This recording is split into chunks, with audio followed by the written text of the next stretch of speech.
Rams got the ball here for Memphis.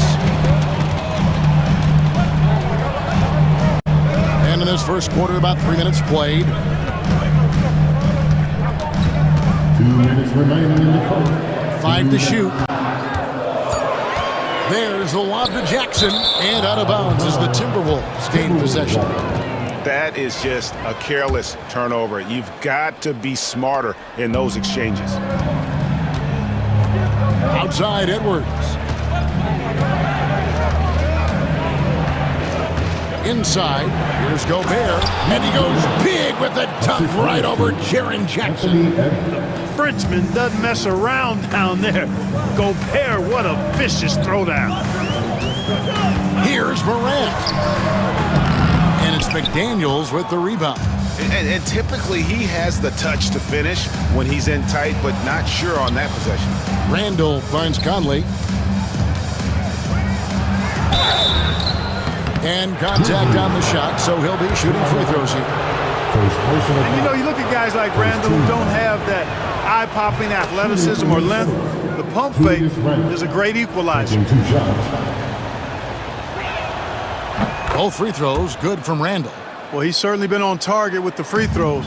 Such an advantage when your bigs can knock them down from the line. And foul on the shot, so he'll get a chance at the line. High effort play by Morant. He refuses to let the foul stop him from getting the shot up. This is his first free throw of the game. Both free throws good from Morant. Minnesota in the lead. Now Edwards. Out to Conley. To the middle. Looking for McDaniels. He gets it there.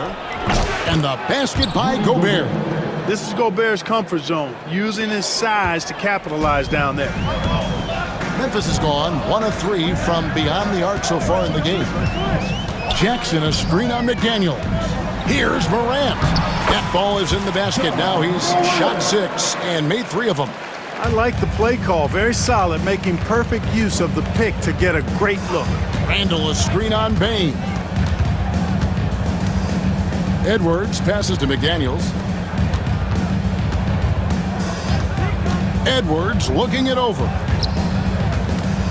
Clock at 6. And Randall throws it down. You know, once he has the positioning he wants, he's ready for the big finish. Julius Randle throwing it down. Morant kicks to Bain. And it's off from three-point range.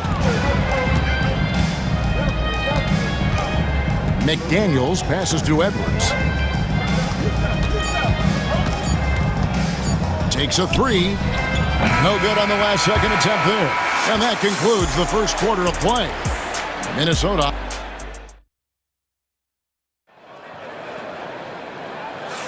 And for those of you just tuning in, the second quarter of action is where we're at right now.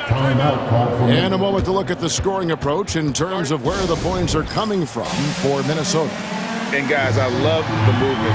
Doing a great job of just getting the ball on a string, creating some opportunities. And, you know, in no time at all, they've also started finding points inside, already taking apart that interior defense. Timberwolves leading by 4.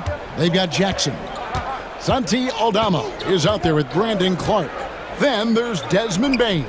And it's Smart in at the 3, the small forward. That's the group for Memphis to kick off the second quarter.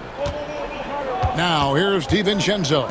Here's Reed, and Reed throws it down. Oh, taking it to the rack with power. Hammering down the two-hand slam. Really piling on the lead with a dunk like that. DiVincenzo against Jackson. Bombed up there for Clark. It's stolen by Randall. Bain against DiVincenzo. Pass to Garza. Back to DiVincenzo. There's the lob to the hoop. There's the unselfishness you like to see in a guard. DiVincenzo keeping his eyes up and his options open. Jackson against DiVincenzo. And he drops it in from the low post. Jackson's got his first basket. Not much resistance from the defense. Easy play that time for him. Jackson against DiVincenzo. Rebounded by Jackson. The Grizzlies trail by 6.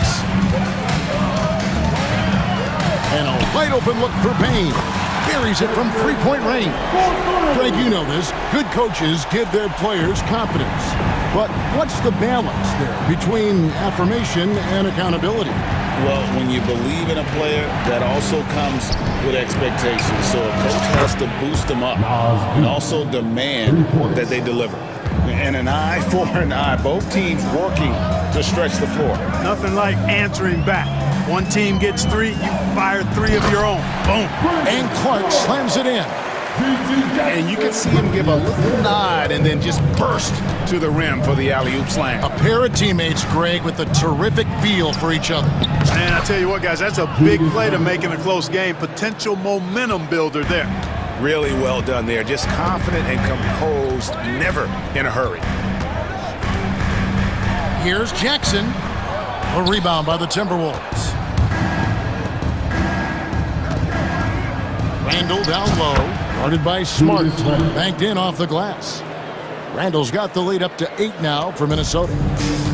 The Grizzlies have gone 3 of 4 from the floor here in the second quarter. Jackson against DiVincenzo. Outside Jackson. Count that one. Jackson's got 4 points this quarter. And really, it's been a major aspect of their offense in the early stages here. Their success working the ball inside and getting points from close range. And we've got a timeout called from Chris Finch. He's going to have a discussion here on the sideline. Kennard, he's checked in for Memphis. Rudy Gobert, he's checked in for Minnesota. McDaniels comes in for Julius Randle. Now, here's DiVincenzo.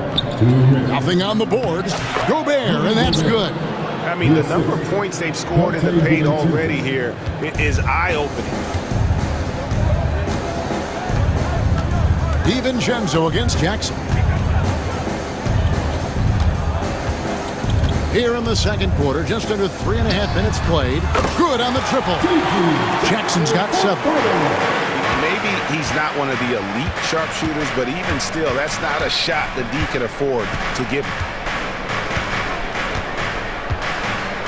DiVincenzo with it. Here's Garza, and down it goes. Dunked through off a wonderful assist. And he might be small for a center, but boy, can he jump out of the building. And here's Jackson. Going inside, and the dunk by Jackson. He just powered that one. One of the game's top dunkers. Absolutely salivates when he attacks the rim. Now, here's DiVincenzo. To the inside, Garza. How's that for an answer? Right back with the dunk. A versatile guard, DiVincenzo is excellent at hitting his teammates in their spots. Jackson deciding where to go with it. 34 seconds left here in the second. Pass to Aldama. Outside, Smart.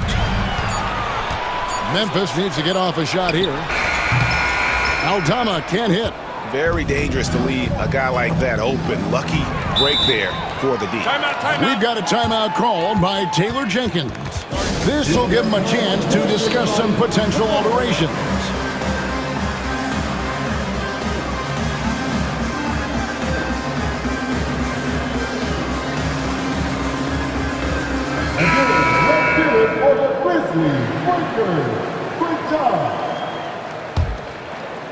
There's 18 seconds left in the first half.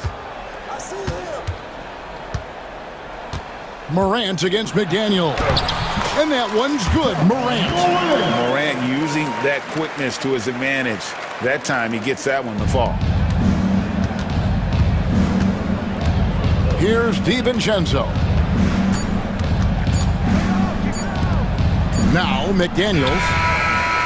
And that shot was up in time, but doesn't go in. And some good action through the first 2 quarters as we reach halftime. Timberwolves lead by 5. Live from the FedEx Forum, you're watching 2K Sports.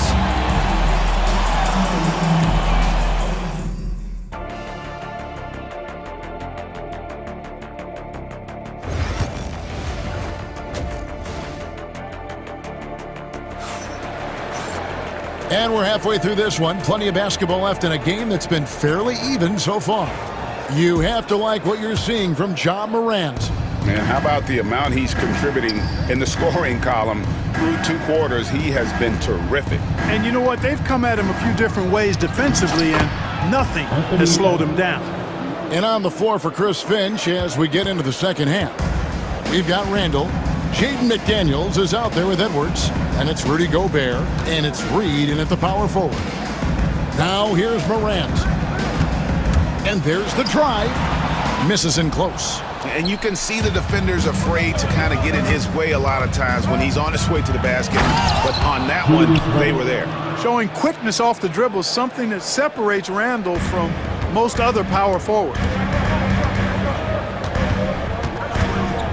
McDaniels against Morant. In the corner, Kennard with it.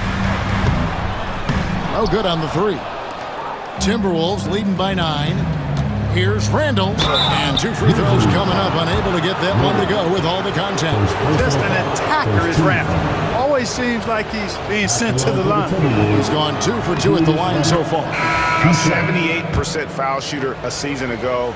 Pretty steady when he's at the line. And Memphis making a change here.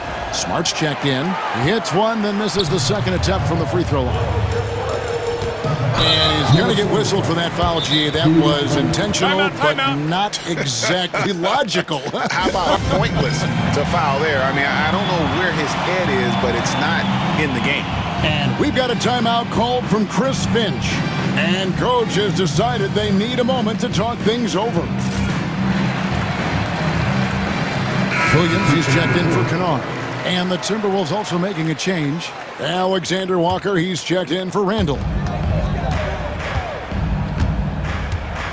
McDaniels against Morant.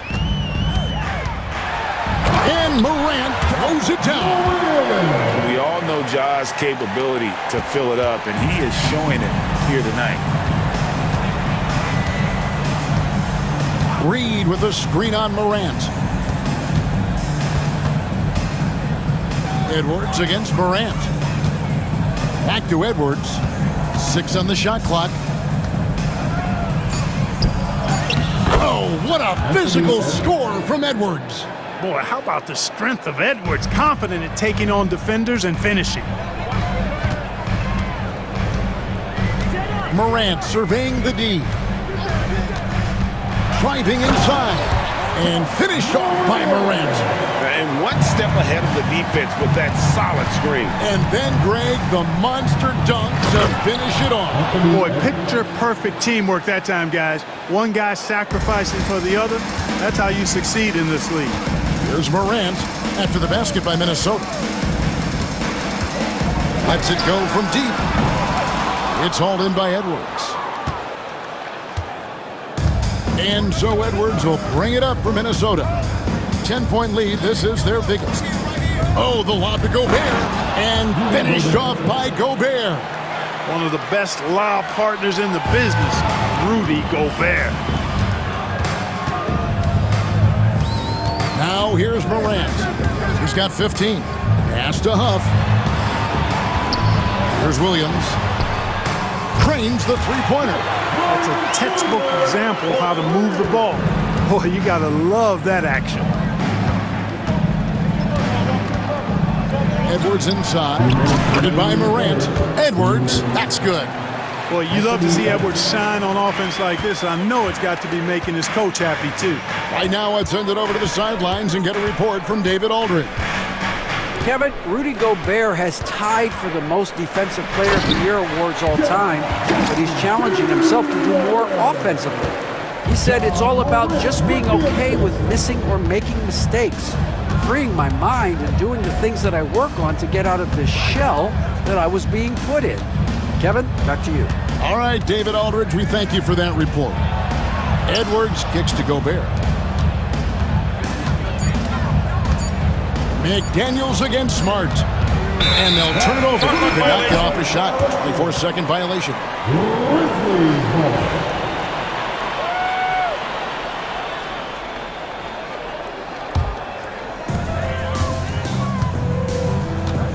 Morant with it.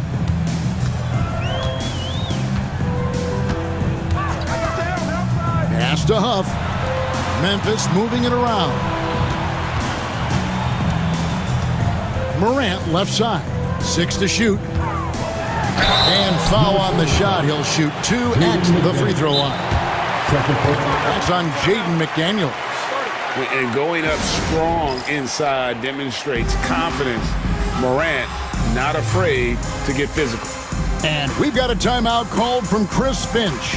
He's made the decision. He wants to huddle up with his guys.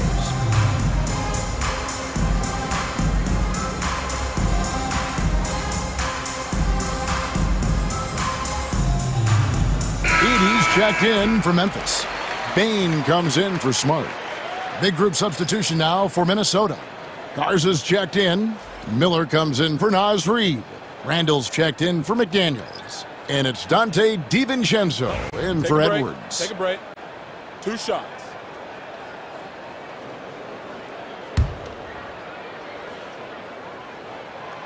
That's good from Morant. And there's no doubt Morant near the top of the list of elite scorers in this league. And he can't hit the second. And good that time. Jackson's got 4 this quarter. And guys, the D has to show a little more fight on the interior than they did on that trip. Pass to Randall. And Randall throws it down. For Randall, another bucket. He continues to expand his offensive game.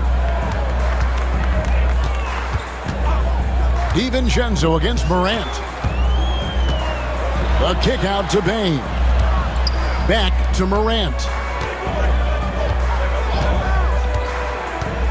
To the paint. Here's Edie. A second chance effort, and it's good on the way up.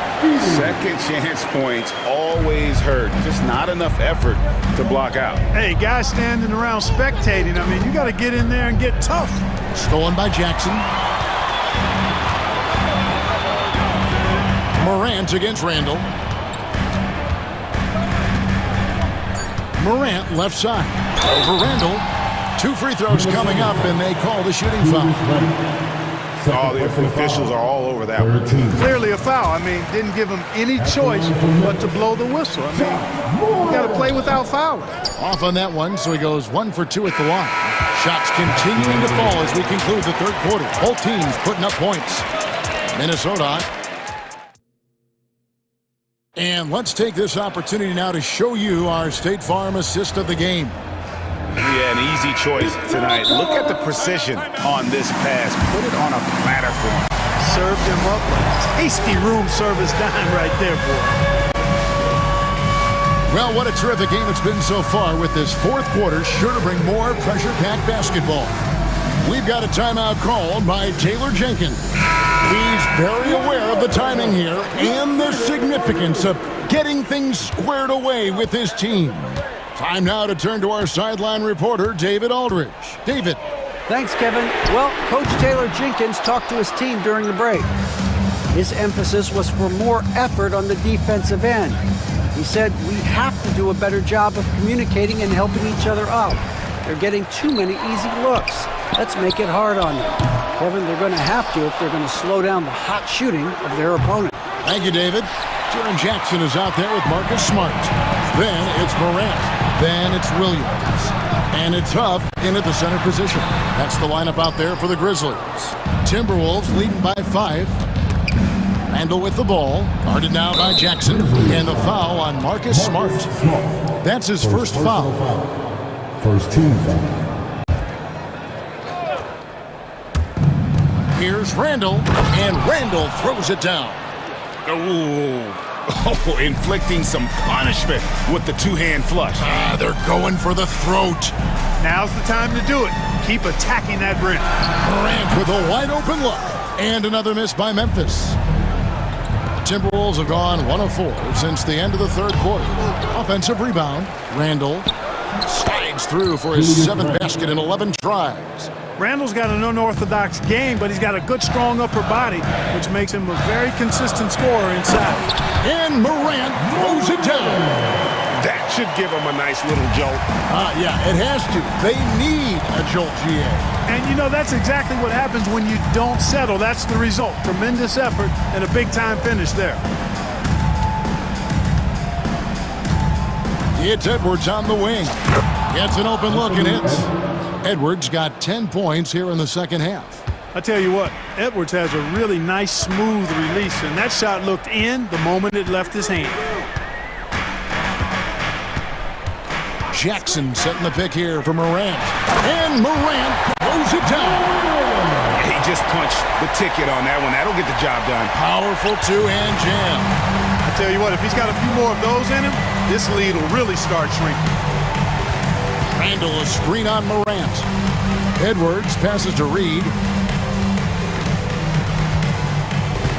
Up top, Edwards. Guarded by Morant.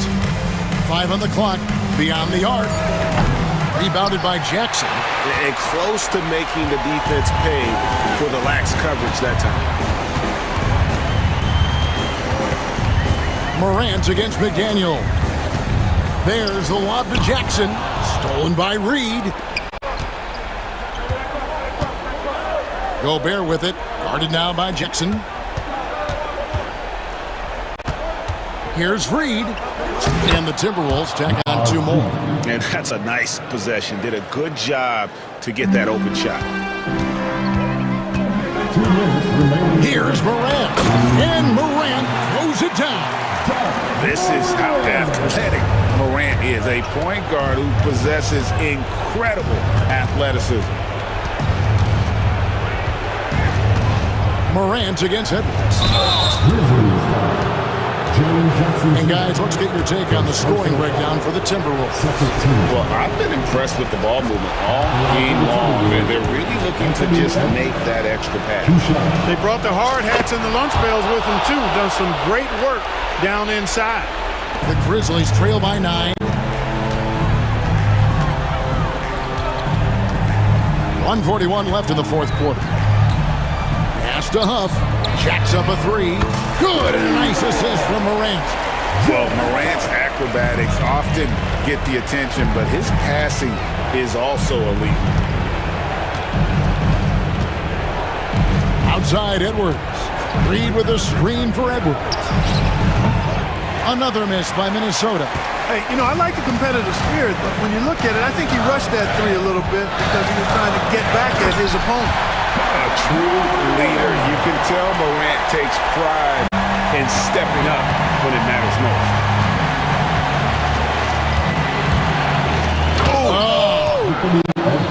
Seems like Edwards never stops competing and believing right until the final buzzer.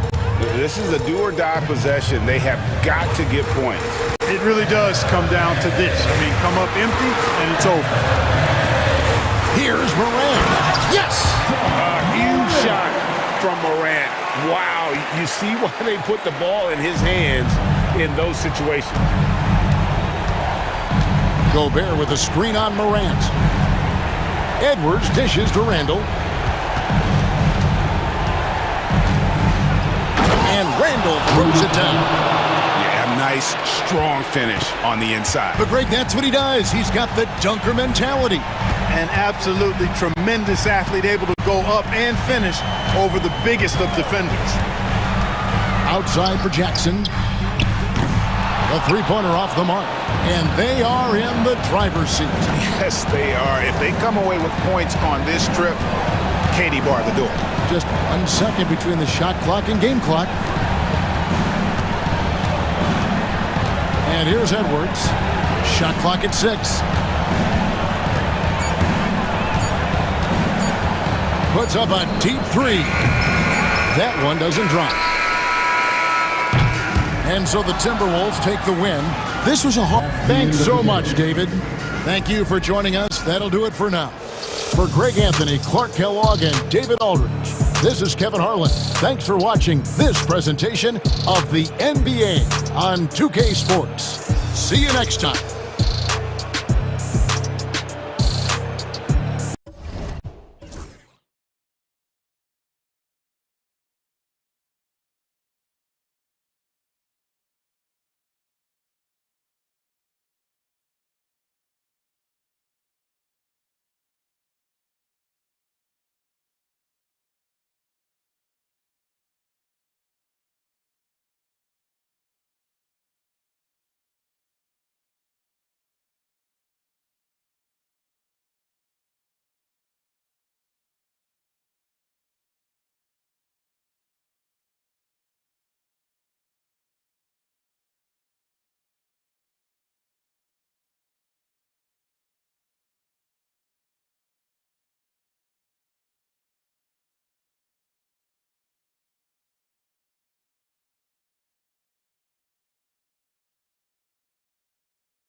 Yeah, these are two teams that dare you to bring the ball at them. They both feast on the defensive side, so don't expect any scoring records broken in this one. Looking at the starting five for the Boston Celtics. The two Jays, Brown at the 3 and Tatum at the 4. Holiday at the 1 with White at the 2. And it's Porzingis in at the center. Here's Booker, following the bucket by the Celtics. Durant's shot is off. Tatum against Durant. And it's Tatum missing. Now here's Booker. Lets the 3 fly. Rebounded by the Celtics. And you just can't afford to give up that kind of look very often. White finds Porzingis. And a slam dunk by Porzingis. Even after that serious knee injury, Porzingis with the spring to flush it. And Holiday powers it home. And that's what happens when you don't take care of the ball. Hey, that makes the turnover hurt even more. We know mistakes lead to breaks. That's just textbook right there. Booker. And the Suns miss again. The Celtics have gone 3 of 4, off to a nice start. One thing you can say about Boston, Grant, they know how to put a team together. Yeah, the Celtics' consistency of winning is just impressive, both now and throughout their entire history. They are really the gold standard in this league, and it's mostly because of great draft picks and great trades. Now here's Booker. There's a screen by Nurkic. Good chance here for Booker. Oh, and that one had the right spin on it. It's good. Making room for himself. Booker using the pick and roll to great effect. Here's Holiday. The shot, no good.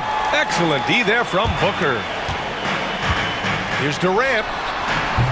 Plenty of room to knock down that one. Guy's just ridiculous. He is just an absolute surgeon when he has the ball. This man is surgical. There is no way to slow him down when he wants to score. Now here's Brown. Here's Tatum, and he drives in. And finished off by Tatum. Tatum's become very good at finding high percentage shots, driving hard, not just settling for jumpers. Holiday against Booker. Allen outside Durant. Allen with a screen on Tatum. Outside for Booker, 5 on the clock. Shoots over White. It's wide right, hits off the rim. And the defense was right on him there. Nice contest. Oh, Beal picks his pocket. For 3, Allen. That one falls. Coming off Beal's feed. I like Beal's vision. Makes a great read on this pass. A moment to hear from Allie LaForce. Well, Brian, a lot of teams are staying clear of that dreaded second apron of the luxury tax, but the Suns, they blew right past it, adding Bradley Beal to create a star trio. Kevin Durant said, quote, "That's what you're supposed to do.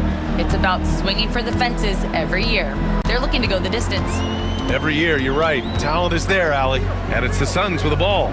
The Celtics making their last shot. Allen a screen. 6 to shoot. Wing shot on the way. And it's Jason Tatum with a rebound. Not that time, but that's a shot that he's going to make more oftentimes than not. Played it in with a nice touch off the window. Tatum's got 6 points. What muscle on that finish. It's hard trying to prevent Tatum from converting. Screen by Durant. Oh, wasted no time on that one. And that's what they want to do. Get him open looks early. Holiday with the ball. Pass to Tatum. The baseline J. Drained it for 2 points. Give him 8. The defense must be aware of where Tatum is, especially when he's roaming around that mid-range. Here's Booker. Boston pulls it in. 36 seconds left to play in the first quarter. Outside Tatum. Porzingis sets a screen. The drive by Tatum. And finished off by Tatum. 2 extra loud points there by Jason Tatum, sending a message. 19 seconds left in the first quarter here. Three-pointer, Beal. Tatum with a steal. Now the Celtics on the move. And he lays it in on the break. And give their offense some love. They've been the more efficient team. Yeah, coach has to be thrilled. You can draw up all the X's and O's you want, but guys have to go out there and execute with enthusiasm. And that concludes the first quarter of play. It's the Celtics leading by 8.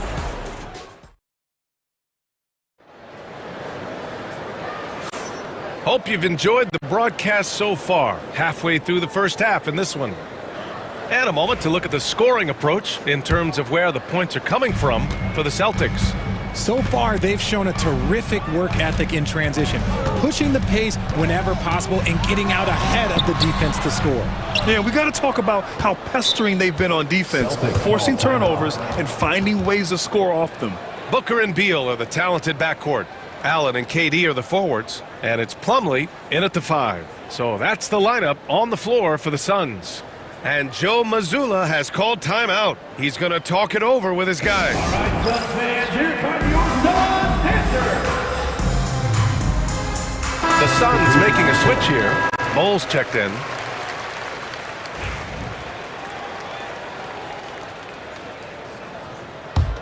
Boston leading by 8. Here's White. White coming through. And adding to this lead right now. Riding a wave of momentum. Yeah, they've locked in during this stretch. If they keep it up, their lead will only continue to grow. I mean, I'm just not sure what he was thinking right there. I mean, he needs to get his head in the game. Got a line change here for Boston. For 3, Booker. And Booker cash on the 3. A reliable three-point sniper. I like seeing Booker connect from downtown. Pritchard, the pass to Porzingis.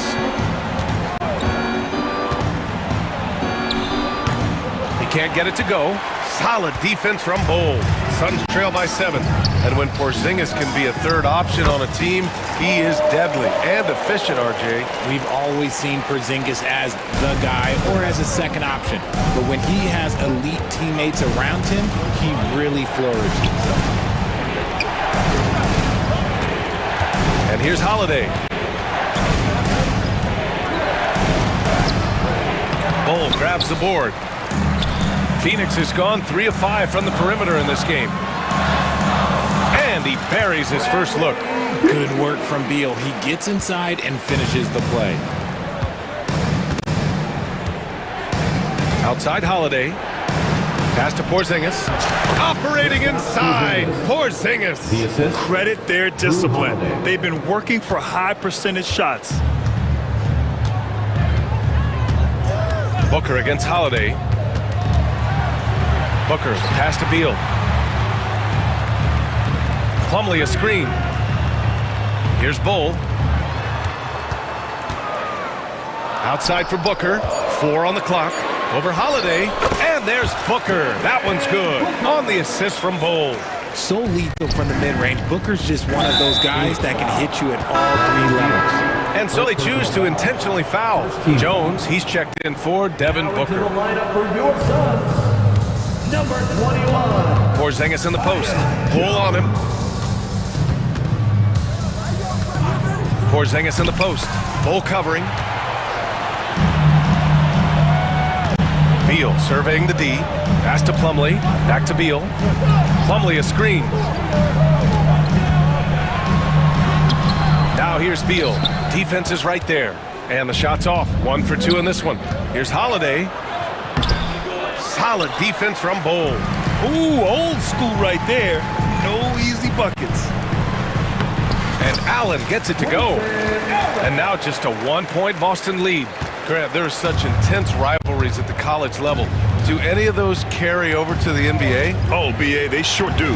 I was part of some serious college rivalries. There was a lot of trash talk with the guys on the other side. It didn't stop that much after we got to the NBA.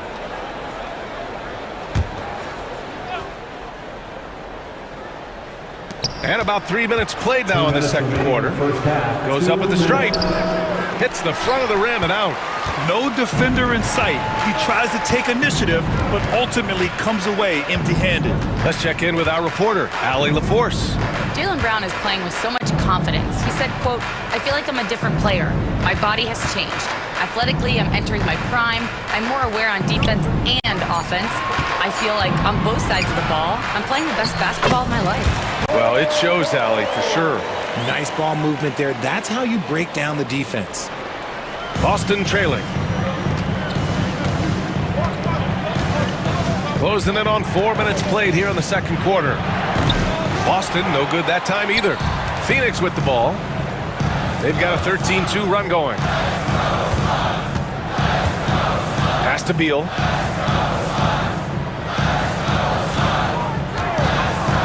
Inside. Bowl. Now Plumlee. Beal outside. Back to Plumlee. Shot clock at 5. Now the Celtics on the move. And count the basket. He was fouled, and he's going to the line for one more. Phoenix making some changes. O'Neal comes in for Bowl, and it's done in for Allen. So Boston going with almost an entirely new group here. Cadis checked in for Cornette. Tatum comes in for Brown. Hauser, he's checked in for Pritchard. And Derek White subbed in for Drew Holiday.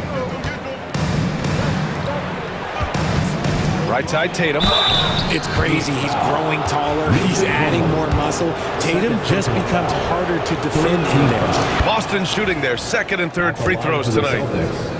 Jason Tatum. And so he makes both from the line. We've got 33 seconds left in the second. Now Jones. No points so far.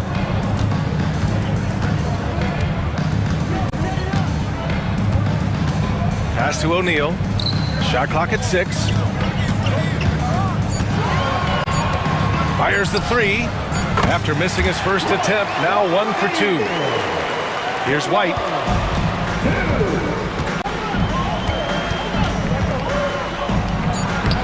That one goes in. Derek White. White's got 6.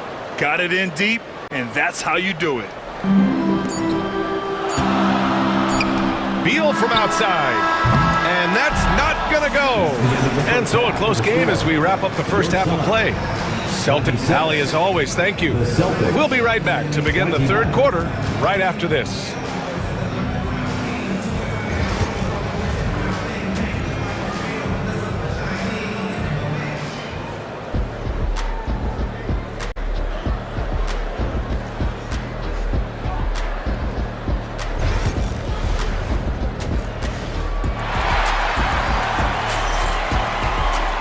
And as we get into this third quarter, as we've seen so far, neither team able to create much separation on the scoreboard.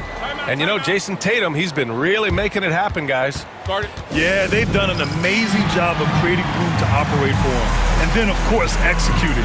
I like how they came into this one with the game plan, and they're just going out and executing it. Terrific job.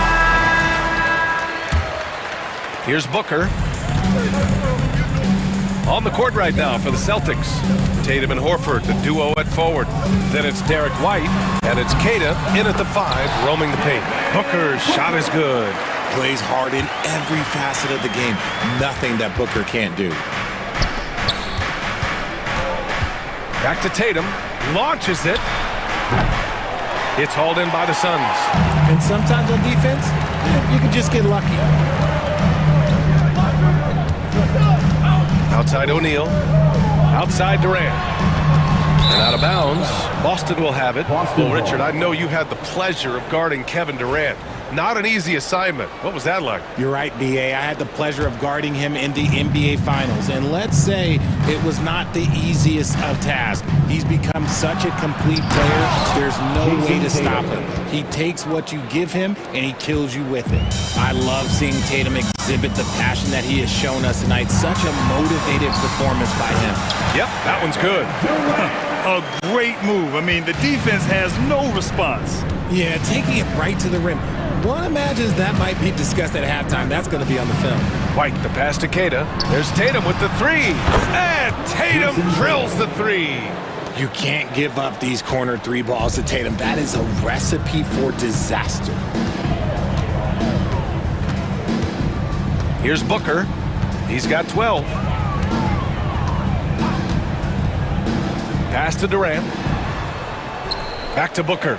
Just 5 on the clock. No good with the triple. Boston leading by 4. Here we go, one-on-one. Here's White. Here's Keita. And he's going to the line for 2. And here comes the coach's challenge. He disagrees with the foul. At the line for the Celtics, Keita. Worried that this would slow the action down. But with so many close calls in every game, the NBA was smart to adopt this challenge policy in 2019. You know, one thing this does for a coach is let his players know he's got their back. If they're adamant that the call was wrong, he'll back them up and make the refs take another look. And they've made their decision. The call will stand.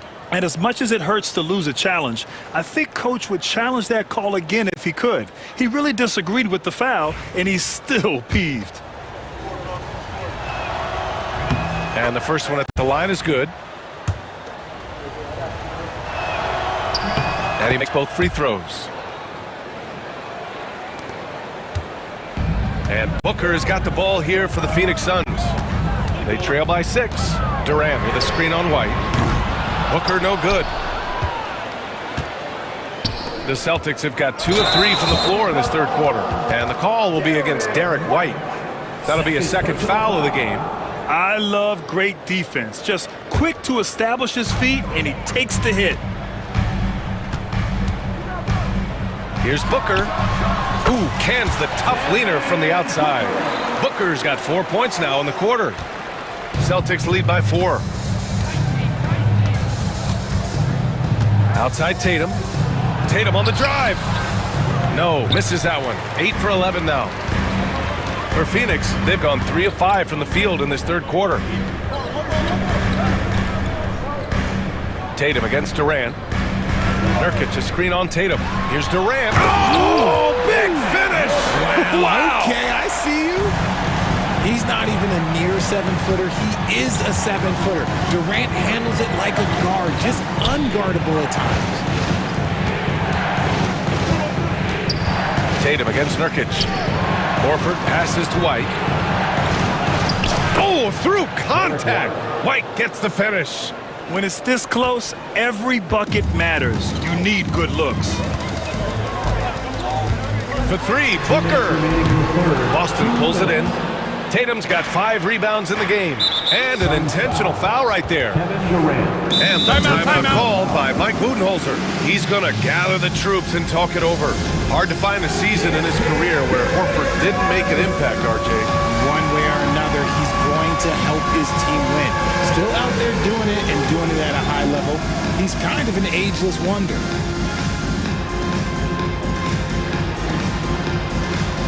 And a new group getting ready for the Suns. Plumlee's checked in for Nurkic. Bull comes in for Durant. Bradley Beal, he's checked in for Lee. And Tyus Jones subbed in for Devin Booker. Brown inside. He's against O'Neal. Brown catches in. A terrific finisher inside. Night in, night out.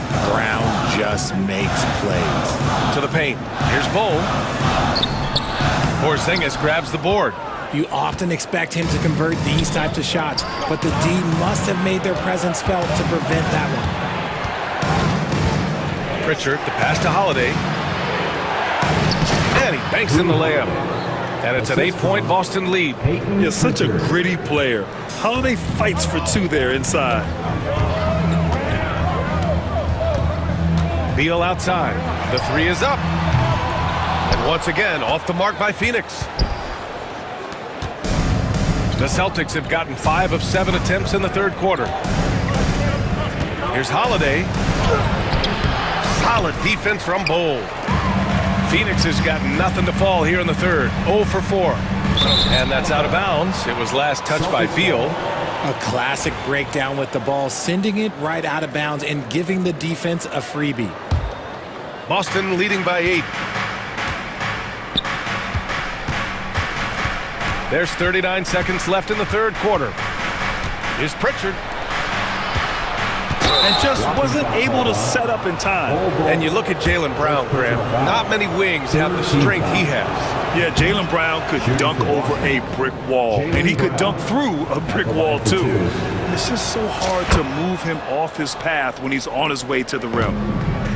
The Suns have gone 4 of 9 in the third quarter. Three-pointer, Beal, that's in. Coming off an assist from Jones. Jones has got 3 assists in the game. Porzingis sets a screen. Pritchard. And right away, they match it with a three-pointer of their own. Pritchard's got his first bucket of the game, and he's on the board for 3.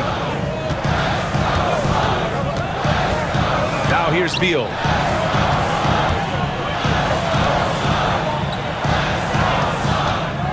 Plumlee a screen. Three-pointer. And again, it's Phoenix from deep. Man, this is just fun. These teams are trading threes back and forth.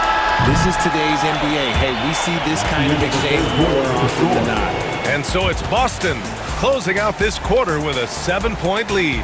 And it's all due to their... And this is it. Glad to have you along for this fourth quarter.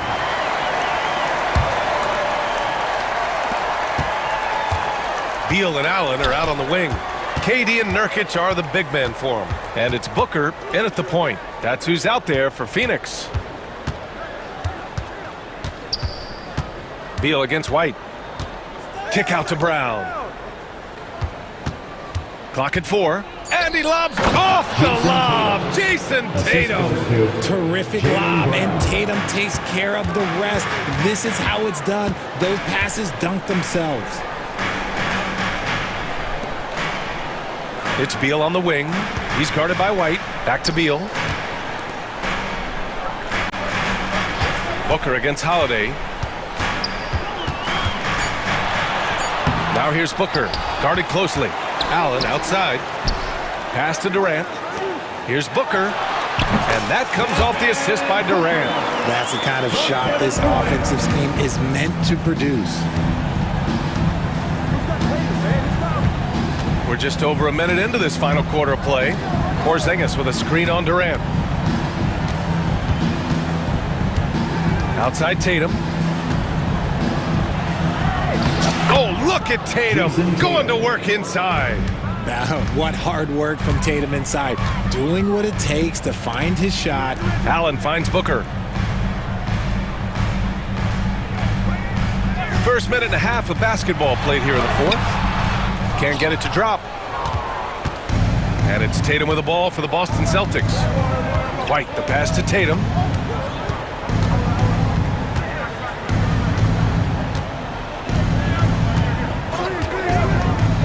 And he's going for the lob. Oh, it's Porzingis with the jam. Great body control by Porzingis. He sets a good pick and then rolls right into a scoring position. Booker for 3. Connects from downtown. Booker's got 19 points. Somebody help this man. Get this man some help out there. He's doing everything he can to keep his team in the game. And he drops in the layup off the glass. And the Celtics lead by 10. Yeah, in the paint, Holiday's agility makes him tough to contain.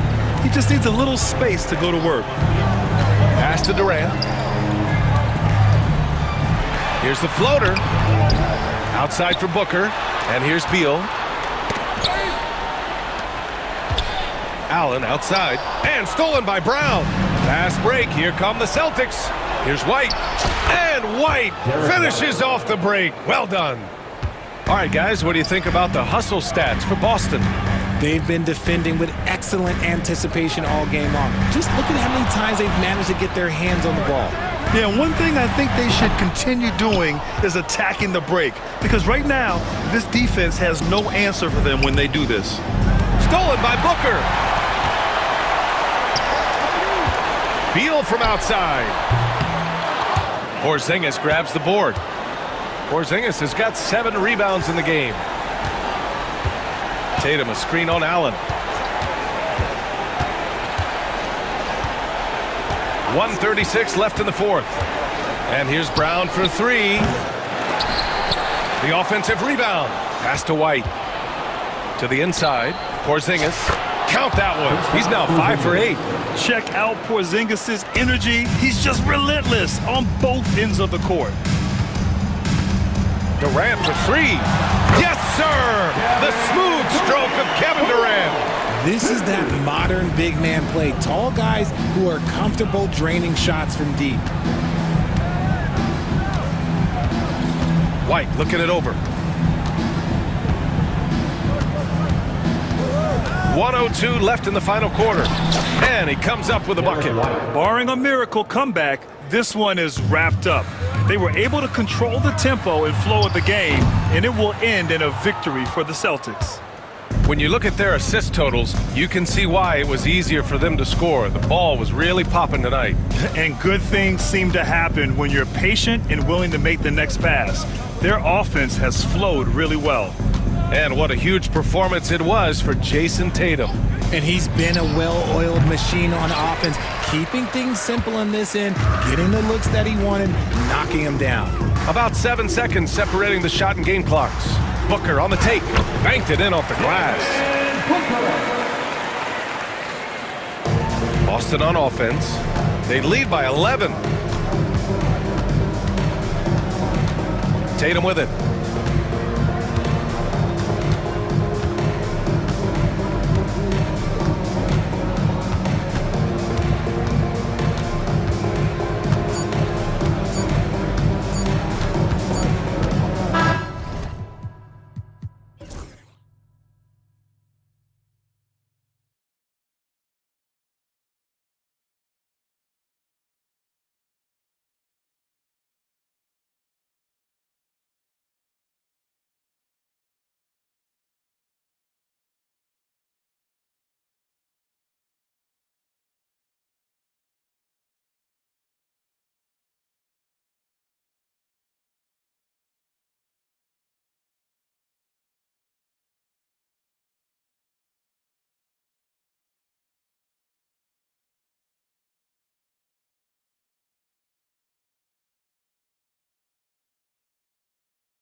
This game, that matchup at the guard position, that is going to be special. Well, that's the point of attack on both ends of the floor, and it's always fun to see skilled and capable guards duel it out. It is like watching a great chess match. Now a look at Philadelphia's starting lineup. George is out there with Joel Embiid. Then there's Oubre. Then there's Maxey. And it's McCain in at the 2. I'm sure he's kicking himself. He hates to blow that kind of opportunity. Oubre against Edwards. Pass to Embiid. Now here is George. Not a lot of room. Wow, insanely tough to get a shot off when Rudy Gobert is around. Wow. 6 to shoot. Randall against George. Over Randall. George missing again. And here are the Timberwolves. And Nick Nurse, Greg, the 26th head coach in 76ers franchise history. And Kevin, known for his creativity and that outside-the-box thinking, I think it's a good fit with this forward-thinking front office. Here's Maxey. Anthony Edwards making his last shot. And the whistle blows. It's going to be on Tyrese Maxey. That is his first foul of the game. And that's a block right there. He swats that ball away with some energy. And right out of the gate, trying to set the tone defensively, you gotta love that energy. Now here's Edwards. This one for 3. Hits the three-point bomb. Edwards got 5 points so far. Edwards, such an explosive scorer. You don't want to concede that three-point shot. Boy, that's going to make him feel good. For Minnesota, they've gone 2 of 3 here to start out the game. Randall throws it down. You've got to love his aggressiveness to finish inside. Well, his leaping ability gives him a great advantage. Now here's Oubre. Back to Embiid. To halt the run, and it's good on the way in. And looming large on the interior. Embiid, hard to deny. Edwards inside. He's covered by Maxey. Randall outside. Goes straight through the defender for the dunk. Draws the foul. He'll go to the line. That one on George. If there is something that defines Julius Randle's game, it's the ability to score through contact. Give him the N1. DB, ever since winning the most improved player back in 2021, Randall has stayed scoring at an incredible clip. Yeah, Kevin, what makes this guy such a difficult matchup is his size and the ability to drive it. And now what you've seen is this evolution into a legit threat from three-point territory. He is such a difficult cover. And you know, George is a tough cover. The length, the range, smooth athlete, very difficult to match up with. That one goes. Count it. He has 7. And I like to see this. They're calling his number early, and he's delivering. They know that if this guy goes off, their chances of winning rise exponentially. Now here's Embiid. And George gets it to go. This guy practically automatic. Paul George in the catch and shoot. Look out. Here's Edwards. And he gets the whistle. 2 free throws coming up. It's on Kelly Oubre. Yeah, just nice strength there, and then just off with the shot. Good on both. And what you love about Edwards is how intense he is. Guy plays hard every minute he's on the floor. Oubre, right side. Here's McCain. Offline with his 3. And on an open look like that, he's very gifted at making the weak coverage pay. For 3, Edwards buries the long-range jumper. Edwards got 12 points in the game. I think his teammates understand that Anthony Edwards has every aspect of his offensive game working, so let's make sure he's got the basketball. Here's McCain. Hasn't made one yet. Back to George. Outside, Maxey. Philadelphia needs to get a shot off. Oubre can't get it to go. Timberwolves leading by 7. Outside Edwards. Has to Gobert. Edwards against Maxey.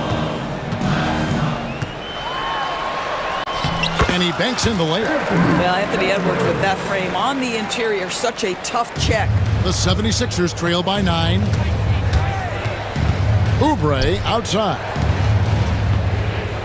Clearly foul.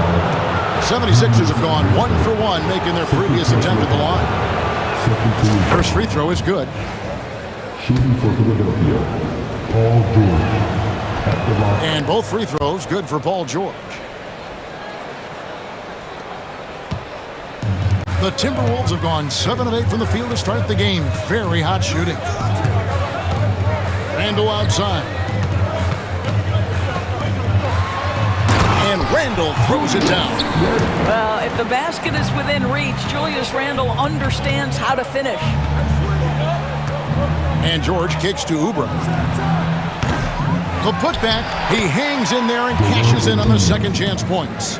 Oh, what terrific hustle. He's got a nose for the rebound. Greg, he's ferocious when the ball goes up. Shot clock and game clock separated by less than 6 seconds. Edwards against Maxey. Gobert with a screen on Maxey. Here's Edwards. That shot off the mark. Good D by Embiid. Here's McCain. Off target from three-point range. Offense, the order of the day as the first quarter comes to a close. Minnesota on.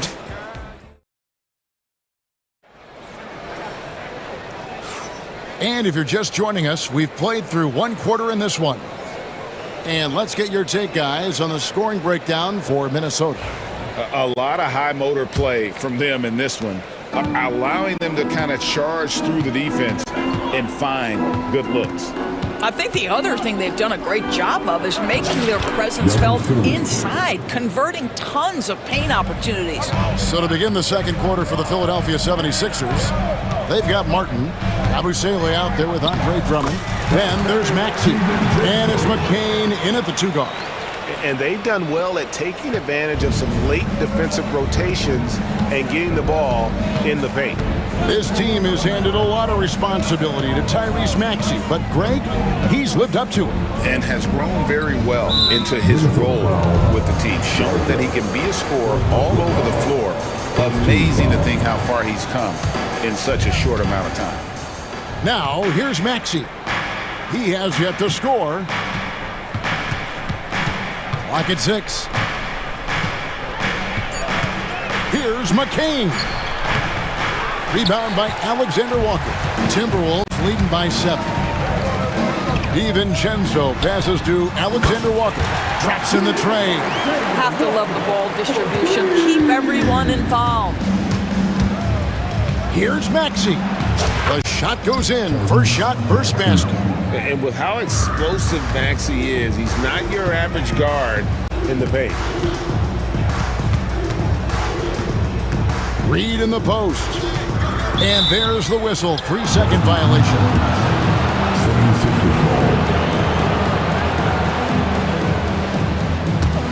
The 76ers trail by 8. Just about a minute and a half has gone by here in the second. Here's McCain. Pass to Abusele. High post shot. Drummond. Outside for Martin. Maxey with it. Here's McCain. And they had their chances. 2 offensive rebounds, but they still come up empty. There's the drive. Alexander Walker. That's a miss. He's made one and missed one. For Philadelphia, they've gone 2 of 6 from the field in the second quarter so far. Oh, that's a golden opportunity to finish on the break, and he blows it. It was right there for him. He'd love to have that one back. That was embarrassing. A three-pointer, no good. The 76ers trail by 8. They've been looking out of sync offensively. Yeah, their offense has ground to a standstill. Some nice ball movement here by the 76ers. Here's Maxey. Here's Yabusele. Maxey, no good. Timberwolves leading by 8. And for those of you just joining us in the second quarter with about 3 minutes gone by. Here's Alexander Walker. That one doesn't go. Good D by Drummond. Stolen by McDaniels. Here's the break. And here they go. And Reed throws it down. You gotta love his hustle, leaving the defense no time to react. The finish in transition, nice and easy. With a short break in the action, gives us a chance now to send it over to David Aldridge. Kevin, thanks. These days in the NBA, no lead is safe. Timberwolves coach Chris Finch said there was a time where you weren't taking 20 triples in a game. It's all down to that. Momentum, too. These guys got into the league being offensive-minded, and when they get hot, it's a sight, and it's really hard to stop. Kevin? Chris Finch is right. It's impossible to stop. Thank you, D.A. And we've got a timeout called from Chris Finch. He wants to check in with his team and regroup.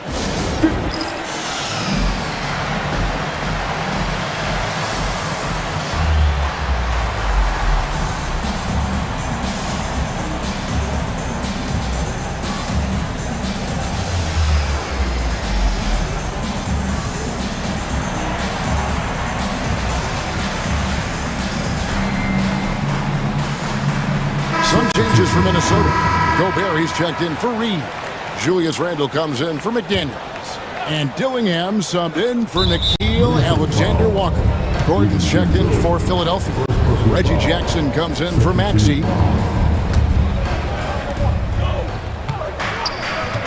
Outside Gordon. Another miss by Philadelphia. Timberwolves leading by 10. Dillingham with it. There's 53 seconds left in the second quarter. And the shot is good. Dillingham's got his first points of the game. Of the two offenses here tonight, you can tell theirs is just a bit more in sync. And I think because of that, they've gotten the better looks to start this basketball game. For Minnesota, they've gone 5 of 8 from the floor here in the second quarter. Over 60% shooting. Pass to DiVincenzo. Here's Dillingham. Defended by Gordon. 4 on the clock. Dillingham, no good. The 76ers trail by 12. Outside Jackson. And here is Drummond. Gordon for 3. They get it again. Puts up a deep 3. No good on that one. And so that's the end of the first half. Timberwolves lead by 12. And now let's catch up with David Aldridge, who's standing by. Thank you, David. We'll be back after halftime for the start of the second half momentarily. These are returning to the court. And get ready for the big half-court shot. Drums, please. They're thinking about the shots.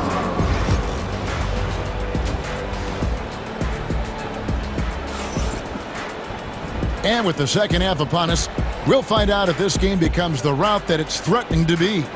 You know, Anthony Edwards has been exceptional here, guys. Man, he's been running wild on them through that first half. Absolute dynamite on offense. Boy, he has been shouldering the load. Aggressive, skilled, talented, and thus far unstoppable. Randle out there with Reed. Then there's Anthony Edwards. And it's Rudy Gobert. And it's Alexander Walker in at the 2-guard spot. So that's the lineup for Minnesota. Now, Alexander Walker.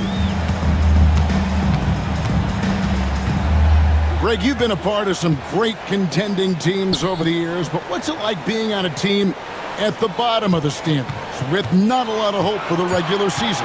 Well, Kevin, no one likes losing, but it can certainly take a toll. But it can also allow you to play more freely when you know you're bad and you're not having to deal with the pressure of expectations. Outside for George. Oubre, a screen on Reed. And that one's good, George. Yeah, can't leave any room for Paul George outside. He will deliver from deep. Edwards looking it over. 18 feet out. That's the sixth make from the field. He's taken 9 shots and missed but 3. You can't just stop when there's a pick set up. Gotta fight over it as a defender. You know exactly what that takes. It takes energy, it takes activity, it takes intensity. Timberwolves leading by 11. Here's Alexander Walker. Lays it up off the glass. Alexander Walker's got 5 points so far. Well, unselfish play by Anthony Edwards. Teammate is wide open. He puts it right where it needs to be.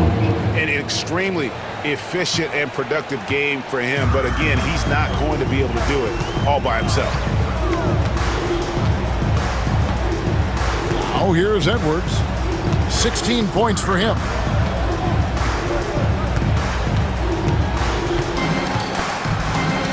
From deep. And Joel Embiid pulls it down.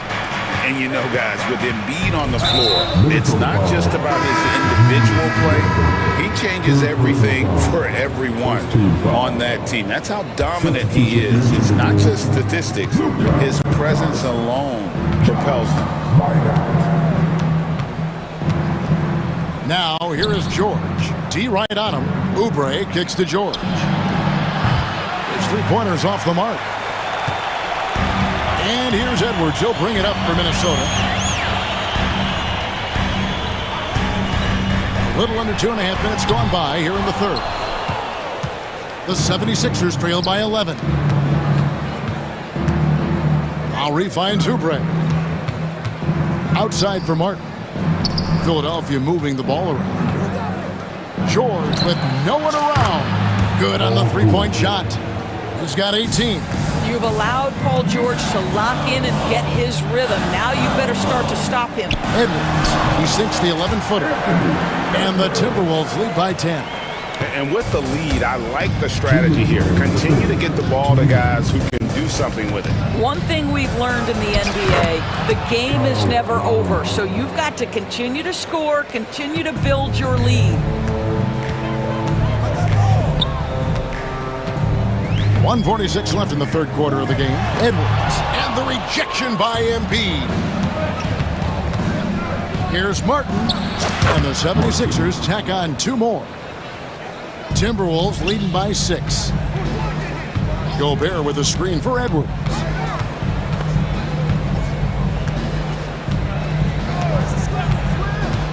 Fires the 3. Oubre pulls it in. Boy, a wide open shot from his favorite spot. That is one he'd like to have back. And it's Nick Nurse calling timeout here. Looking for a breather and maybe just 1 or 2 things to talk about.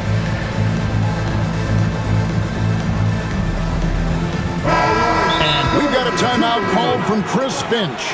He's ready to talk things through with the team.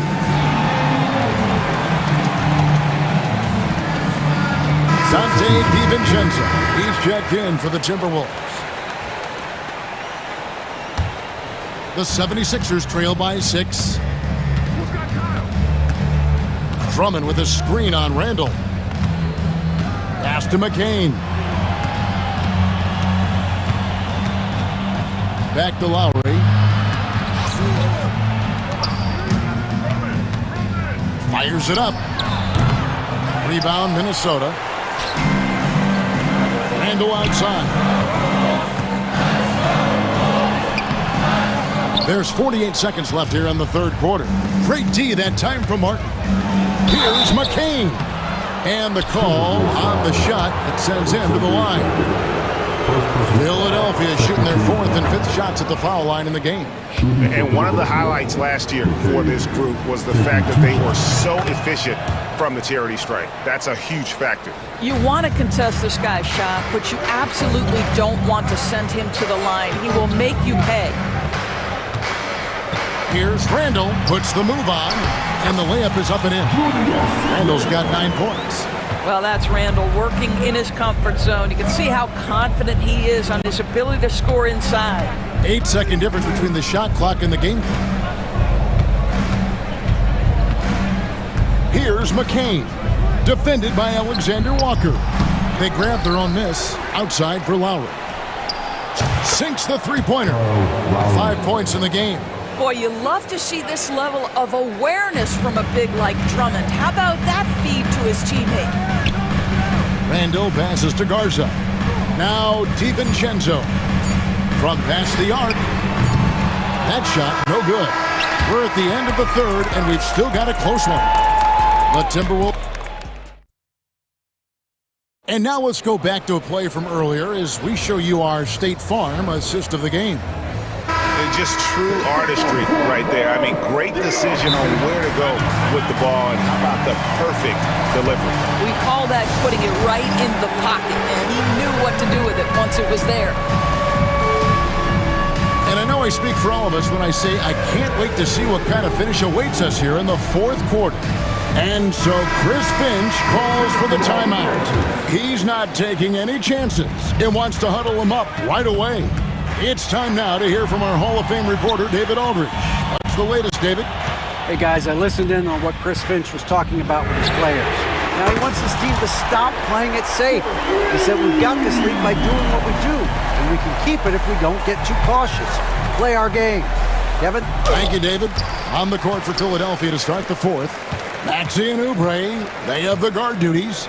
Martin is out there with Paul George, and it's Embiid in at the center, filling out the middle. Really no idea why you're fouling in a situation like that. You know, maybe there's some bad blood between those two. Maxey attacking, outside for George.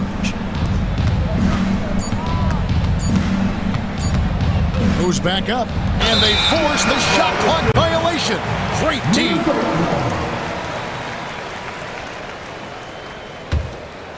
Minnesota leading by 6. Here's Edwards, and finished off by Edwards. Oh, Anthony Edwards thinks this game is a dunk contest. Go ahead, young sir. What a finish. Outside for Martin. Oubre, no one around him. No good on the triple. Minnesota's gone to the three-pointer 11 times tonight and nailed 5 of them.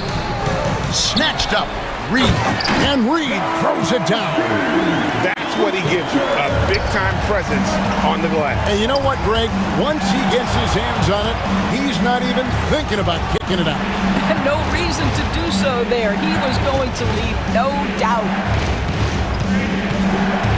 Embiid with the screen on Randall. Good chance here for George. And he gets it to go, hitting off the back of the rim. George has got 10 points in just the second half. Maxey against Edwards. And that'll be 2 free throws coming up. Officials on the call with the foul. That one on Maxey. Anthony Edwards is a load to handle as a defender. This guy's got the frame and the skill to make it very difficult. Both shots good from the stripe. The 76ers trail by 10. Right side, George. We're about 2 minutes into the fourth quarter in this one. And it's Jaden McDaniels with the foul. That is his first foul of the game. Here's Maxey. Popped up there for Embiid. Just 5 to shoot. It's stolen by Gobert. The D feels like it's everywhere, and that pass should not have been made. Here's Edwards. Edwards loves it in there. We know Julius Randle can score, but that scoring ability will be set up by that kind of play. What a pretty pass from the big man. Oubre outside. Maxey finds George. Oh boy, a lot of contact there, but he gets the call and will shoot 2. And what do you guys think so far about the offensive approach for the Timberwolves? Their fast break plays have seemed unstoppable. They just keep finding ways to overrun the defense here in transition. Another thing I thought they did well was pressure. They forced a ton of turnovers, turned those opportunities into points. No one near Edwards as he lets it fly. Drains it from beyond the arc. Edwards got the lead up to 13 now for the Timberwolves. And here's George for 3. Rebound, Minnesota. Gobert's got his 7th rebound of the game with that last one. And there's Randall on the assist by Gobert. Boy, you have to be impressed with the offensive production. They have got it firing on all cylinders. And at this point, it is their game to lose. They've done such a good job building the lead. Here's Edwards. And he uses the glass on the lane. Edwards got 18 points now here in the second half. Looking to close it out. That one might have been the backbreaker. Well, at this point, they're so far up, it would take a real collapse to give this game away at this point. Here's George. Up again. Controls the rebound and puts it back up and in. That is really good work there on the offensive glass. And so just rolling to the finish line now in what has been a very confident-looking performance for Minnesota. When you consider the difference... Oh! You've got to be kidding. Look, guys, the agility, the hops, everything about Anthony Edwards, so good athletically. Embiid with the screen on Edwards. And that one's good, Maxey. This guy can do so much for you on the offensive end, and that is why his number gets called time and time again. It's Edwards on the wing. Guarded by Embiid. Edwards, no good.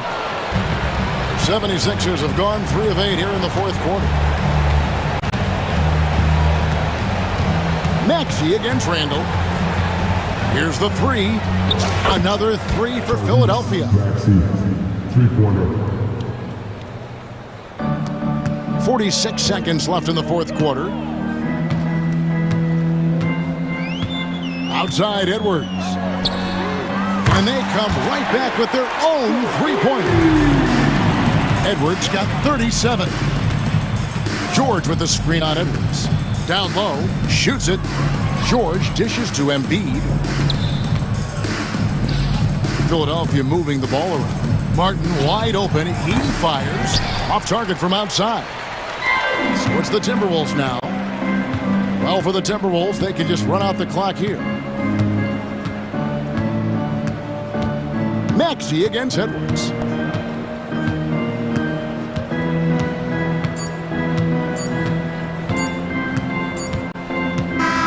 New notification for guest one. Trophy earned. Press the PS button for details. Yeah, I mean, it was a solid performance, particularly here at home. I think they built off that edge of being here and playing with just a little more confidence than their opponent. And that'll wrap it up, folks. For Greg Anthony, Doris Burke, and David Aldridge, this is Kevin Harlan along with our terrific 2K Sports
of the crop. Well, a lot of people would say that this is a guard-oriented league.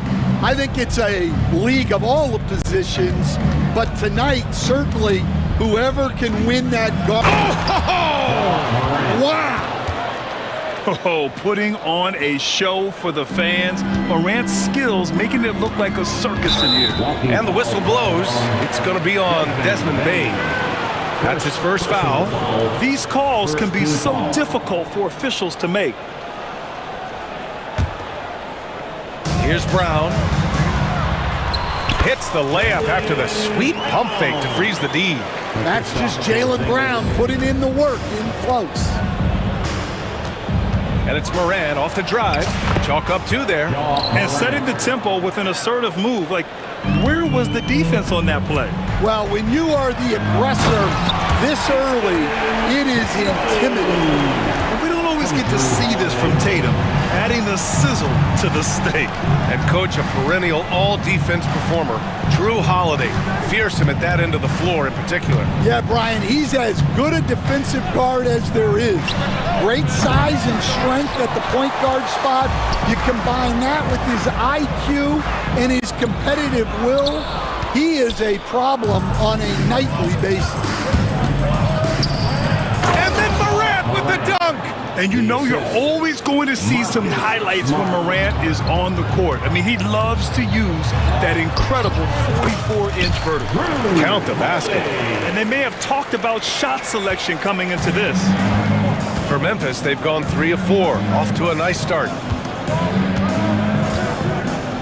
And here's Morant outside, and he finishes. That makes him 4 out of 5. Yeah, Morant showing a bit of confidence knocking down that three. There's Tatum with the 3. The rebound by Edey. And just terrible defense. I don't know how he missed that shot. All right, let's check in with Allie LaForce. I was able to talk to Joe Mazzulla for a minute.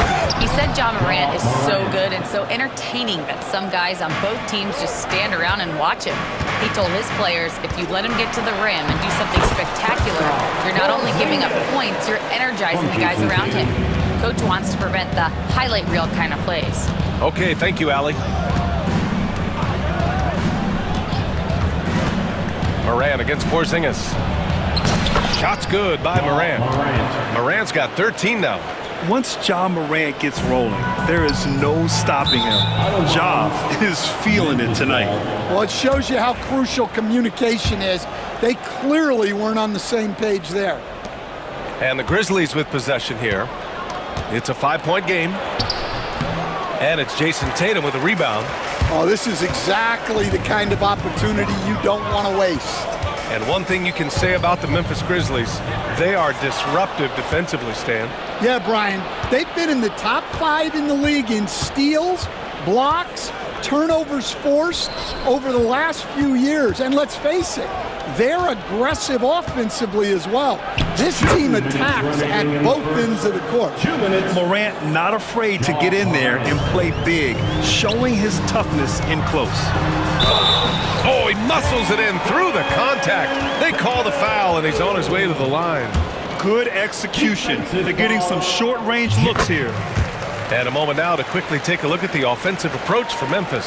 Well, the way they've been attacking inside is phenomenal. Consistently getting high percentage looks, and that's what great offenses are all about. You also have to commend them for their fearless attitude offensively. They've been productive when driving to the basket. And this kind of six slam is just one of the reasons this team is in charge of this game right now, B.A. You know, there's an edge the way they play and a confidence they're not afraid to show. Just over 3.5 minutes gone here in the first.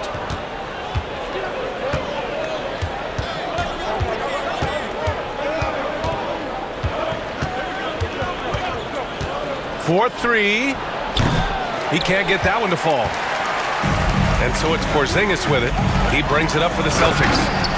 They trail by 6. The unique perspective of a big. Porzingis has great awareness and the ability to easily find the open man. Here's Morant. It's hauled in by White. The Celtics have gone 6 of 9 and finding their rhythm now. Oh, it's blocked by Jackson. And here's Smart. Yet to see a basket. Pass to Edie. Now Smart. Outside Morant. And there's the drive. That's good. And it's Smart with the assist. And that's Morant for you. Not subtly. When he sees the opening, he goes for it. Out of bounds, it'll be Grizzlies ball.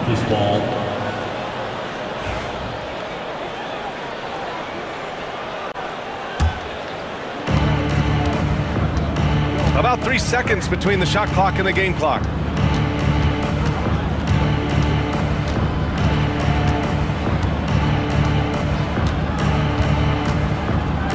And Porzingis with the block. Great play by Porzingis. Love seeing the zinger engaged on D. And that one drops.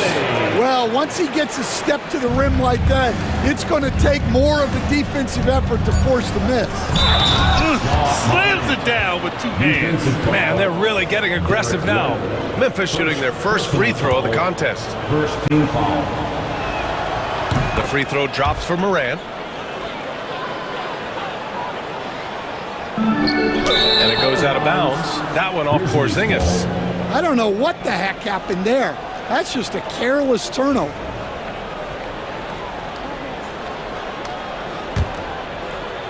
Here's Morant. Off the inbound, no good. I'm sure he'd like to have that back. That's a missed opportunity. And so it's the Memphis Grizzlies closing out this quarter with a 7-point lead, just pounding the painted area. That's helped them build an advantage. Back to the game.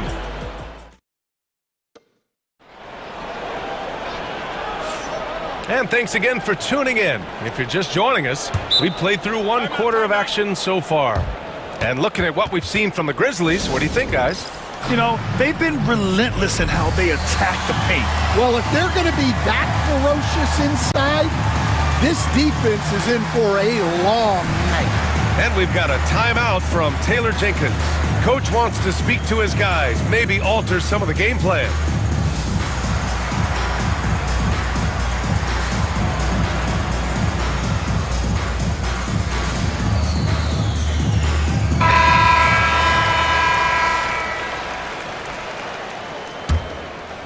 Celtics trail by 7.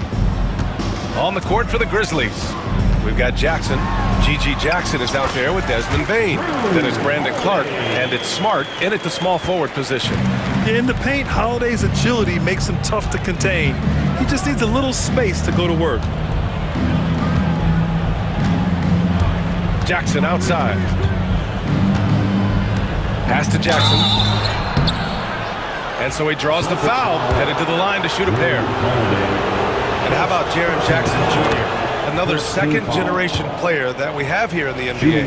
Yeah, Brian, and his dad was a winner at every level. He was a high school champion, had the #1 team in college, and of course was part of a championship team with the Spurs. Holiday drives in, and Holiday powers it home. Now, if you give Holiday a crease, that'll happen. I mean, he just blew the doors off the defense. Jackson, pass to Clark. Now Jackson.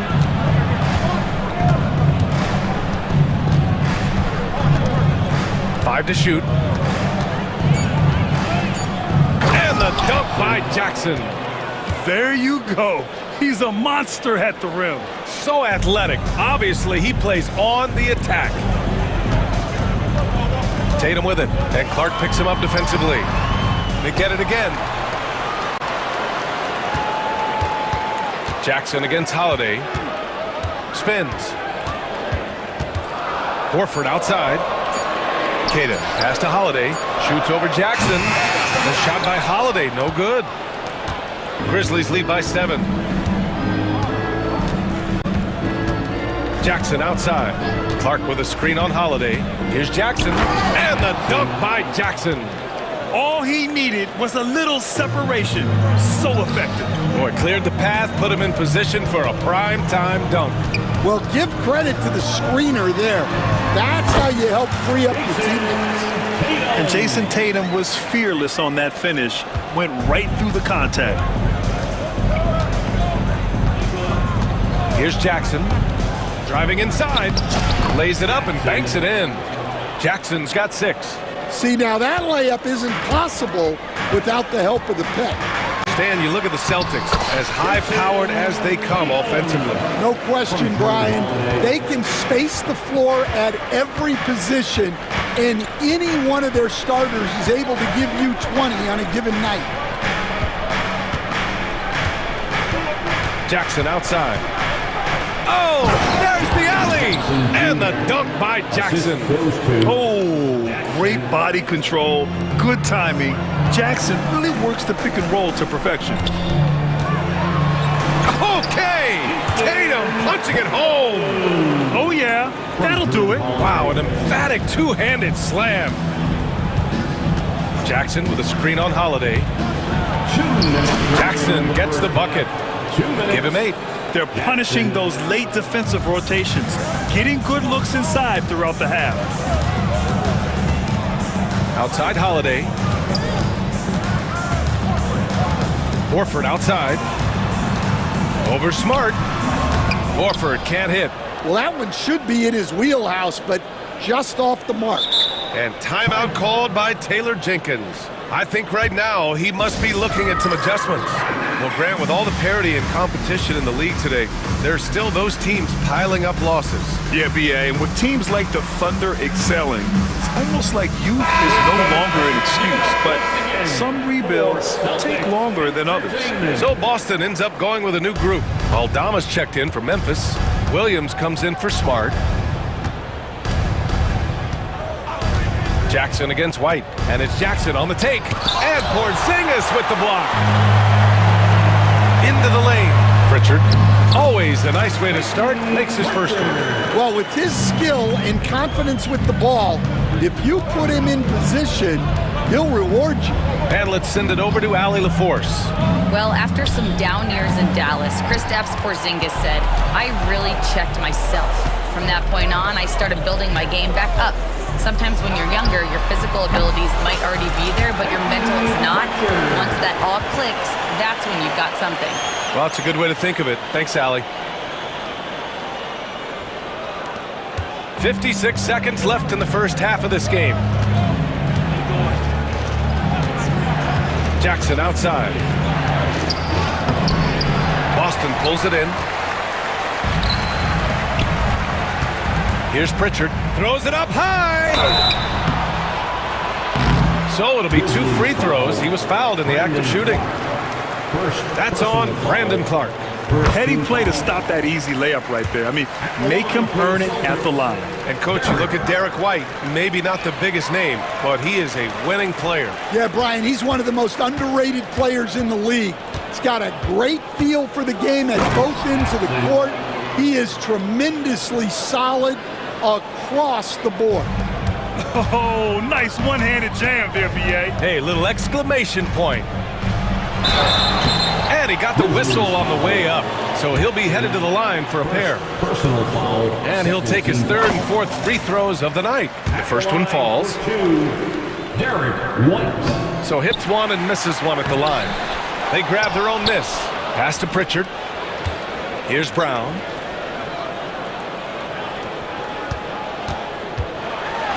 Oh, look out! JB throwing it down. What a flush. Great athleticism from Brown. Aldama outside. Now Williams. Defended by Brown. Let's go with a 3. And he can't get that one. And the first half comes to an end. We've got a close game going here. Memphis ahead, up by 2. We'll see you after halftime for the beginning of the 3rd quarter. 36. Fans, please direct your attention to center court and get ready for the fan half-court shot drums. They're thinking about the shot. And in that first half, we saw a pretty tight battle. We'll soon find out what sort of adjustments were discussed during halftime. Oh, a fantastic game from Ja Morant in this one. The numbers say it all. He spent the first half playing efficient ball.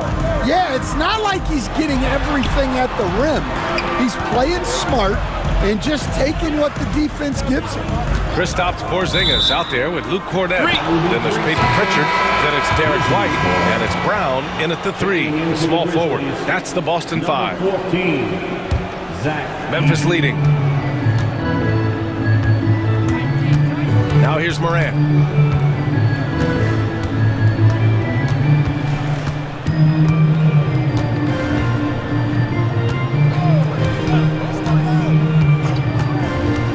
Aggressive take from Morant, and then Morant with the dunk! And the bounce that Morant possesses is unlike anyone else at his position.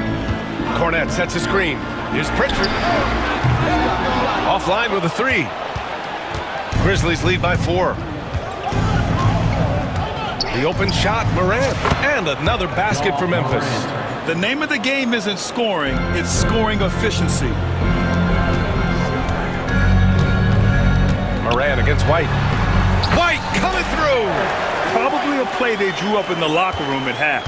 Yeah, I like how they're establishing their interior presence right away.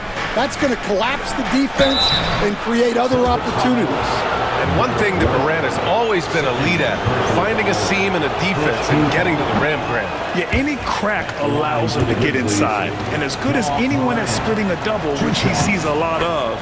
So once inside, he can finish with authority or kick it out to a shooter. Celtics trail by 5. Here's White. Up and in on the layup. White's got 4 points now in the quarter. Assertive move. You can tell the game's heating up a bit. And it's Morant with the ball for the Grizzlies. Their biggest lead of the game was 9. There's the block. And it's out of bounds. The Grizzlies able to retain possession here. Grizzlies ball.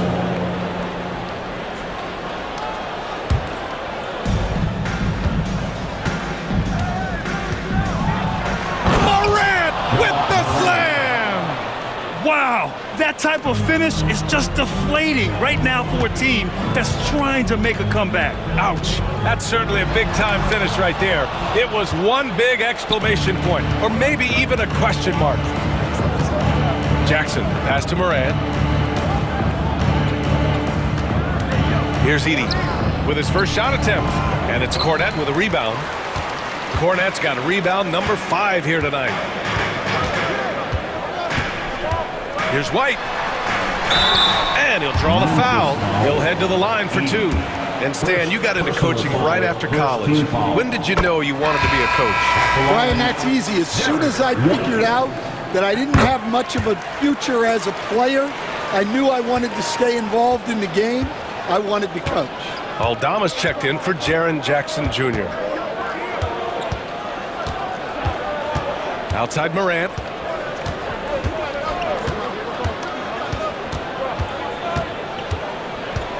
With the drive. Tough points from Ja. Yeah, an electric player. Morant just bouncing off the contact and finishing on the drive. Porzingis misses. Memphis leading by 5. Left side Williams. Aldama, the pass to Morant. 2 minutes remaining in the third. Picked by Aldama. Down to 5 on the shot clock. And he gets it back. Good on the bucket. Aldama's got his first points of the game. Yeah, that's a nice hustle play, but boy, it drives a coach crazy to concede second chance points. Operating inside, Porzingis. Check out Porzingis' energy. He's just relentless on both ends of the court. And then Morant with the jam. And this kind of sick slam is just one of the reasons this team is in charge of this game right now, B.A. You know, there's an edge the way they played and a confidence they're not afraid to show.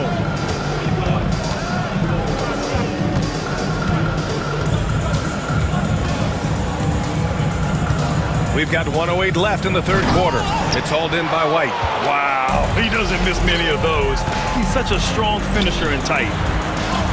Hey, Brown in traffic. Agile and athletic. Brown is able to just overcome that interior defense. And And we've got a timeout from Taylor Jenkins. We might see him looking to make some tweaks to the strategy here.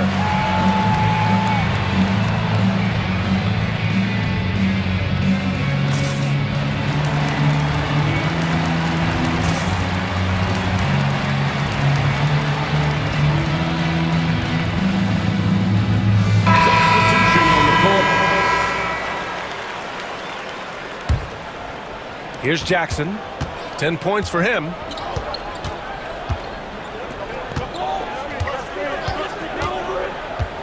Pass to Huff. Back to Jackson.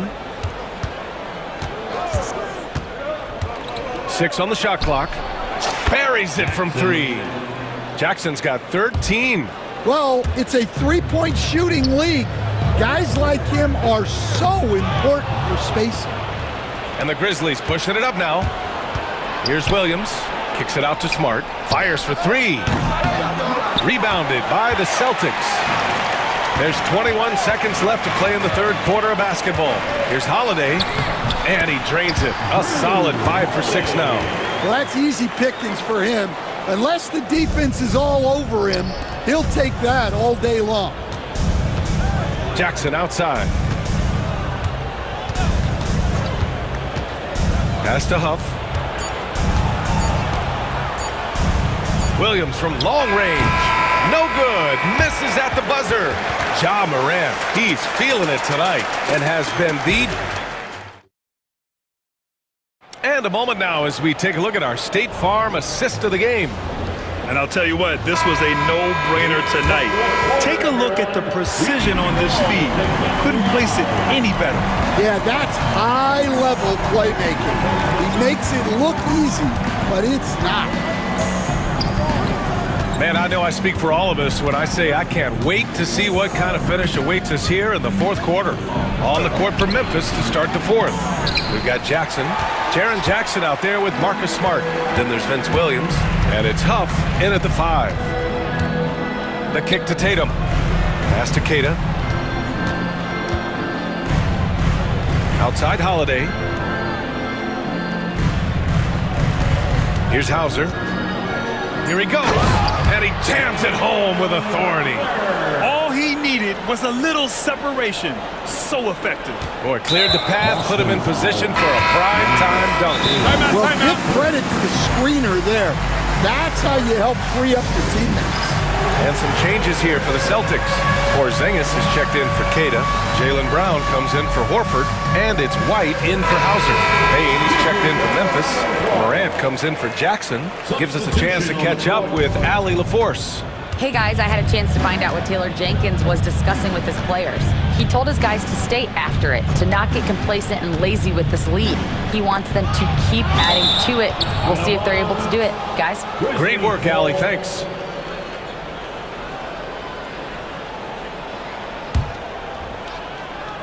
Boston on D. 4-point game. Right side Morant. Just 5 to shoot. And it's good.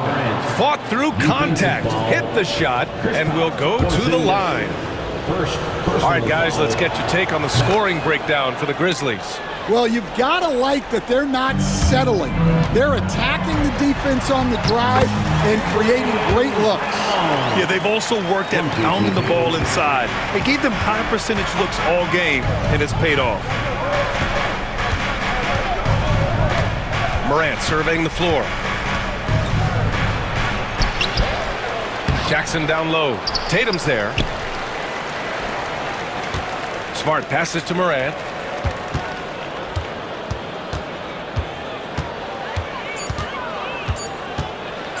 Oh, and he blocks it off the glass. Wow. And that's out of bounds.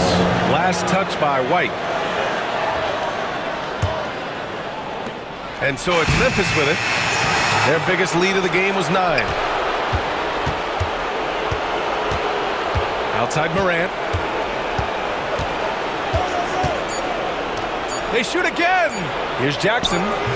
No good. Not a friendly rim at all this trip down. Here's White. And And the foul is called. He missed it, so he's got a couple of free throws coming his way. They'll pin that one on Marcus Smart, and he can't get the first one. At the line, Derek White. And he's good on the second. Just a tough miss at the line. They're down 2 baskets now. Grizzlies lead by 4. Morant with it.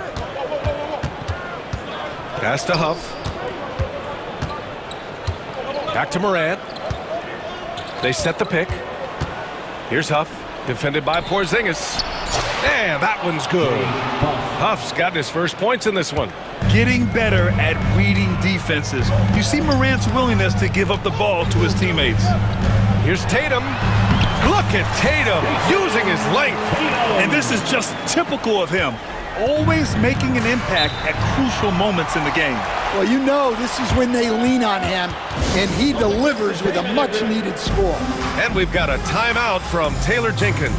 He clearly wants to talk it over and make sure everyone is focused.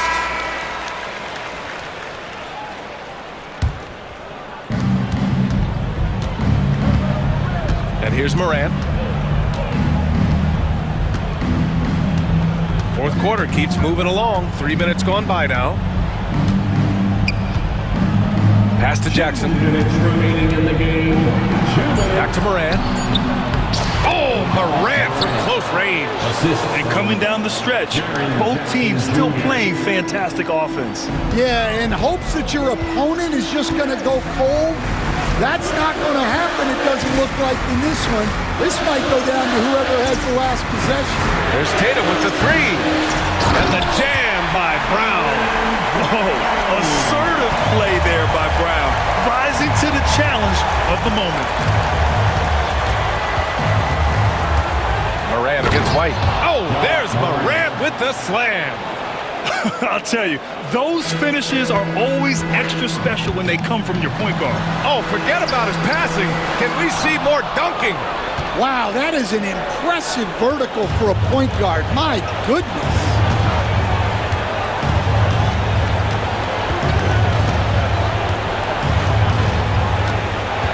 .114 left in the fourth quarter. Clock at 6. Oh, and he got fouled on his way up. He'll head to the line to shoot 2. That one on White. What determination from Morant in the paint, getting his shot off despite being fouled. Morant, 2 shots.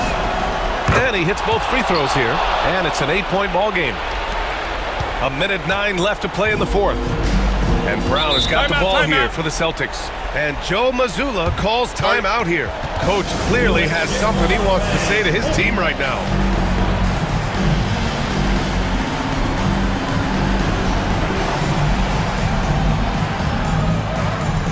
Pritchard's checked in for Boston. The Grizzlies also with a sub. Edey's checked in for Huff. 1:05 left in the fourth quarter. Here's Pritchard.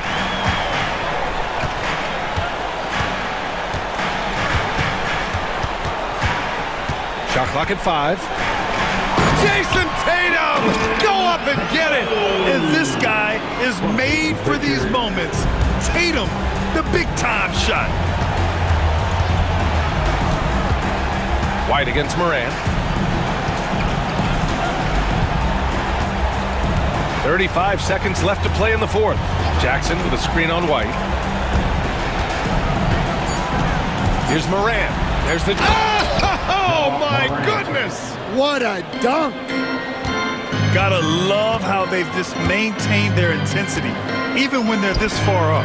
Yeah, and at this point in the game, just protect the ball, make smart decisions, don't give them a chance to get back in the game.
each of these teams are anchored by their big men. I think it's going to be physical and highly intensified.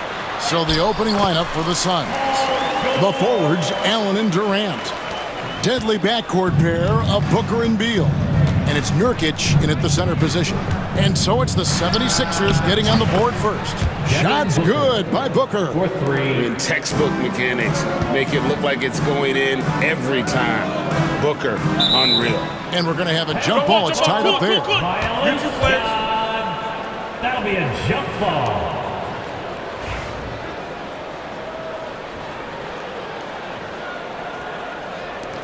And it's the Suns with the ball.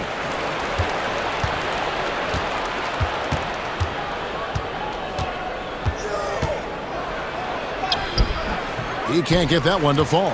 Great D that time from Martin. Outside, George. The 9-foot shot. Hits some rim on the way in, and the bucket's good. And George is so smart, so crafty on the dribble. He's just got an excellent way of controlling the ball and his body as he's dribbling. Now here's Booker. Nurkic a screen on Martin. Here's Booker. Hits the outside fadeaway. Booker's got 5 now. Boy, he is looking confident. Love how they're using him so far. And you know what? They're going to keep using him. I mean, he'll be the centerpiece of their offense today. You can bank on that. Here's George. Pass to McCain.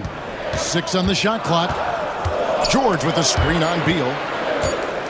Shot on the wing. And it's Phoenix with the rebound. Not sure what the D was doing there. Clearly a breakdown. You can ill afford to give a guy like him that good look. Durant's shot is good. Durant with tremendous touch. He's just a natural scorer. Tries the spin move. That one is good from Joel Embiid. And once he got to the 10, I think he was surprised to find himself that wide open. Well, this early, they should be showing a lot more energy on defense. It's not there. Now here's Durant. Screen by Durant. Here's Booker. And the Suns tack on 2 more. And showing off a little with the handles there. Man, is Booker fun to watch. And let's head over to the sideline and catch up with David Aldridge. Well, Kevin, I was able to talk with Nick Nurse for a minute. I asked him about his team's plan in trying to contain Kevin Durant. He said, I don't think you can contain Kevin Durant. Our focus is trying to have him take tough shots. Hope he misses most of them. We'll see if they can put any pressure on KD tonight, guys. Thank you, David. Now, here's Maxey. George sets a screen for Maxey. Lob pass to George. Throws down the alley-oop slam. Boy, the high-flying acrobatics of George. Something to behold. When he leaves the ground for these alley-oops, you drop your jaw in awe. Booker against Martin. Pass to Durant.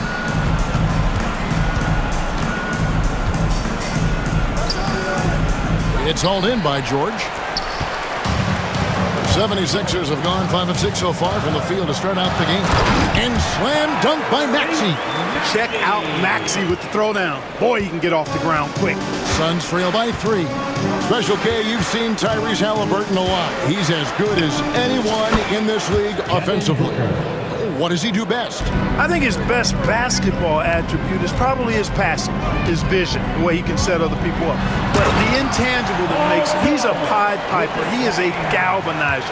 Guys love being around his energy and the way he plays. So not only does he play with great confidence, I think he infuses in his teammates a joy and a confidence that lifts them up too.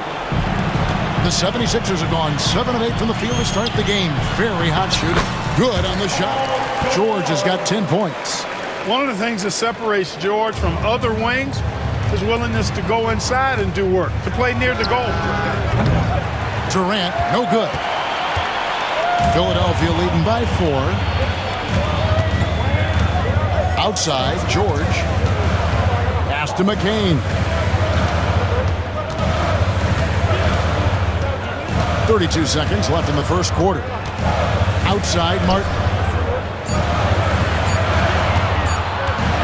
From about 19 feet, A putback. Great positioning on the putback. Boxing out Embiid has to be a focal point for them, or else he'll continue to eat them up on the offensive glass. Harden against Booker. To the paint.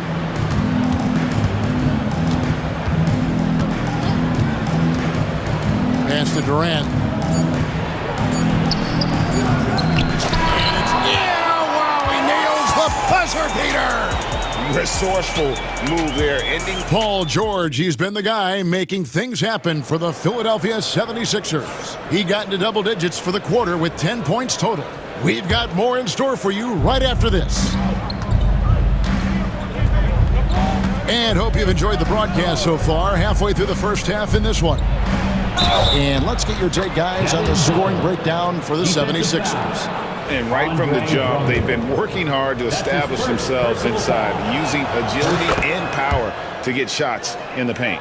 They've also displayed a real unselfishness as a team, moving the basketball well, sharing the rock, and giving everybody a chance to participate in the offense. On the court for the Suns, deadly backcourt pair of Booker and Beal. The forwards, Allen and Durant. And it's Plumlee in at the pivot, manning the middle. Inside, here's KD. And KD throws it down. Durant always ready to throw it down. You can't let him get close to the rack. Maxey against Booker. Launches it. Maxey, no good. The Suns trailing. And while we've got a moment, let's send it over to our terrific reporter, David Aldridge. David? Thanks very much, Kevin. And another Kevin, Kevin Durant, is the most decorated member of the Suns star trio. KD says, I believe in this team and we believe in one another. I like our chemistry. Not just the three of us, but our whole team. Our coaching staff is doing a great job. I'm not promising anything, but I like our chances against anybody. Kevin, they certainly have the talent. David, indeed they do. And here in the second with about a minute and a half gone by. And Booker kicks to Durant. In close, Durant gets the bucket. And those are the kind of nice inside looks they've gotten here in the first half. And so they choose to intentionally foul. Really no idea why you're fouling in a situation like that. You know, maybe there's some bad blood between those two. Yeah, but that's no excuse for that kind of foul. I mean, that might be an explanation for it, but certainly doesn't justify it. And even then, it's just not a good play. Phoenix making some changes. Bol, he's checked in for Durant. Royce O'Neal comes in for Grayson Allen. And Tyus Jones subbed in for Booker. Drummond sets the screen for Maxey. Kept alive. Second shot opportunity. And it's Drummond missing. Suns lead by 3. But Greg, I'm sure their coach is very pleased with their offensive flow right now. I mean, it's harder than it looks to get it going like this. Now they just have to maintain it. Bol with it, and it's Beal in the corner. And he drives in. Oh, and the dunk by Beal. Not just a jump shooter, Bradley Beal is also excellent at knifing his way to the rack and finishing. Oubre finds Maxey. Here in the second quarter, we've played a little over 2.5 minutes now. And Clark, on average, free throw attempts are down a fair bit in the last 20, 25 years. Yeah, I mean, from a fan perspective, I think you compare a field goal to a couple of free throws. It's obvious, though, which is more entertaining to watch. You want to see guys score the ball in live action. Beal deciding where to go with it. Here's Plumlee. And he jams it right over Andre Drummond. Wow! Selfless play by Beal, using that pick and roll action to create for a teammate. Maxey passes to Drummond, and the layup is good. Drummond's got his first points in this one. And they've repeatedly played inside in the first half, guys, and it's paid off. Oh, and he's going up for the alley-oop here. Bol can't hit. Yeah, and that was lining up to be a huge alley-oop, but they just couldn't quite connect. And you know, guys, always a tough catch on the lob. Placement and timing have to be close to perfect. And his presence as a scorer, it just has a calming effect for the rest of the team. He's a fallback option whenever they need him. Neal dishes to Bowl. Good on the bucket. Really good screen that time. Then Bowl with the quick roll. The 76ers trail by 3. Here's Maxey. Can't tie it up as that one's no good. For Phoenix, they've gotten nearly everything to fall for them here in the second quarter. They're a great 7 of 8 from the floor. Bowl setting the pick for Beal. Nailed from three-point land. Beal's got the lead up to 6 now for Phoenix. We talk about guys with pure strokes. Beal's in that discussion. Pass to McCain. Back to Maxey. Throws it up high. That's how you run the pick and roll. Maxey capping it off with the perfect pass. And so it's Jones. He'll bring it up for the Suns. 2 seconds separating the shot clock and game clock.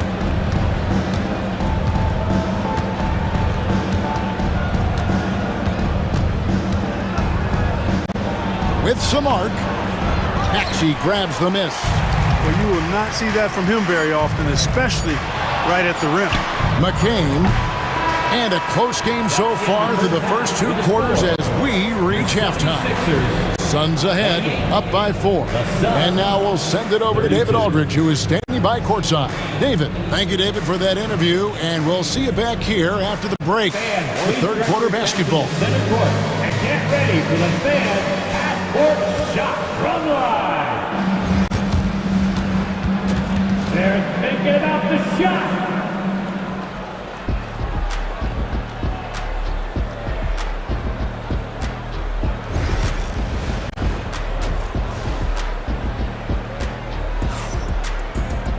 And as we get into this third quarter, as we've seen so far, neither team able to create much separation on the scoreboard yet. You know, guys, Devin Booker has been exceptional here. You just love the patience in that first half. Waited until he got the look he wanted. Well, you know what, guys? It was all about efficient offense, not rushing things, taking your time, finding the best shot on every possession. Martin is out there with Paul George. Then there's Lowry. Then it's Joel Embiid. And it's Martin in at the 2. That's the group in the game for the 76ers. Martin with the bucket. They didn't have much of a problem getting the ball into the post that time. Durant inside. Defended by George.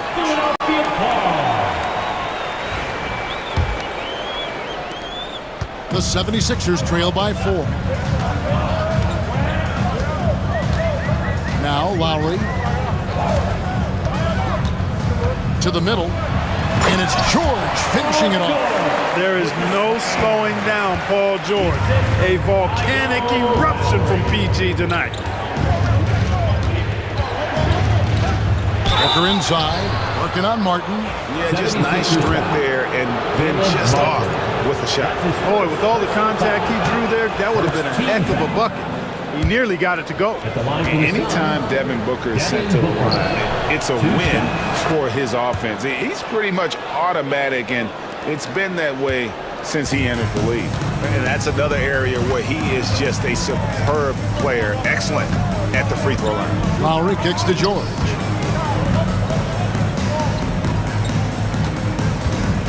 From downtown, Phoenix grabs the miss. KD with it. George picks him up. A quick shot there, and it's off target. The 76ers trail by 4. Martin the pass to George.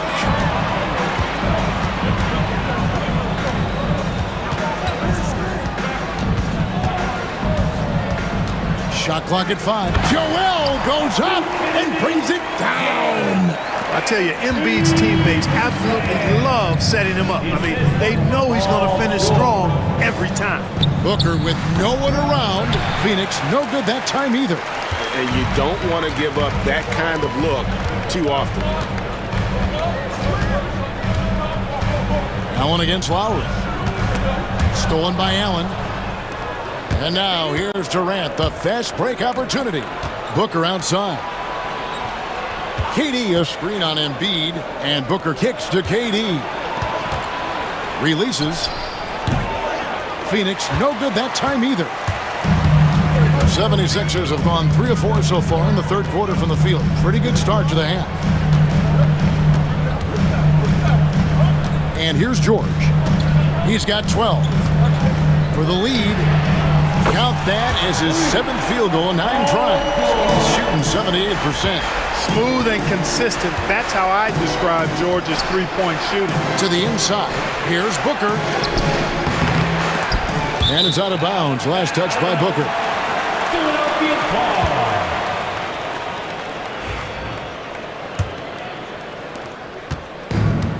Philadelphia's gone 1 of 2 from beyond the arc since coming out of the break.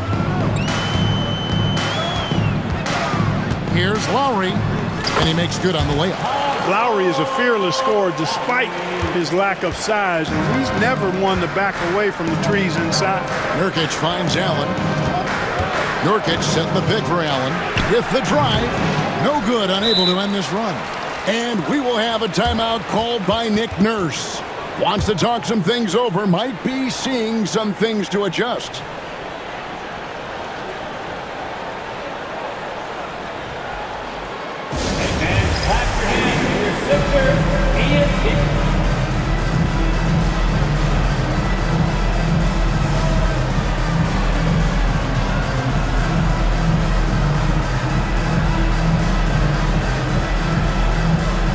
So both teams making some changes here.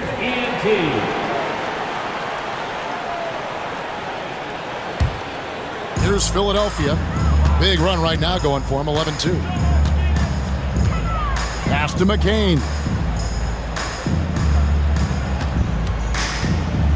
1:37 left in the third quarter. You've got to be aware of Bobo. He's got a 7'8" wingspan. If you are anywhere near him, back up even more to make sure you can get that shot off. The 76ers leading by 3. Drummond passes to Oubre. Nice move. And the jam by Oubre. He's going to put that one in his scrapbook. Insane dunk. And now they're starting to rub it in. Build up a lead, and here we go, baby. It is showtime. And why not? A little salt in the wound. The more plays they make like that, the more they'll have these guys reeling and on the ropes. Jones checked in for Devin Booker. And timeout is called by Mike Budenholzer. Wants to regroup and go over the strategy. And the lack of rim protection, top of the list. And, you know, just look at the numbers, guys. I mean, they are being taken to the woodshed in the paint. And the 76ers with possession. They've got a 13-2 run going. Drummond with a screen on Beal. The putback. It's good on the putback. Drummond's got the lead up to 7 now for the 76ers. You know, I would venture to say if you didn't run one play for Drummond all night, he still could score in double digits. He is an incredible offensive rebounder. Here's Bol, and it's Bol slamming it down. That was a vicious slam for Bol. Love seeing him throw it down with that kind of power. Lowry passes to Drummond. Again, Philadelphia. There you go again. A nice kick out after the D had collapsed on him. Suns trail by 7. Here's Bol, and that comes off the assist by Jones. Assisted by 6 points for Bol. Not just a threat inside. Bol can stretch things out, too. 4 seconds separating the shot and game clocks. Here's McCain. Scoreless thus far. For 3, and Bol sends it back. The shot by Lowry, no good. Well, it's been an exciting game. Plenty of offense as we head to the fourth quarter. 76ers on top. And let's take now this moment to bring up our State Farm assist of the game. And I'm glad this was the pick because I love this pass. Such a great dish. That's what I call court vision. Yeah, and with the accuracy to go along with that vision. I mean, he put the ball in the absolute perfect spot. That's how you orchestrate it. We've reached the fourth quarter, and what has been a very competitive game should be an exciting finish. So with Durant sitting on the bench, this is Mike Budenholzer's lineup. Cole is out there with O'Neal. Then there's Bradley Beal. Then it's Jones. And it's Iguodala in at the center, filling out the middle. Ball kicks to Jones. Pass to Iguodala. It's hauled in by the 76ers. Drummond's got 4 rebounds in this game. Here's McCain. He's covered by Beal. Off the left rim and out. He is single-handedly dropping the temperature in here with that cold streak. And he's got to find other ways to contribute then, because his shot making is not happening right now. Pass to McCain.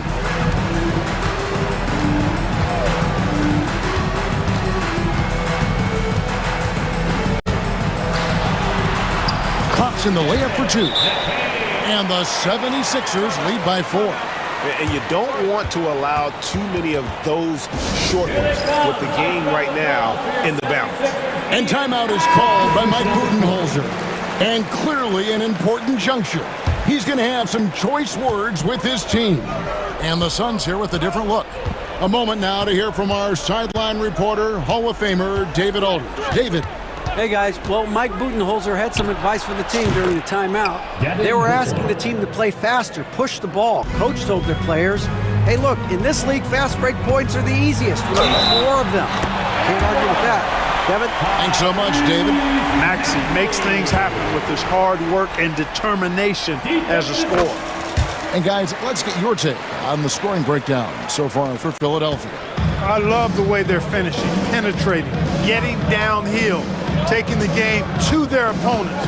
They've been the aggressors, and that's been impressive. And all game long, they've worked the ball inside. It's really worked well for them offensively. They get it back. The 76ers leading by 5. Here's Oubre. Basket good. Crafty at cashing in from there. Oubre Jr. enjoys working on his interior game when given the opportunity. Outside, KD. That 3 off the mark. Rare you'll see him miss such an open look. George. And he gets the basket. Officials blowing the whistle, so a chance at the line for one more. Boy, a nice show of strength that time from Paul George, absorbing the hit and still carving out space to get the shot to go down. The Suns making a switch here. Dunn's checked in. Pass to KD. Good. Nice assist from Booker. When it comes to catch and shoot situations, Durant as reliable as it gets. Maxey against Booker. It's George on the wing. Here's Maxey. Rebound by Nurkic. Well, you know, stopping him is never easy to do, but the defense was strong there. Durant dishes to Dunn. Back to KD. Gets that one to fall. That's his 6th field goal. He has shot the ball 12 times. And we've seen Durant now hit big shots before. This guy relishes the moment. Maxey against Booker. Now here's Oubre. Tight defense on him. Kicks it out to Maxey. The 3 from George. And it's Phoenix with the rebound. Durant down low. Dunn outside. Embiid with the steal. George finds Oubre. Gets the 3-pointer to fall. Oubre has got 5 points now this quarter. A legitimate sniper from distance. Love seeing Oubre Jr. shoot it with such precision.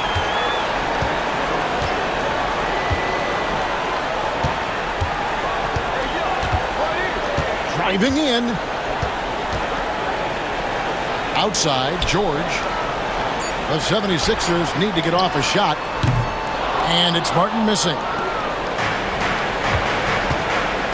Pass to Booker. The 3. Oubre pulls it in.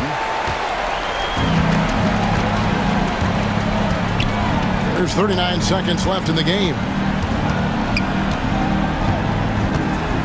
Nurkic against Embiid. Uses the glass to finish the layup. And it's a 10-point Philadelphia lead. They made the most of their opportunities, looking comfortable and locked in throughout the night. Boy, they've given their fans plenty to cheer about, that's for sure. Effort, skill, coaching, you name it, they've done it. Now, here's Oubre.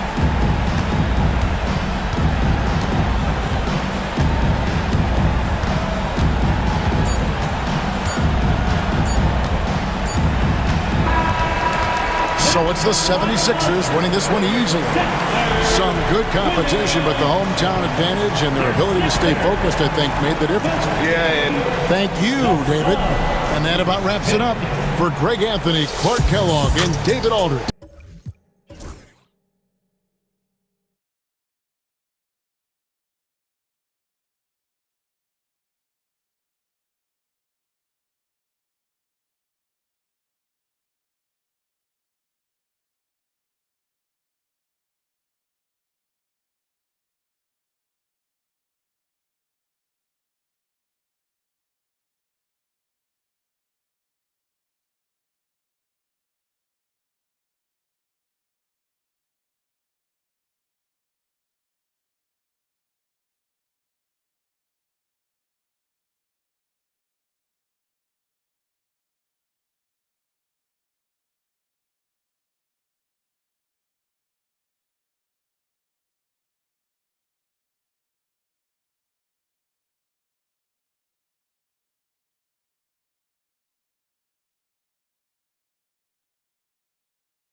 A lot of things, really. But, man, the energy in the building. This house is rocking.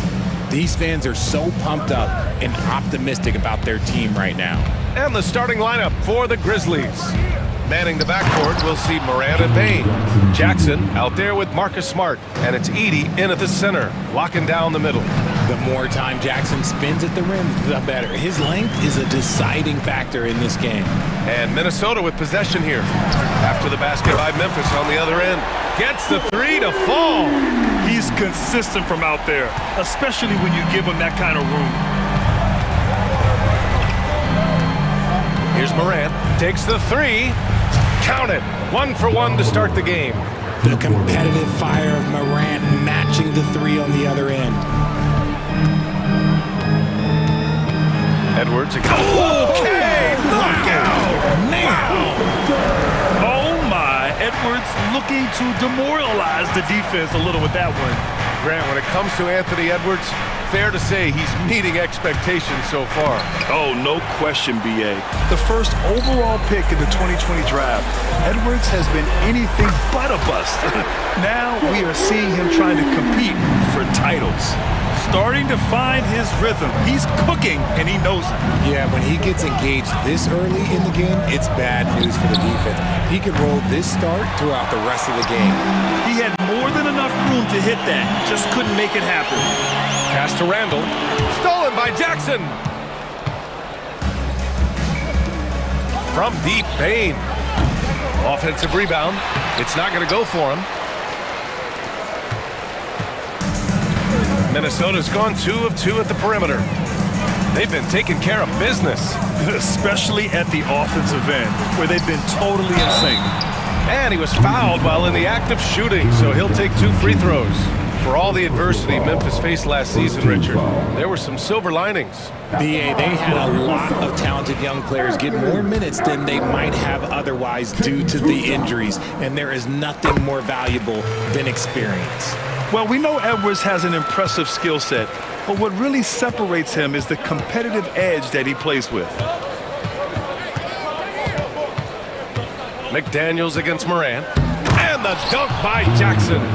Love watching Jackson on the receiving end of the alley-oops. He definitely won the athletic lottery. The Timberwolves have gone 3 of 3 so far from the floor. Here's Edwards. Outside McDaniels. It's stolen by Smart. Here's Morant. Oh, there's Morant with the slam. Showing off that verb. Morant attacks the basket with just such intensity. There's not much any defense can do with it. Now here's Edwards. Playing Washington, he was nearly unstoppable. Here's McDaniels. The rebound by Edey. Hey, sometimes the best looks don't equate to points. About 3 minutes gone in the first quarter. Here's Morant. Morant with the slam! And man, does Morant put on a show. He's got such insane athleticism. Randall, a screen on Bain. And Edwards puts up a deep three. The Timberwolves again can't hit. And the defense got away with one there. I mean, that's a shot he typically makes. Outside Bain. Jackson with a screen on McDaniels. From deep, Bain hits the trifecta. Well, Bain is an efficient three-point shooter, so you have to turn up your perimeter coverage when he's on the floor. Here's Edwards. Minnesota again missing. Memphis with the ball. 9 points in a row, a good run going. Moran against Conley. Oh, there's Morant with the slam. You can really feel the momentum swinging in their direction. Yeah, but they can't relax. They've got to keep building on this lead because it is not safe. Yeah, what energy from Edwards on the drive. Pushing his way inside and straight to the cup. Morant surveying the floor. No, stopping him there. Jams it in, and he's fouled. An opportunity at a three-point play. Jaden McDaniels picks one up. The electric Ja Morant. High-flying, fast, fearless. Where's that mentality come from, RJ? There is just a fearlessness like you mentioned. Most players, you just have that mindset. You don't care. You're going to attack the rim. Doesn't matter if you could potentially get hurt. You are going to take off. That mindset is a level of aggressiveness that only Ja Morant possesses. And he's 5 of 7, getting into a nice rhythm offensively. Outside Morant. And then Morant with the dunk! And if you're wondering what makes Ja so special, it's his ability to take over games all by himself. Outside Edwards. Here's Randall. It's McDaniels on the wing. Back to Conley. Ja Morant, he's feeling it tonight and has been the driving force for the Grizzlies.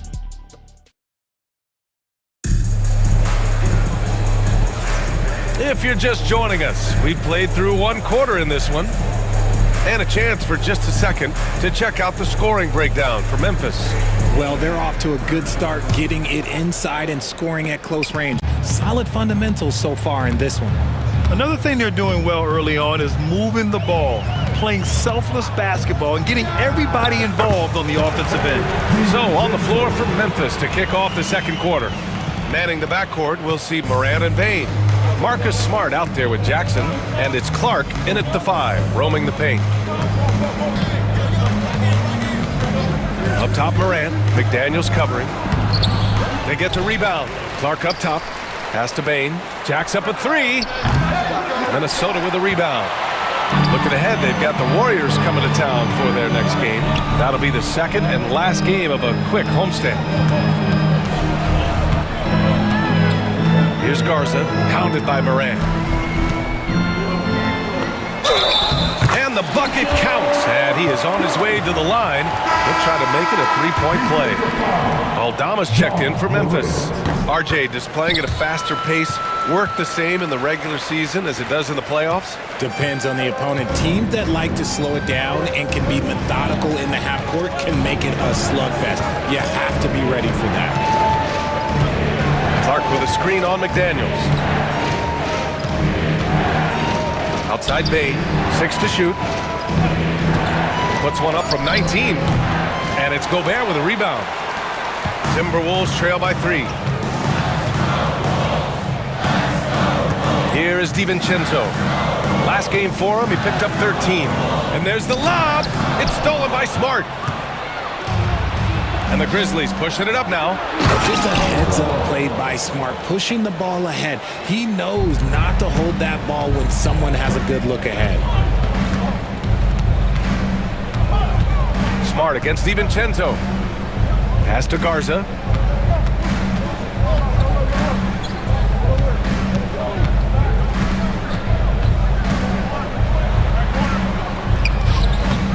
Tries again, and he lays it up and in. Garza's got 5 points now in the quarter. Second chance points are always painful. Have to make the effort to box out.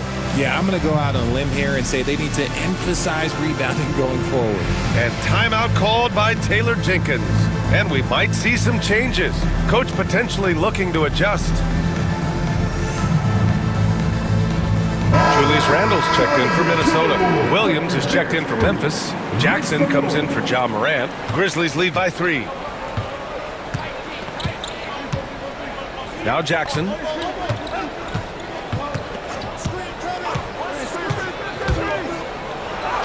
And that one drops for him. And force-feeding the ball inside. I mean, no reason to go away from what's working. The Timberwolves have gotten 3 of 4 field goals in the second quarter. Here's DiVincenzo. Oh, sweet move. Shot from the low post is good. DiVincenzo's gotten his second bucket. When you use it right, the pump fake's as effective a move as there is. Now here's Jackson.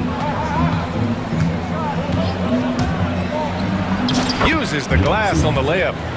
And the Grizzlies lead by 5. That's been the story of their offense so far. Getting a number of looks from point-blank range. Here's DiVincenzo. Uses the glass to finish the layup. DiVincenzo's got 6. That scoreless first quarter, that might have woke him up, and he's turned it on here in the second. Clark with the screen. 1:46 left in the first half. Here's Jackson, and Gobert with a block. Yeah, the long arms, it's difficult to protect your shot from Gobert's reach. Grizzlies lead by 3. Here's Aldama. Counted from distance. Aldama's got 5 points now in the quarter. This is that modern big man play. Tall guys who are comfortable draining shots from deep. For 3, DiVincenzo. They get it back. And their offensive game plan is clear. Get it inside and go to work. And so Jackson Jr. will bring it up for Memphis. 1:02 left in the second. And there's a whistle. He'll head to the line to shoot 2. It's on Dante DiVincenzo. The defense there doing whatever they can to protect the rim. Memphis shooting their second and third shots at the line here. And that's good as he hits both shots. Timberwolves trail by 6.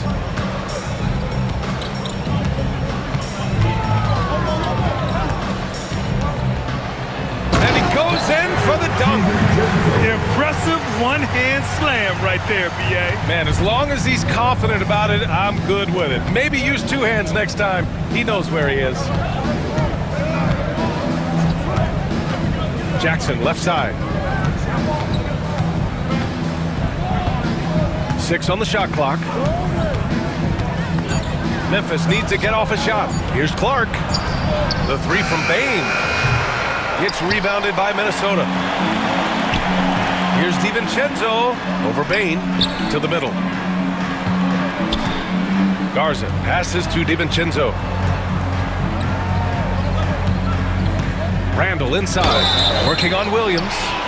Oh, and there's the whistle on the shot. So 2 free throws for him coming up. Inside, you have to try something to stop Randall. But he gets physical right back and draws a good shooting foul. No good on that one.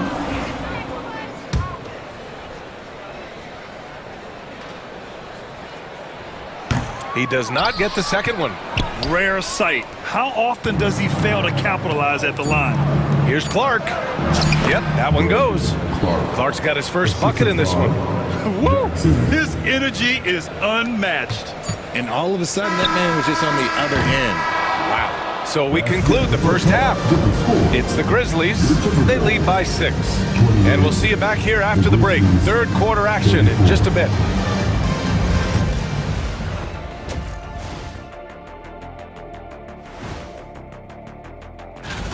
The Charlotte Hornets will go up against the Jazz in Salt Lake City. Tip-off is 9 Eastern, 6 Pacific. And returning our attention to this game, a solid first half for the Grizzlies. Playing well on the road can be very difficult. Glad you could join us. Ryan Anderson and crew are ready to...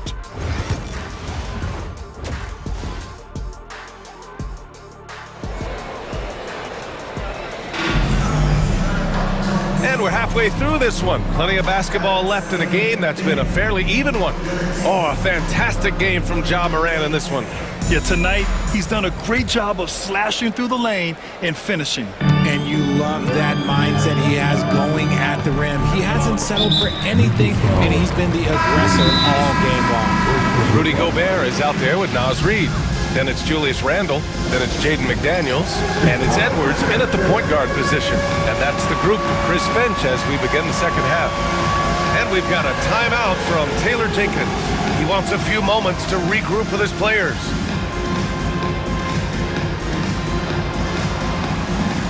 Alexander Walker, he's checked in for Julius Randle. A look now at the leaderboard to see which teams had the toughest defenses this past season. Number 1, Minnesota. And their gritty mentality when it came to defense was really infectious. They were the best last year at holding opposing teams to low-scoring totals. Alexander Walker with it, guarded by Morant. McDaniels against Morant.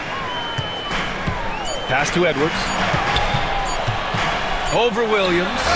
And he can't bank that one in. Memphis leading by 6. Now here's Morant.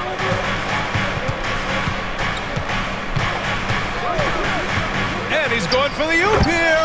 Hammers the lob through. And it's so difficult to defend Morant in a pick and roll because not only can he get his own, but he can also create passing angles in very tight spaces. Edwards. Oh, the finish inside by Edwards. He's bringing a lot of energy to this offense, not letting the scoreboard discourage him right now. He's going to keep putting up. Oh, Morant! Wow! You gotta love how aggressive Morant is. He is fearless going towards that rim. And you think about the fearlessness of Ja Morant and how he attacks, even as a smaller player. RJ, you got any comparisons? I would say AI, but AI was more of a two-guard, even though he was a couple inches shorter, but definitely similarities of how they attack the paint with fearlessness. Over a minute and a half now. And oh my goodness! Did you see that? Bring it out the hammer! Now that's how you finish. Ja Morant was a great player, but he became a star once he learned how to dominate pick and rolls. This isn't how they wanted to start the second half. Only 1 of 4.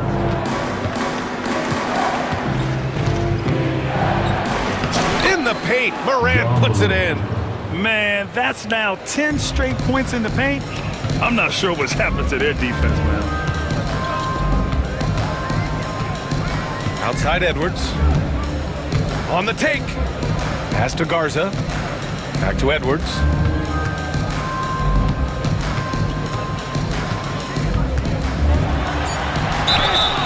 And a foul called on the way up.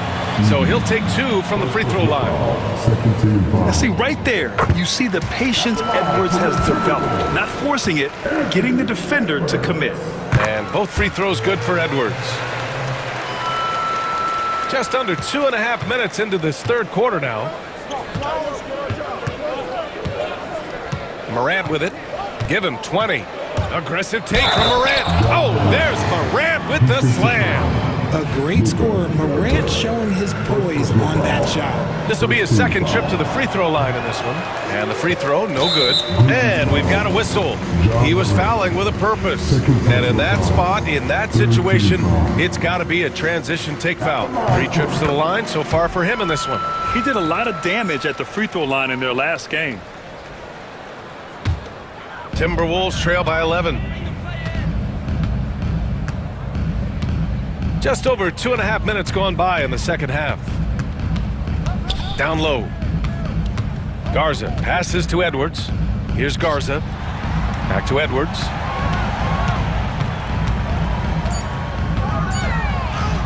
It's good! Edwards! What strength!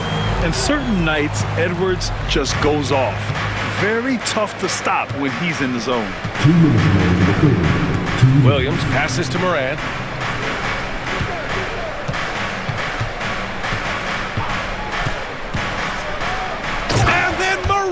With the jam! Can you say immediate entry into the highlight reel? Woo! What a dunk, BA.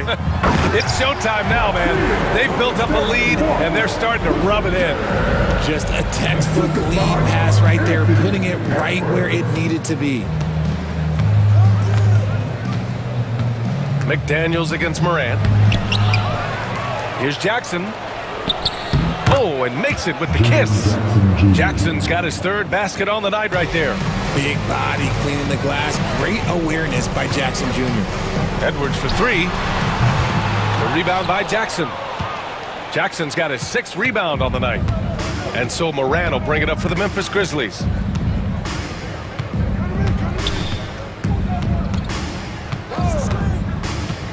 Driving to the basket. Oh, there's Morant with the slam. What I love about Morant is that he understands his strengths on offense, which is why he is so efficient. Edwards, the pass to Garza. Back to Edwards. Strong drop. Get up, Anthony Edwards! Playing from behind, it's amazing he chose a dunk with that high a difficulty rating. Yeah, no question. That was a stellar move with plenty of swagger. And timeout called by Taylor Jenkins. He wants to make sure everybody's on the same page.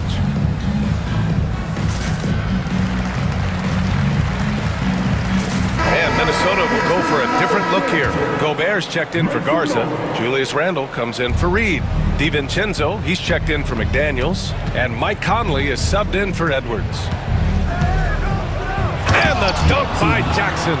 And if you try to block his shot, you risk getting posterized because he is good at using that height to his advantage. For three, Randle, he buries it from three. Yeah, a shot that Randle has added to his repertoire. Shooting the three with confidence now. 8-second difference between the shot clock and game clock. Smart passes to Clark. Here's Bane. Back to Clark. Pass to Bane, all alone. It's rebounded by Rudy Gobert. Gobert's got 4 rebounds in the game. Conley finds Randle. From 18 feet away, Gobert.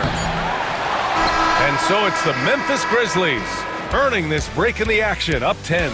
And all right, let's take a look at our assist of the game presented by State Farm.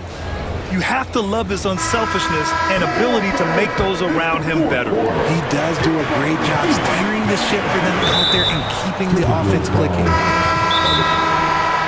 The fourth quarter has arrived. So good to have you with us. On the court for Memphis to start the fourth. Santi Aldama out there with Brandon Clark. Then it's Desmond Bane. Then there's Vince Williams. And it's Jackson in at the 1 spot. And we've got a timeout from Taylor Jenkins, rallying his guys to make sure they all know the plan. And some changes here for the Grizzlies. Jaren Jackson comes in for Aldama. And it's Marcus Smart in for Williams. Time now to hear from our reporter, Allie LaForce. Hey guys, I had a chance to find out what Taylor Jenkins was discussing with his players. He told his guys, let's not waste this advantage. Hold on to it. Stay aggressive.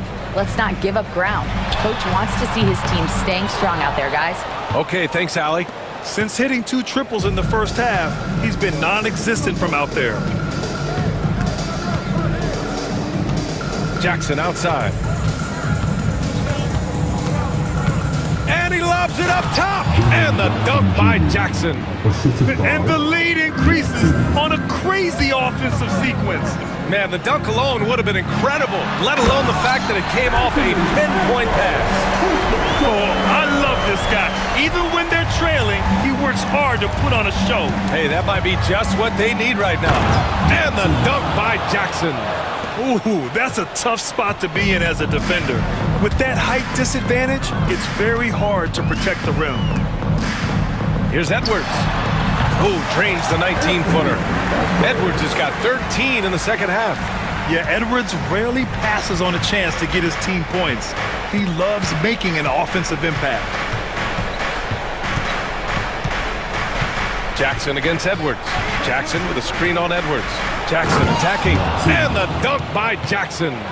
And one move ahead of the defense. A solid pick.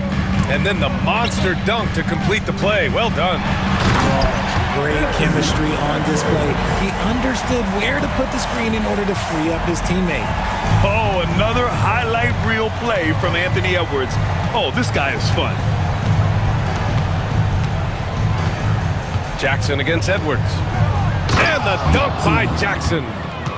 Oh, nice one-handed jam there, B.A. Hey, little exclamation point. Smart against Edwards. And Minnesota again with a bucket. He's been a bright spot in their play today, but he could really use some help. Memphis leading by 12. We're in the fourth quarter here, just under 2.5 minutes gone by. Jackson down low, guarded by Edwards. Jackson gets the bucket. And trust me, when the D's slow to react, he'll be the first guy to make them pay. Yeah, they're going to do a much better job of putting a little bit of pressure on him on his way to the hoop. Edwards, a pass to Reed. For 3. Kept alive. Outside McDaniels. Pass to Reed. Stolen by Jackson. We're in the final quarter play here. 3 minutes in. Here's Jackson. Checked by Randle. Jackson down low. Randle's there. Jackson gets the bucket. Jackson's got 20 points. And now we get a little perspective here on how the hustle game has been for the Grizzlies. Great heads-up defensive play tonight, creating offensive opportunities for themselves by forcing deflections. We're also finding a lot of points tonight off the transition play, running the floor and using the fast break to beat the defense. Jackson against Edwards. Jackson outside. And Grant, while we want the officials to get it right, I'm sure the league would like to shorten that time officials are at the table. Tell me about it. You wonder if a time limit should be instituted. If they can't figure it out after a minute or so, just go with how it was called on the floor. Filthy. I mean, just the arena is stunned. He's got a deep bag of tricks to dig into. And there's no way this margin gets closed down. Great execution of a game plan and a nice win here for the Grizzlies. I think it was their play in the paint that got them the win tonight. And the defense seemed powerless to stop them down low, resulting in plenty of high percentage shots for them. And so this win marks their first victory of the new year. And they've had their fingerprints all over this series, winning 2 straight and looking like they have this team's number. And even the opposing fans can't deny this was a sensational game for Ja Morant. Oh, he was at the center of everything that happened in this game. His energy was felt throughout the building, and his impact, well, it was incredible. So 1 for 2 that time at the stripe. And here's Minnesota now. It's a 13-point game. And Edwards slams it in. 36 seconds left in the fourth. And here's Jackson.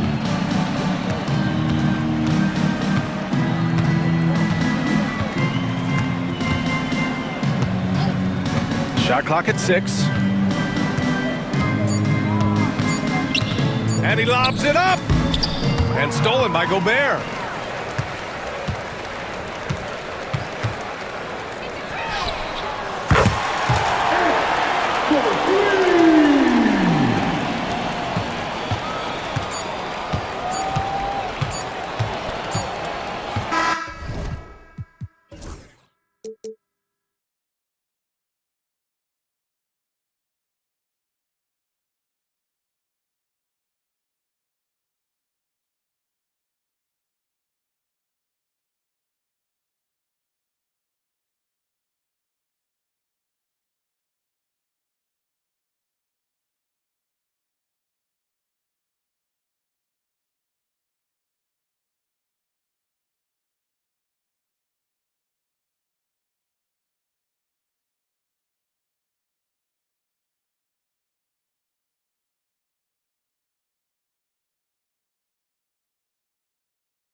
Well, Kevin, I'm always interested in the rookies, seeing which guys step up. The leap to the NBA can be a huge one, so you never know what will happen with some of these young players. So the opening lineup for the Suns. Deadly backcourt pair of Booker and Beal. The forwards, Allen and Durant. And it's Nurkic in at the pivot spot, manning the middle. Holiday against Booker. Nifty move. A special move before the shot. Booker's got the opening basket of the game for Phoenix. Tatum with it. Last time out he had 38 points. Stolen by Durant. Nurkic with it. Now guarded by Tatum. Nobody near Allen. Drills the three-pointer. And they don't want to get in a habit of giving him open looks from three. First quarter still, but not who you want to leave open. Well, up and down the Suns roster, Doris, there are guys who can make tough shots. Kevin, what a luxury to have multiple guys that not only can create their own shots, but also hit shots with a hand in their face with excellent defense. To me, it keeps the floor of their offense very, very high. The other thing they do exceptionally well is they will kill you with the mid-range game. Here's White. And the rebound by Nurkic. Never easy to stop this guy at the rim, but that is a beautiful contest right there. Outside, Beal. Outside for Durant. 6 to shoot. Lays it up and banks it in. We call that the ultimate high percentage look for one of the most efficient scorers ever. KD in the house. Tatum down low. Defended by Durant. And Durant sends it back. Boy, just 1 for 4. A little brisky right now. Durant with a screen on Holiday. And Booker kicks to Durant. Booker against Holiday. Now here's Booker. He's tightly guarded. Holiday with the defensive effort. Here's White. Here he goes. And he gets it to go. Well, how about that drive by Derek White? This guy has so much to his game. Booker against White. Stolen by Tatum. White down low. Good, and it's Tatum picking up the assist. And I like to see this. They're calling his number early, and he's delivering. They know that if this guy goes off, their chances of winning rise exponentially. Now here's Booker over White. Booker the pass to Nurkic. Allen with the ball. He's covered by Brown. Back to Nurkic. And finished off by Nurkic. This is about first setting a tremendously good screen by Nurk, then getting off the screen and converting a pick and roll. So good. Shooting foul as the whistle blows. He'll shoot 2 free throws. And we talk about Derek White, Doris. How impressive has his rise been? Kevin, it's been both impressive and sometimes feels improbable. He was not highly recruited. There were no expectations on him when he arrived in the NBA. This guy has turned himself into one of the premier defenders from the guard spot, an excellent shot blocker, and so rock steady as a ball handler on the offensive end. No luck that time on the shot that would have put them on top.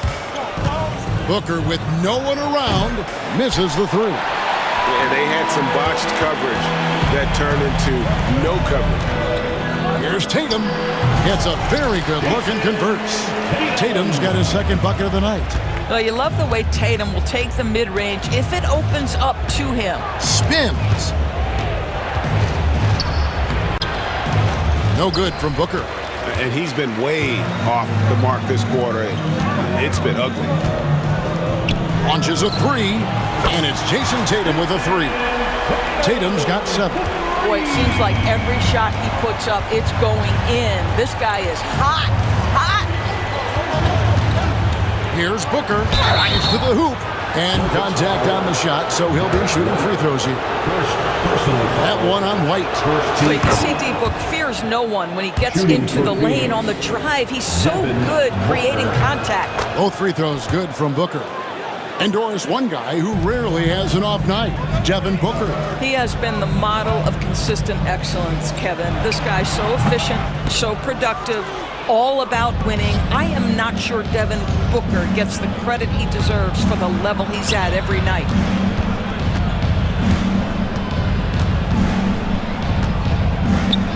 Down low, it's deflected and stolen by White. Here's Holiday, takes it off the glass. And they've done well at taking advantage of some late defensive rotations and getting the ball in the paint. And that does it for the first quarter. Boston on top, up by 4. And we've got more action.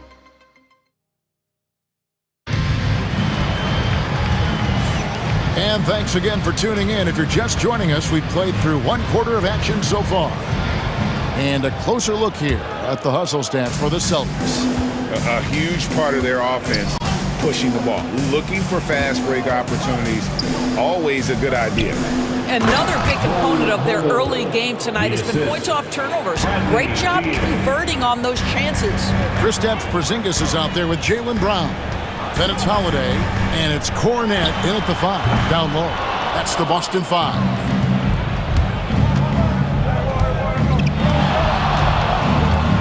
To the left side wing. Bull kicks to Plumlee. Allen with the screen for Plumlee. Back to Bull. The tray. It's hauled in by Cornet. The Celtics with the lead. There's the pick. Here's Pritchard.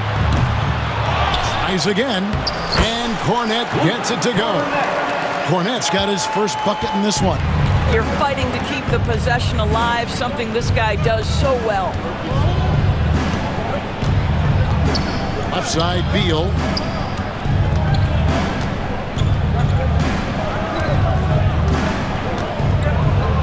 Oh, and the dunk by Beal. Bradley Beal letting you know there's still an explosive level to his game. Off his feet, easy finish.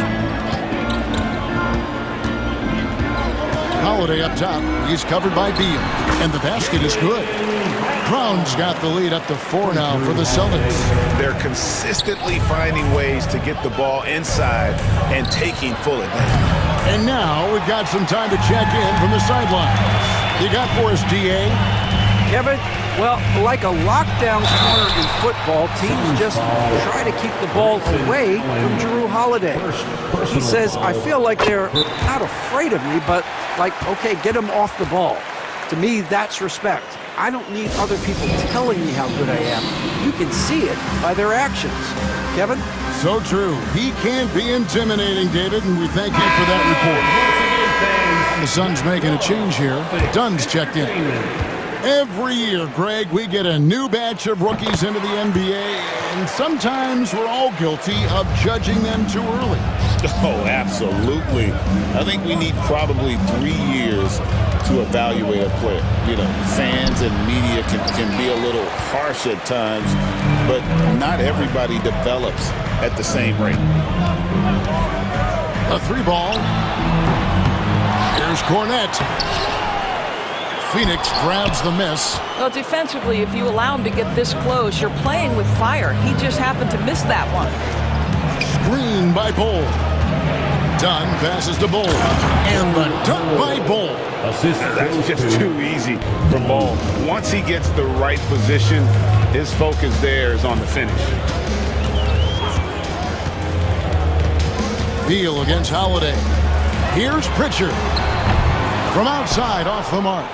It's almost as if there's a lid on the hoop for him right now. He still hasn't gotten one to fall from the court. Celtics leading by 4.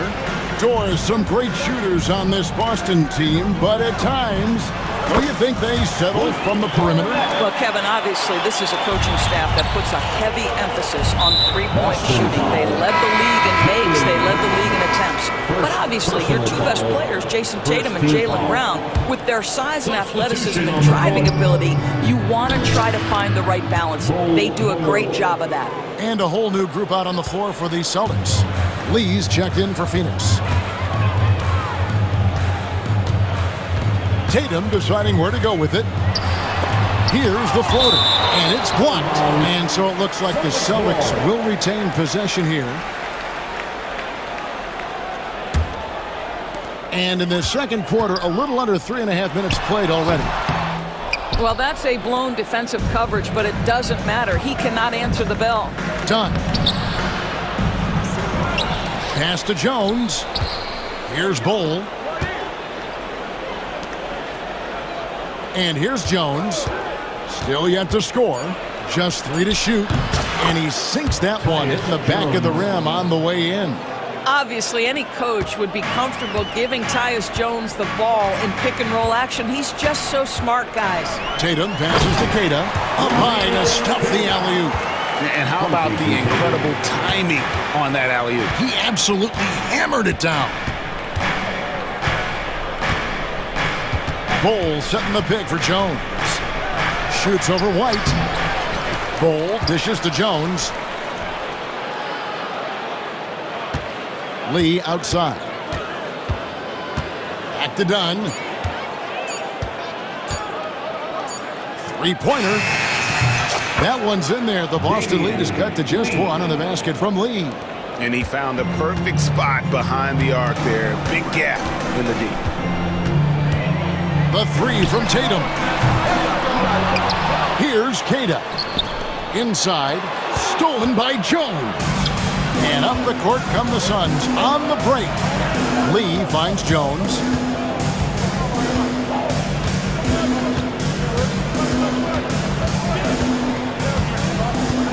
Screen by Bowl.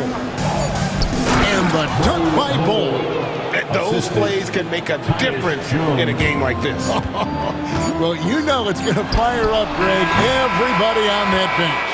Well, credit him for going for it, not settling, saying, I'm going to attack. So that'll be it for the first half. Fairly even battle underway in this one. Suns lead by 1. They'll see you after halftime for the beginning of the third quarter.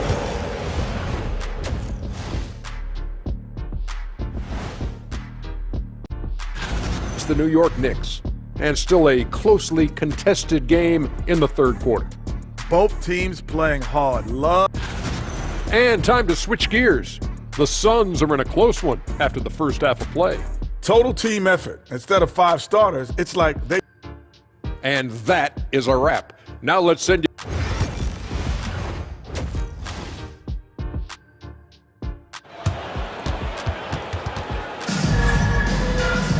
And after a fairly even first couple of quarters, the second half could turn out to be a great one as both teams try to gain an edge. It's been quite a game for Bowl. Man, how about the amount he's contributing in the scoring column? Through 2 quarters, he has been terrific. And one would expect that the defense made some adjustments at halftime, but he has the ability to answer right back. Setting the floor for the Suns. The forwards, Allen and Durant. Then Booker out there with Lee, and it's Nurkic in at the 5. Oh, great defense there. Anticipated the play and got there first. Here's Booker.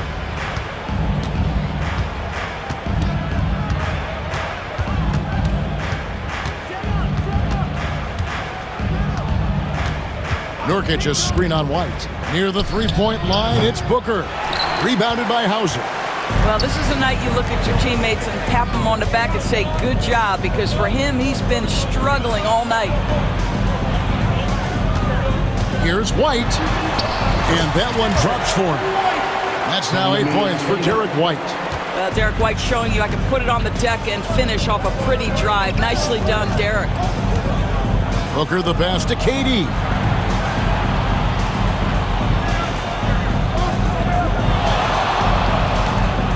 Fires top of the key. Rebounded by the Celtics. Well, they'll be happy with that look, even though it didn't fall. I think expect them to go back to it, because that's the kind of shot this offense is designed to generate. Oh, and he went for the two-hander on the slam, using some muscle. Some urgency from him there, sure. and stolen by White.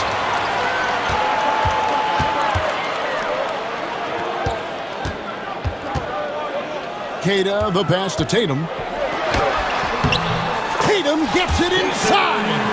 Wow, what a start to this half. 3 for 3, dictating the pace on the offensive end. They're rolling early. You know, Doris, you think back to the Suns in the NBA Finals not too long ago. How quickly things can change in this NBA. Wow. Kevin, success in the NBA is fragile, it's tenuous, and it's never guaranteed despite past success. The Suns shook up their core after losing in the finals, just trying to get over the hump. But that delicate balance obviously hasn't worked out. They're competitors in the West, but can they get to the ultimate prize? Not quite 2.5 minutes played here in the second half. To the paint, here's Durant. Durant going to work inside. This is where his length and size are a factor. Kevin Durant getting an easy opportunity inside. White the pass to Tatum.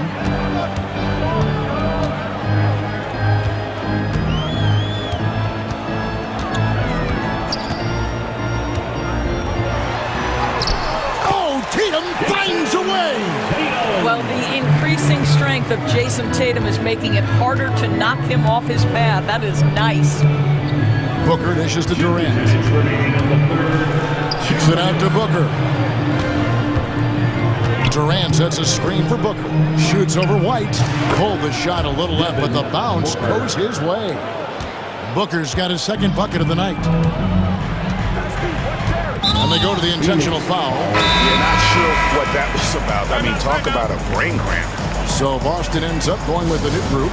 And timeout is called by Mike Budenholzer. He wants to make some adjustments to the game plan, clearly. Donnie's checked in for Phoenix. Ace O'Neal comes in for Grayson Allen. And now, courtesy of the 2K leaderboard, here are the teams that led the NBA in block shots last year. Number 1, the Celtics. And that defensive reputation has value in and of itself. I mean, by the end of the season, teams were afraid to take the ball inside. And he jams it with authority. Gotta take care of the ball. They'll punish you if you're that careless. That's right, and that's severe punishment right there. Boy, in a tight game like this, that can change the whole tone. It helps your opponent get into a little bit of a rhythm. And with their hot shooting here in the second half, their field goal percentage over 50% now for the game. And they haven't been able to turn it into a big lead, but their rebounding advantage is starting to add up. Great D that time from Beal. Suns trail by 3. Jones drives in. O'Neal wide open. Phoenix keeping it alive with a new 14. To Porzingis. The Celtics working the ball around now. Double team on Holiday. From the arc. Here's Cornette. Second chance shot. Here's the screen. Down to 5 on the shot clock. And it's Holiday at the elbow. Another shot. Holiday with another miss. Just 2 seconds between shot clock and game clock. Jones against Holiday. Right side, Beal. Dunn sets a screen for Beal. To the middle. And Dunn with the slam. Well, this is the kind of pass that gets everyone excited. It's also how you build great team chemistry. And foul on the shot. He'll shoot 2 at the free throw line. First personal foul. Yeah, good job to take him right at the D. First trip to the free throw line for him in this one. And not really great numbers for him at the line, but really not terrible either. Right around 70%. O'Neal from long range. No good from three-point territory. 3/4 of play in a close game here. And it's time to bring up the State Farm assist of the game. And he sliced the D wide open with this feed. They had no chance to prevent that basket. Well, that's what a great pass will do, right? You love the unselfish play. And And with 3 quarters behind us, we start the 4th quarter in what is still anybody's ballgame. And we've got a timeout from Joe Mazzulla. And he wants to see some changes out there right away and right now.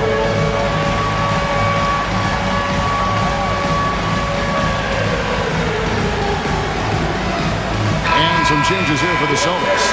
Jason Tatum comes in for Luke Cornett. And it's White in for Pritchard. And the latest now from our sideline reporter, David Aldridge. David, it's all yours. Take it away. Hey, Kevin, able to listen in on what Joe Mazzulla was going over with his team. He asked his team to dig deep. He said, I know you're tired, but they're tired too. It's about who can give more than the other guy at this point. Show me what you can give. Back to you. Thank you, David. The small and power forwards, the star pair of Brown and Tatum. Holiday in the backcourt. To his side is White. And it's Porzingis in at the 5 spot. That's the Boston 5. Pass to Tatum. And that one clearly a foul. Gets the whistle and 2 shots coming up. It goes on Devin Booker. It's safe to say Jason Tatum is a bona fide superstar. He certainly is, Kevin, and really been a big-time star from the time he was 23 years old. Lots of pressure on this young player, but Jason's not only embraced it, he's thrived under it.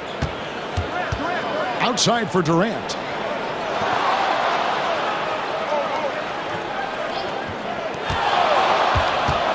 Clock at 6. Pass to Nurkic. Porzingis with the block. 7'6" wingspan, sending it back.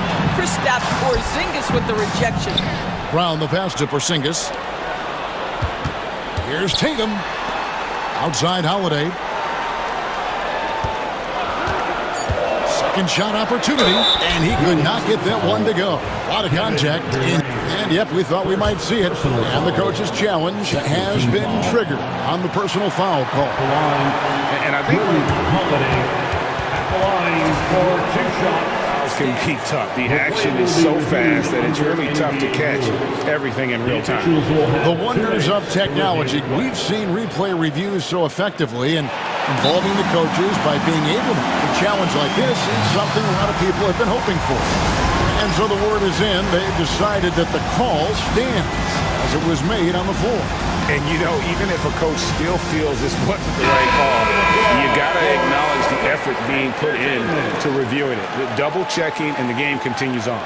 Grayson Allen's checked in for O'Neal.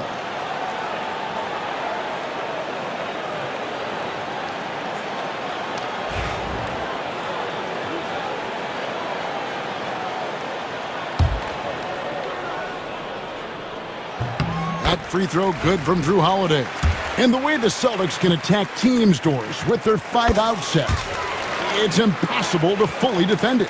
Kevin, there is so much space on the floor because they have shooters at every single position and guys who balance that shooting with an ability to get off the dribble drive. This is as good an offense as we've seen.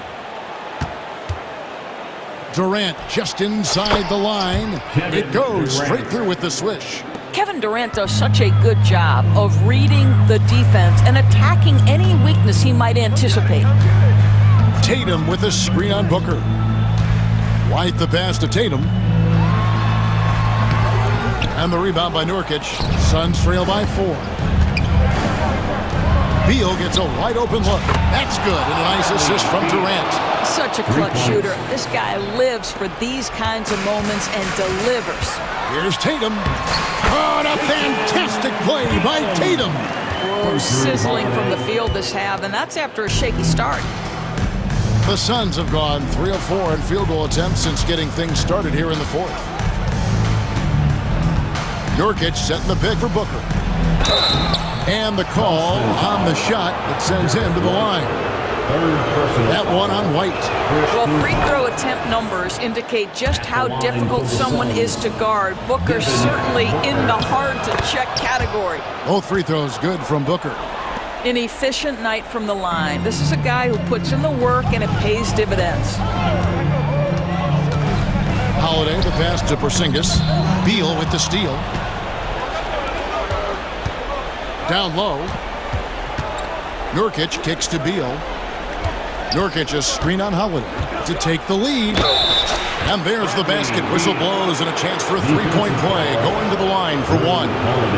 And now we'll get a perspective here on the hustle game. How it's been going for the Suns. They have been a wrecking ball defensively, coming up with steals, being active with their hands, and just doing a terrific job of disrupting the rhythm. They've also been scoring on the break. With how difficult it is to get buckets in the half court, anytime you can push the ball in transition for easy ones, that's big time. How about this run, Craig, they're on right now? Wow. I mean, they're just getting to their spots and executing, really keeping things simple. Pass to KD. Over Tatum. And the Suns tack on two more. Well, we know Kevin Durant is one of the elite players in the NBA. And if there's a big shot to be made, he wants to take it. And it's White missing. The Suns on offense. They're on a 14-6 run. Booker looking around. And the dunk by Booker. We've come to expect this from Devin Booker. This guy is a relentless force on the offensive end. White goes in. Pass to Holiday.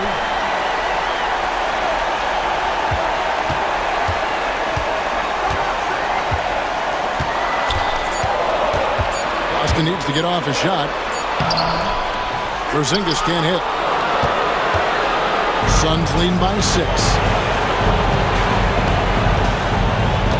Here's Booker.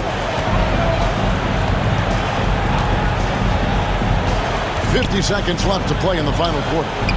Durant's shot is good. Finishing strong. This is how you want to close things out. No question. They've gotten hot at exactly the right time. Clutch play on a team level.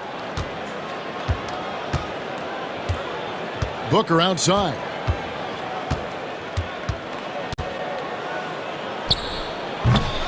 And he can't extend the lead to double digits. And here's Tatum. He'll bring it up for the Boston Celtics. They trail by 9 points. Again, the miss by the Celtics. Now here's Durant.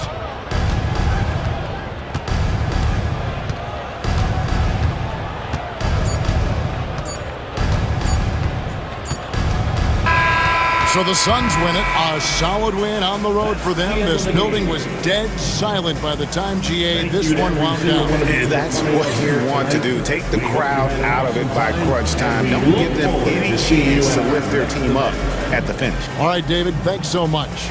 And that's going to do it tonight, folks, for our broadcast. For Greg Anthony, Doris Burke, and David Aldridge.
It really is. I mean, there's always the risk of guys getting hurt throughout the season. So the teams know the value of having a very deep rotation, and they make the most of their bench, which is smart. Let's check out Minnesota's starting lineup. They've got Rudy Gobert, Anthony Edwards out there with Jaden McDaniels. Then it's Nickeil Alexander-Walker, and it's Randall in at the four-man position. And Edwards slams it in. Well, talk about a guy who plays above the rim, Anthony Edwards. Edwards against Maxey, drives to the hoop. And the layup falls. And setting the tempo with an assertive move. Like, where was the defense on that play? Well, when you are the aggressor this early, it is intimidating. Pass to Edwards. It's stolen by Maxey. And now the Sixers on the break. And the jam by George. I like when Paul looks to score inside because he's more than capable of dunking it through. Alexander Walker with the bucket. You don't want to let him get into a rhythm from out there. And stand while Edwards has pushed back. It hasn't stopped others from comparing him to his airness, Michael Jordan. And that talk is more about how his game reminds one of MJ and less about greatness. Edwards' career is just getting started. Yeah, muscling his way for the bucket. George doing what he does best. Let's go now to the sideline and catch up with Allie LaForce. Well, I had a chance to talk with head coach Nick Nurse. I asked him directly about facing Anthony Edwards, and coach said, he's just so dynamic, right? Our hope is that we can control the pace, make this our kind of game, and he'll be a little less explosive. So the plan is to stifle Edwards by not letting him play at his tempo. Back to you. All right, Allie, thanks once again.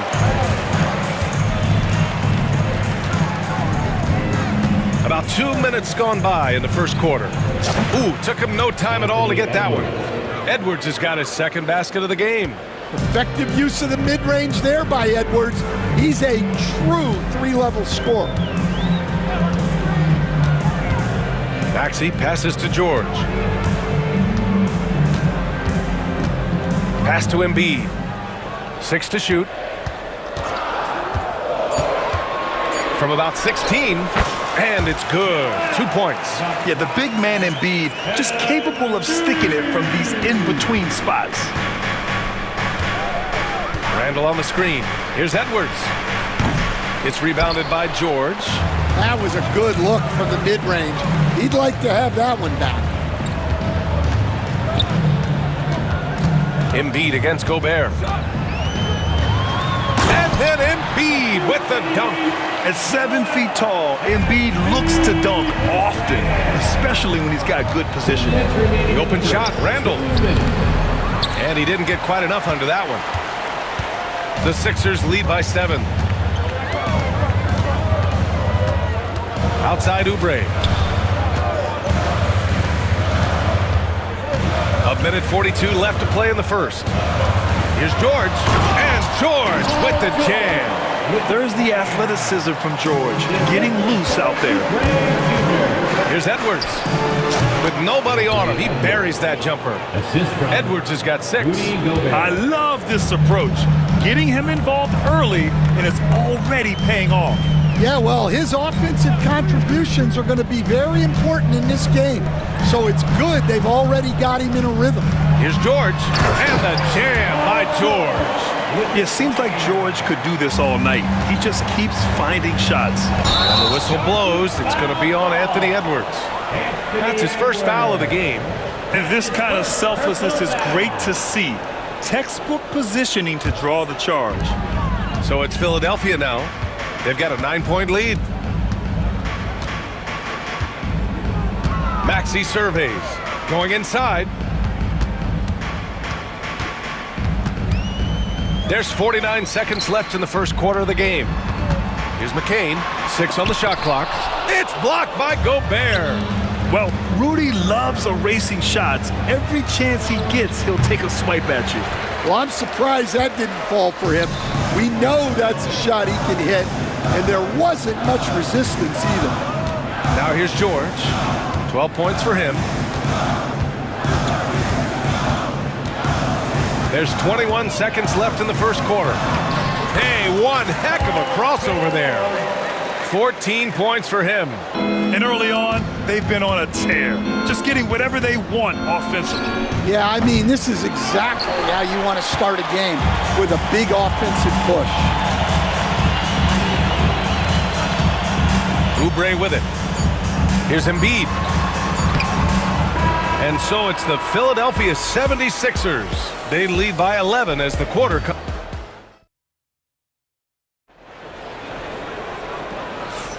And so far through one quarter, it's been a lopsided game.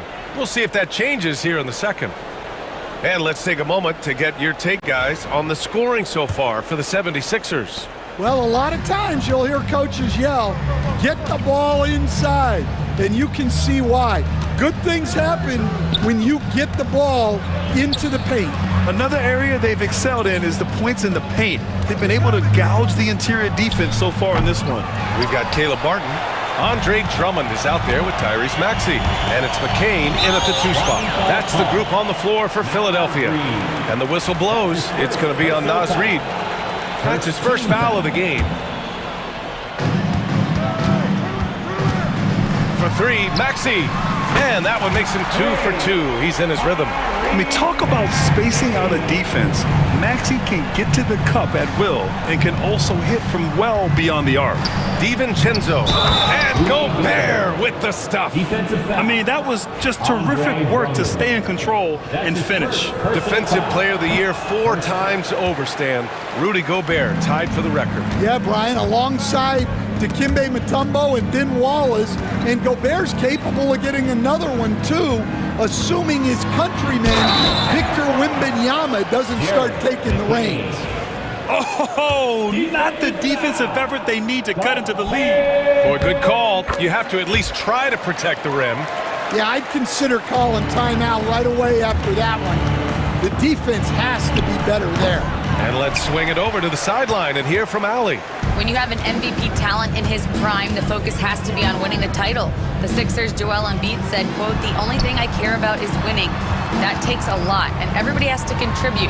I'm always going to believe in myself. I love the guys that we have. We are going to go and fight every single night." Great perspective there. Thanks, Allie. Here's Reid. Philadelphia getting their last shot to go. And it's out of bounds. Last touch by Maxey. He was all over that pass.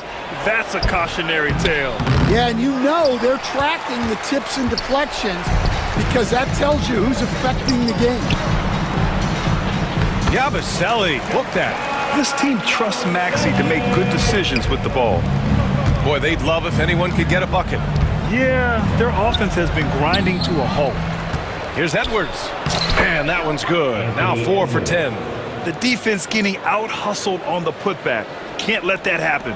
And I can tell you from experience, these are the types of things that drive coaches crazy. And Tyrese Maxey gets the whistle that time. That's his first foul. 2 minutes now played in the second quarter. DiVincenzo can't hit. Philadelphia leading by 17. Martin outside. All right, Coach, what are some qualities you're looking for in a lead guard? Well, look, you want a guy that can make plays, that can control the game.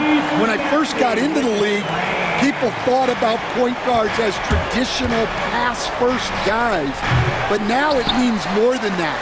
You want a guy who can make plays, whether it's for himself or for his teammates. Now here's Maxey.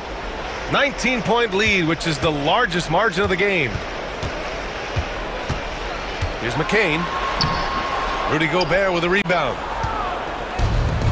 Minnesota has gone 0 for 2 from outside in the second quarter. Edwards, that's good. You got to appreciate the consistency. Night in and night out, he brings it.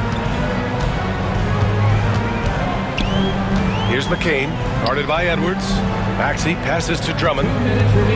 To the right side. Yabusele. Oh, a clear foul there on the missed shot. So he'll get a pair at the line. It's going to be on Naz Reid. These are his first free throws of the game. At the line for 2. That free throw, no good.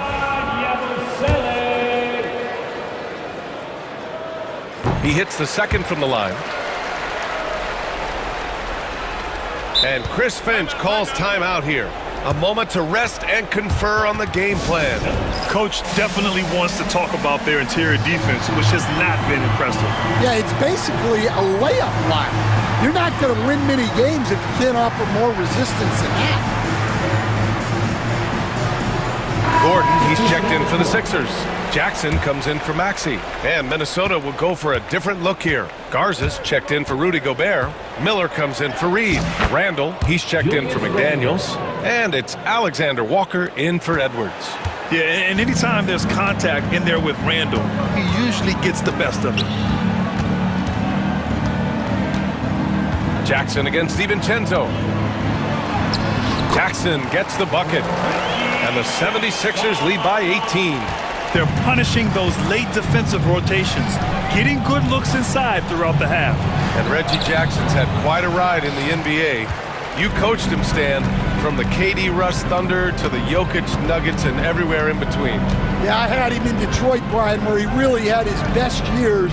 I was so happy to see him get a ring with Denver in 23. He really works at the game. Up again. The shot no good. Timberwolves trail by 18. Here's Randall. Rebound by Philadelphia. There's 45 seconds left in the first half. Back to Drummond.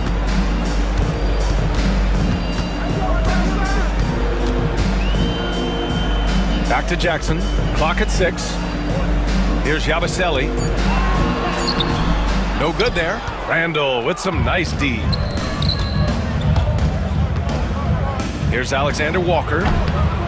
Takes a big high bounce and goes in. Alexander Walker's got 5 points. Well, maybe the defense thinks they can live with that, but he's pretty consistent from that mid-range area. DiVincenzo against Jackson. And there's a pick. Driving in. Fires from deep. The shot misses. And so it's the Philadelphia 76ers in control with a 16-point. Thank you, Allie. Good stuff. We will be right back after this break for the beginning of the third quarter. Fans, please direct your attention to center court and get ready for the fan half-court shot. Drums, please. They're measuring up that shot. Just about ready for the second half here. A big comeback is needed for this game to be competitive, and it probably has to happen quickly. Paul George has been sensational. What makes him an exciting player is the ultra-aggressive mindset that we saw over and over in the first half. Yeah, he hasn't been settling. He's getting to the rim, and that's him at his best. So for Minnesota right now, we've got Edwards, Julius Randle out there with Naz Reid. Then there's McDaniels, and it's Gobert in at center, locking down the middle. And it gets even worse for them. I mean, he just waltzes down the lane, extending their... Oh, he packs it down! That is incredible. Wow, this is how explosive Edwards can be. He finishes with such force at the rim. It's George with the drive, and the whistle blows. It's going to be on Naz Reid. That's his third foul so far. He didn't have his feet planted. Timberwolves on D. They trail by 14. Oubre passes to Embiid. 6 to shoot. And here's Lowry, guarded by Edwards. The baseline J. On defense, Gobert expertly uses his size and length, making himself into a wall. Inside. Back to Daniels. To the paint. Edwards, no good. The Sixers lead by 14. Now George. And the officials call goaltending, so they'll award the basket. And this is what you want to do when you've got a big lead. You must stay aggressive. Yeah, they're being absolutely relentless, building this lead in every way possible. Edwards. Stan, you started as an assistant in the NBA back in 1995. Now, all of these years later, for a coach, what's been the biggest change, you think? Well, I think the biggest change, Brian, has been that we don't practice as much. There's much less time spent on the court with your team. It's more done in terms of film and individual work and not 5-on-5 type practice like it was back in 1995. You mean to say, oh, okay! Oh my gosh. This guy is putting on a clinic for the people. Yeah, I'm shocked. I can't believe he pulled that off in a real game. For Philadelphia, they've gotten 3 or 4 shots to fall so far in the third. George outside. Lowry against Edwards. Outside Oubre. Lowry surveys the D. Off target with the 3. Timberwolves trail by 16. Edwards with it. Oubre picks him up. Randall, the pass to McDaniels. Now Reed. Pass to Edwards. Goes up from the top of the key. Rebound by the 76ers. Embiid's got 4 rebounds now. Here's George. And the layup is good off the glass. George has got 6 points in the quarter. He's creating good looks and shooting very efficient. Here's Randall. He gets it in there. Yeah, nice play by Randall. He can take up space in there and has great short area quickness. Lowry against Edwards. 2 minutes remaining in the quarter. Here's George. And the jam by George. Well, he's been a lot of their offense, and the numbers certainly show. And Edwards slams it in. Well, when Edwards gets this hot, all an opponent can hope to do is limit the damage. And so it's Nick Nurse calling timeout here. He'll take the opportunity to regroup.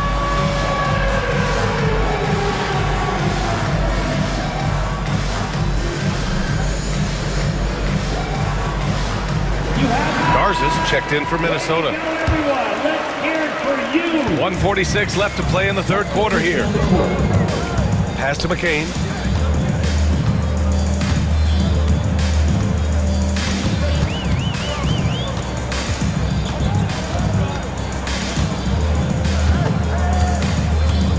Just 5 on the clock. And it falls all over the rim and in. McCain's got 7 points in the game. Timberwolves trail by 18. Edwards, the pass to Randall. The layup misses. The 76ers have gotten 6 of 8 shots to go and looking good since the break. Here's Council, guarded by Edwards. Drummond, the screen on Edwards.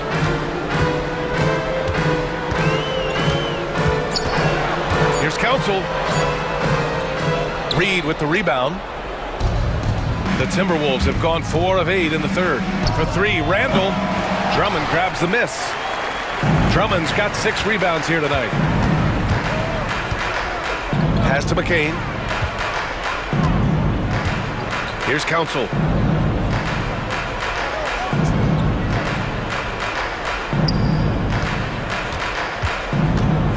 Puts it up from 12.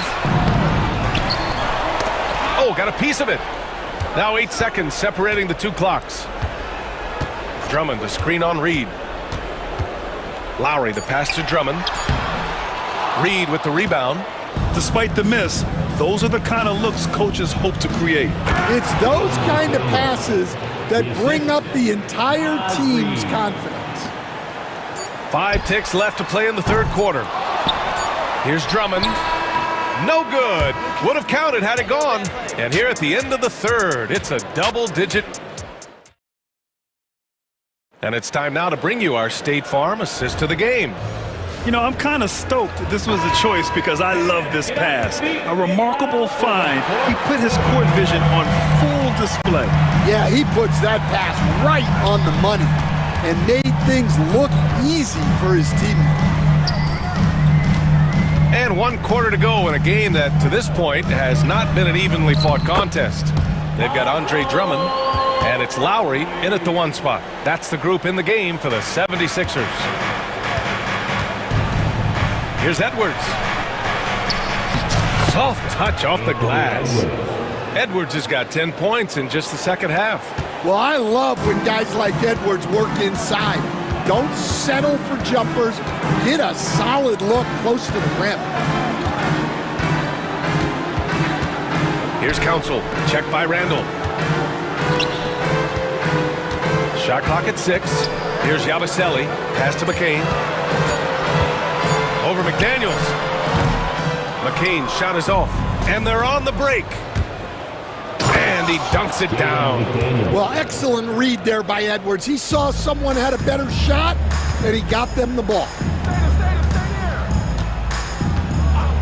Here's McCain. McDaniels covering from 15 feet away.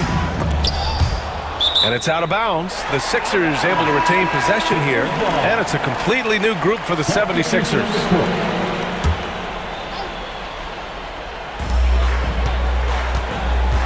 Now here's Embiid. He's covered closely. The Sixers again can't hit. I think he got the shot he wanted inside, but somewhere on the play, he just lost focus. The triple hits for Edwards.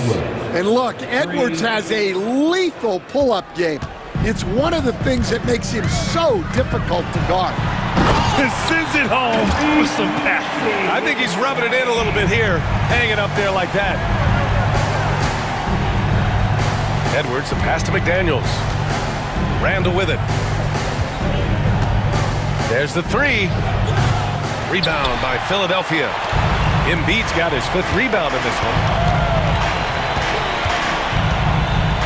Now here's Martin. He takes it in, and he makes no mistake. Slam dunk. Yeah, his athleticism more than makes up for his lack of size. Allows him to compete even against bigger guys. The Sixers lead by 15. Here's Embiid. Pass to Maxey. And stolen by Edwards. Here's Garza. Reed passes to Edwards. Shot from the wing. It's rebounded by George. George has got 4 rebounds in the game. Now Maxey. 3rd minute of action now gone here in the 4th. And the ball out of bounds. Last touch by Edwards. The Timberwolves making a switch here. Gobert's checked in. Maxey, a good look. Sinks it from just inside the baseline. And the 76ers lead by 17.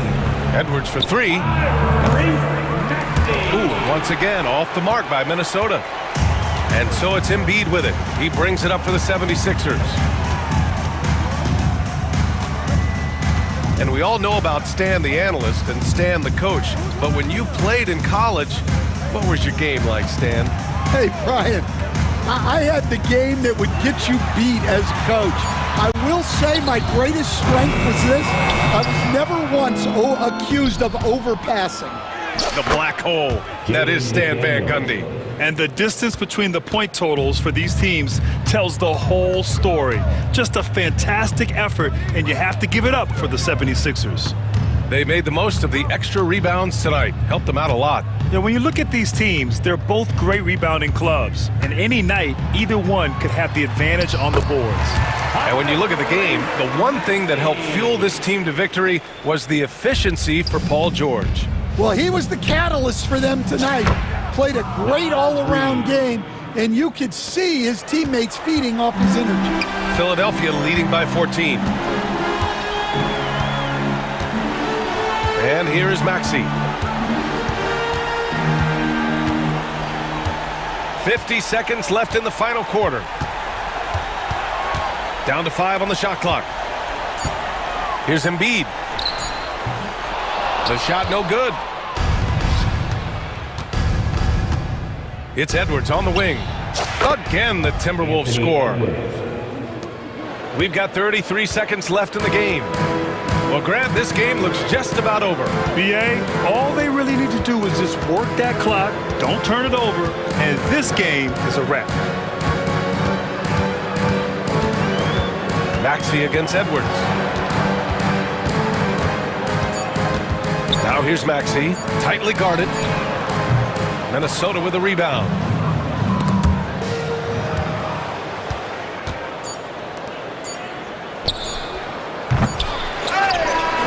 So no problem for Philadelphia as they get the win. All right, Allie, good stuff there. Thanks for that. Well, folks, that's going to do it for now. Alongside Stan Van Gundy.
seem like a potential blowout, but anything can happen in this NBA. Kevin, we see upsets happen all the time. It's what makes the sport great. You can't take any team or game for granted. And now the opening lineup for Boston. The post pair, Tatum and Porzingis.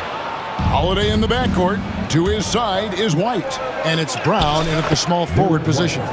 And the first of many to come. Explosive offensive talent on both sides.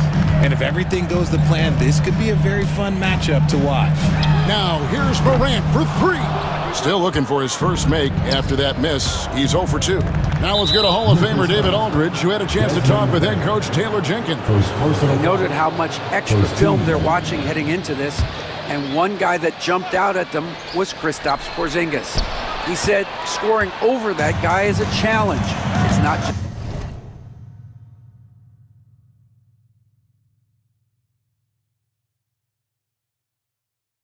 size, it's how well he positions himself. And he's a patient shot blocker. He waits for you to make your move. We'll see how they approach it. Kevin? All right, David, thanks. Here's Morant. Clock at 4. Over Holiday. And another miss by Memphis. And not allowing the shooter even an inch of breathing room on that one. I'm sure they'll think twice about shooting against him next time. Now here's Tatum. And the foul is called. He intentionally grabbed him there for some reason. I don't know. Kevin, all I can think of is that he's trying to slow the game down a little bit. Right. That's a stretch, though. Definitely a strange move on his part. Here's Tatum. Edie with the rebound. And you watch Jason Tatum, year to year, he is a model of consistency across the board. The numbers are pretty similar, and the effort never wanes. Now here's Morant.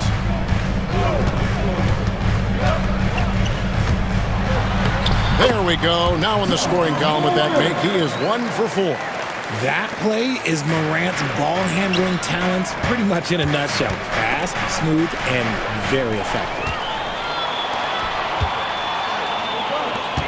Now about 2 minutes gone here in the first quarter. And Morant throws it down. Well, if you don't take care of the ball, fellas, that's what can happen. Absolutely, Greg. That makes the turnover even more painful. We know mistakes lead to breaks. That's just textbook right there. And putting his long arms there to good use. Porzingis has a large catch radius on those alley-oops. Inside, Bane with the steal. Brown against Jackson. Outside, Bane to the wing right side. Here's Morant. And Boston with the rebound. Look, the defense was locked in on him there. They know how dangerous he can be, and they guarded him perfectly. Here's Holiday. And the rejection by Jackson. 2 minutes remaining in the first. Pass to Morant. We've got 1:55 left to play in the first quarter. Here's Edie. Good, and a nice assist from Morant. Sharing the rock. Part of what makes John Morant such a fantastic player is his ability to pass. He gets it in there. And a nice job here early of establishing an inside presence. Morant against White. Morant. Oh, yes! Oh, wow. Okay, Ja turning it loose. Someone throw that man some water. Bobs it up there for White. Bane with the steal. Morant against Brown. He takes it in. Pass to Smart. Now here's Jackson. Shot clock at 6. Smart finds Morant. Memphis needs to get off a shot here. They get it back. Outside, Bane. With 1 on the clock. And finally they hit one. And And those are the kind of nice inside looks they've gotten here in the first half. White takes it inside. Can't get it to fall. He's missed the second after making his first. Smart deciding where to go with it. Morant against Holiday. Now here's Morant. And finished off by Morant. Okay, I see you, John, flexing a little bit of muscle, showing off that athletic ability. Okay. And the dunk by Porzingis. Absolutely the prettiest play in basketball, executed to perfection. I don't think you'd get an argument there. Everybody loves the alley-oop. There's the lob to Jackson. Deft touch on the alley-oop. Oh, Kevin, get a load of that one. Take that play and put it in the alley-oop textbook. Perfectly done. You're right. He put it on a platter for him. John Morant has been leading.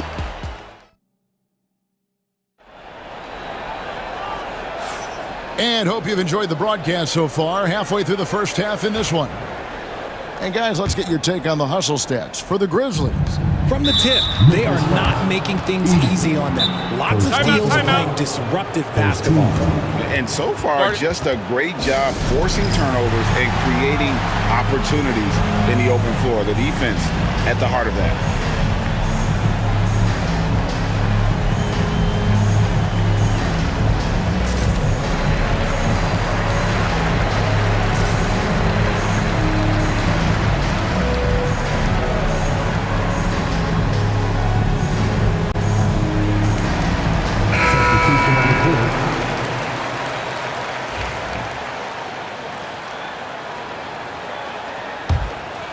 Jackson is out there with Desmond Bane.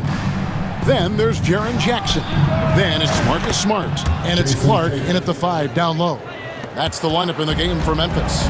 For almost anyone but Tatum, that's a bad shot. But he has the range to make all of that just so easy. GA, these Boston Celtics are unquestionably a top-tier offensive unit. Stupendous shooting, excellent instincts with the ball. Yeah, they are a model offense in many ways, making it tough for many teams to keep up with it. Let's check in with our reporter, David Aldridge. Kevin, coming out of high school at 6'0", Derek White didn't receive any full scholarship offers. He says it was humbling, but it drove me to get better. Each time you have the doubters, you just put a little chip on your shoulder. The 29th pick overall in 2017 has come a long way. Kevin, those chips are still there. You're so right, David. Thanks. He's become a heck of a player. And eventually, every player, GA, has to grapple with age, realizing they've lost a step or two against the young fellas. And sometimes that is a very slow realization. Oh, it is, Kevin. Hopefully, by that point, it's less about financial security and more about prolonging the inevitable, simply for the love of the game. On the wing, Bane. Tatum against Jackson. Jackson down low. Just 5 on the clock. Smart finds Jackson. Over Horford. Jackson misses. Boston trailing. To the paint. The kick out to Tatum. Sinking that tough shot. Jason Tatum. An elite distributor for a big man. Horford is the kind of guy you want to play basketball with.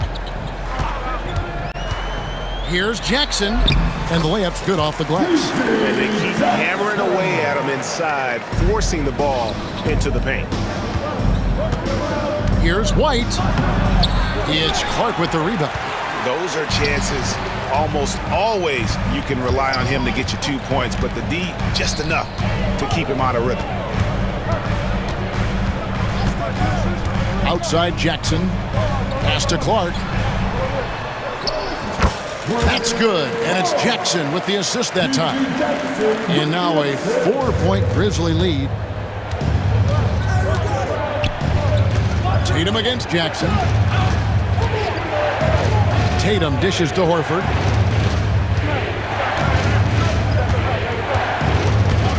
And he lobs it up toward the rim, takes the alley-oop pass and dunks it down. And how about the incredible timing on that alley-oop? He absolutely hammered it down. Outside Jackson. And Jackson throws it down. And talk about putting some extra on it. That dunk was way over the top. Close game or not, he's going to finish firm when he gets the space. And foul on the shot, so he'll get a chance at the line. What strikes me about Jason Tatum is really his versatility. He's got any move for any situation that you throw at him. His moves have moves. His counters have counters. That is a man that can finish plays or make them. And the Grizzlies making a change here. Kennard's checked in. We've got a timeout call by Taylor Jenkins. He wants to talk to his guys. And some changes here for the Grizzlies. Santi Aldama comes in for Jackson. And it's Williams in for Marcus Smart.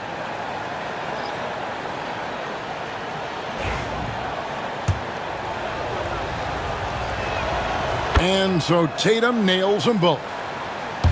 Here in the second quarter, about 3 minutes played. 2 minutes remaining in the first half. 2 minutes. And here's Jackson. And the dunk by Jackson. And one step ahead of the defense with that solid screen. And then Greg, the monster dunk to finish it off. Oh, great chemistry on display. He understood where to put the screen in order to free up his teammate. No good from outside. And the Grizzlies leading by 4. Williams kicks to Kennard. No good with the triple. Boston's gone 1 of 2 on three-pointers here in the second quarter so far. The three. A shot by Pritchard, no good. And so it's Jackson who brings it up for the Grizzlies.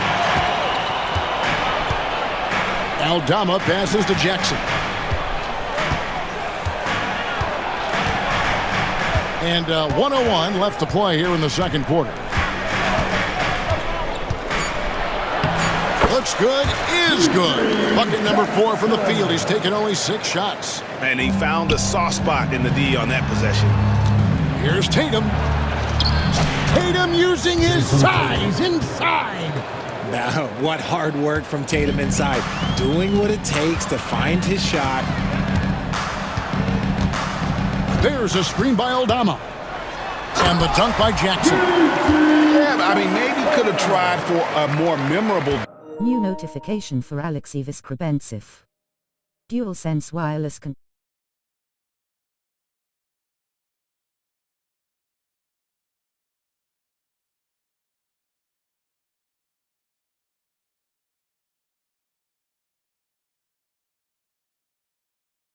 than that one. And we know he's capable of those memorable ones. He lobs up the alley-oop pass, hammers the alley-oop through. A shifty player who really thrives on making the right play. Holiday sure runs a smooth pick and roll. Jackson gets the bucket. If the defense lets him inside, he will not hesitate. He'll gladly drop that thing right in the cup. Good on that shot, and with that, the Memphis lead is cut back down to 4 points with the basket from Tatum. See, this is what Tatum is capable of. Look, he is a sensational scorer. Like, we understand that. But when he gets into a rhythm... Number 7, Jaylen Brown. Jackson against Holiday. Outside Jackson. Out of hand on it, and that's out of bounds. Memphis will retain possession.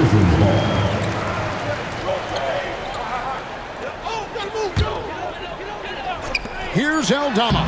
That one touched the backboard first, and it's ruled a goaltend. Counted. That's a very close call. I'm sure he thinks it's a clean block, but looks like it was on the way down. And so it's the Memphis Grizzlies with their lead standing at 6 points here at the end of the quarter. And they've done a phenomenal job down low. So many of their points coming right at the rim. We come back right after this.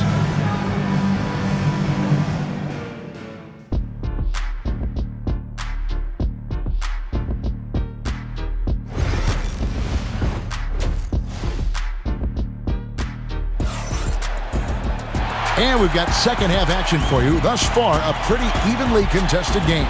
You know, guys, Jason Tatum has really been making it happen.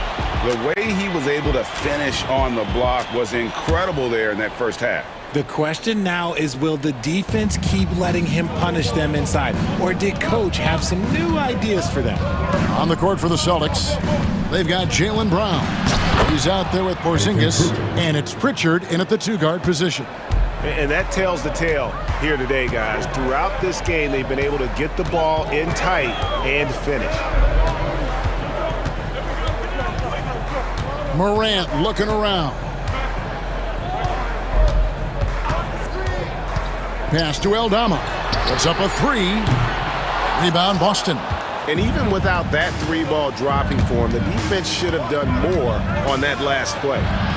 And it's good, 2 points. 6 points for Porzingis. And because he can score from all over the floor, Porzingis can find space inside. That's not the case for most 7-footers. Morant drives in and finished off by Morant. Just the kind of play they need in a game this close. You know, that's the kind of aggression they want from their floor leader. No doubt. That's the kind of play that can energize the whole team, and they will take it in a close game like this. And they call the foul, so he's got the and one chance here to make it a three-point play. The Celtics shooting their 5th attempt at the line in the game.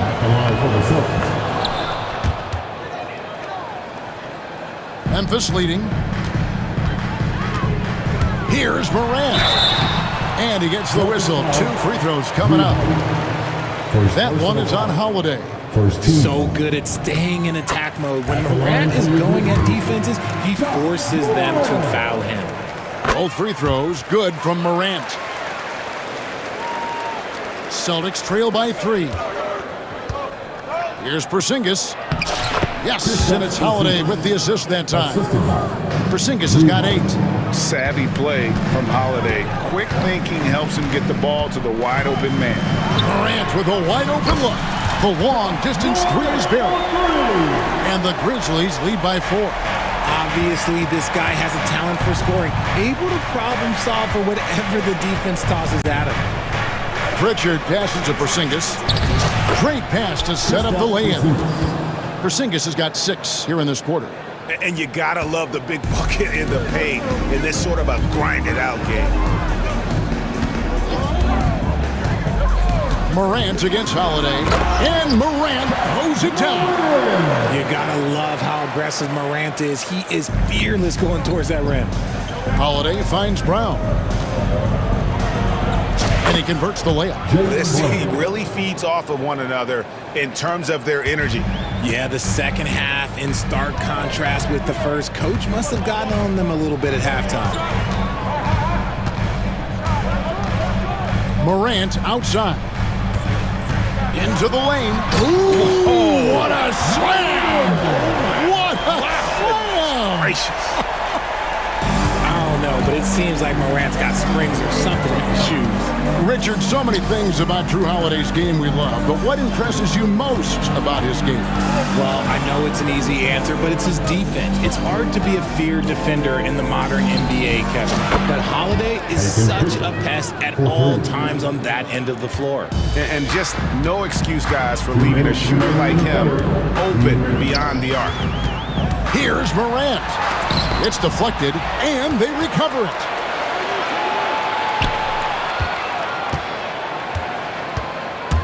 Driving the lane. Oh, my goodness. What a play. It's been all about Ja tonight. Can score in so many different ways. Holiday against Morant. The shot by Holiday, no good. And the Grizzlies leading by 3. And Morant throws it down. Just rubbing it in their faces with that dunk. He is never going to take his foot off the pedal. And that finish shows you how dangerous he can be as a passer and a finisher. Yeah, textbook positioning there for Porzingis. Once he's established it, he's going to have the advantage and able to finish that one above the rim. We've got a timeout called by Taylor Jenkins. He wants a minute here to get things straightened out with this team.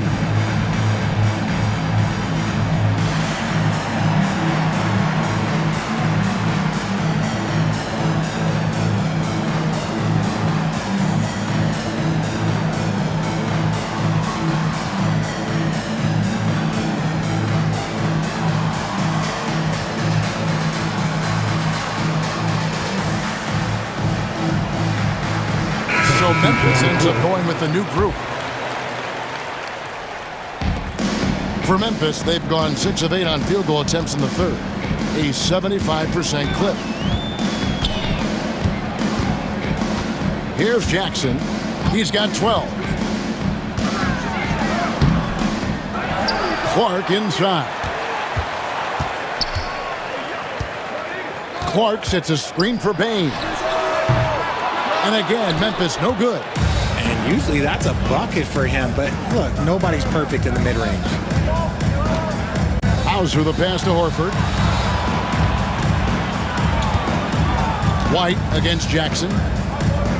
Pass to Pritchard. Just 5 to shoot.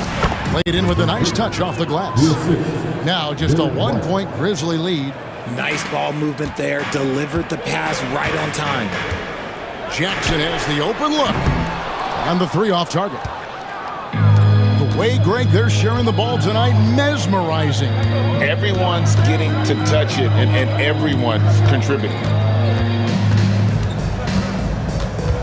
Jackson against White. Stolen by Jackson. Now Bain. And he's fouled pretty hard on that shot, but he's got the chance to pick up the points at the line. And really the defense fouling there to prevent the layup, but that's exactly what you need to do. Taking 2 shots. And Bain drops them both. And as we finish the third quarter, it's still close. Both teams trading baskets. Grizzlies. And it's been a very competitive game so far as we get rolling here in quarter number 4.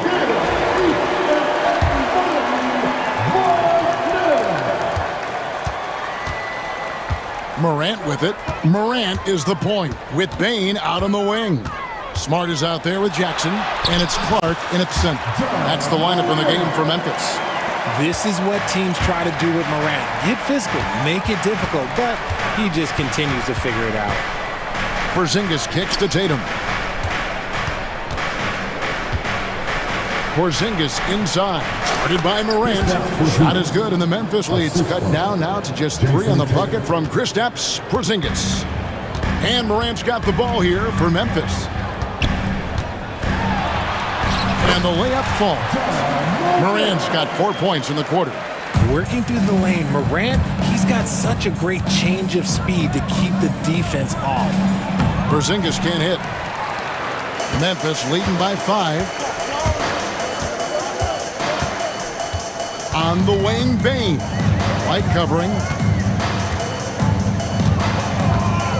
Now here's Morant. Driving to put it down! Whoa! My gracious, way to get up. Wow, and that sort of showmanship is just deflating right now to a team trying to get back into a game like this. Ouch, Greg, that is definitely an emphasis jam. A big apostrophe or exclamation point, maybe even a question mark. And you want him taking big shots for you in big moments. That one was as easy as it gets. Yeah, it's clear why they go to him in these moments. They know he's going to deliver for him. Just rubbing it in their faces with that now.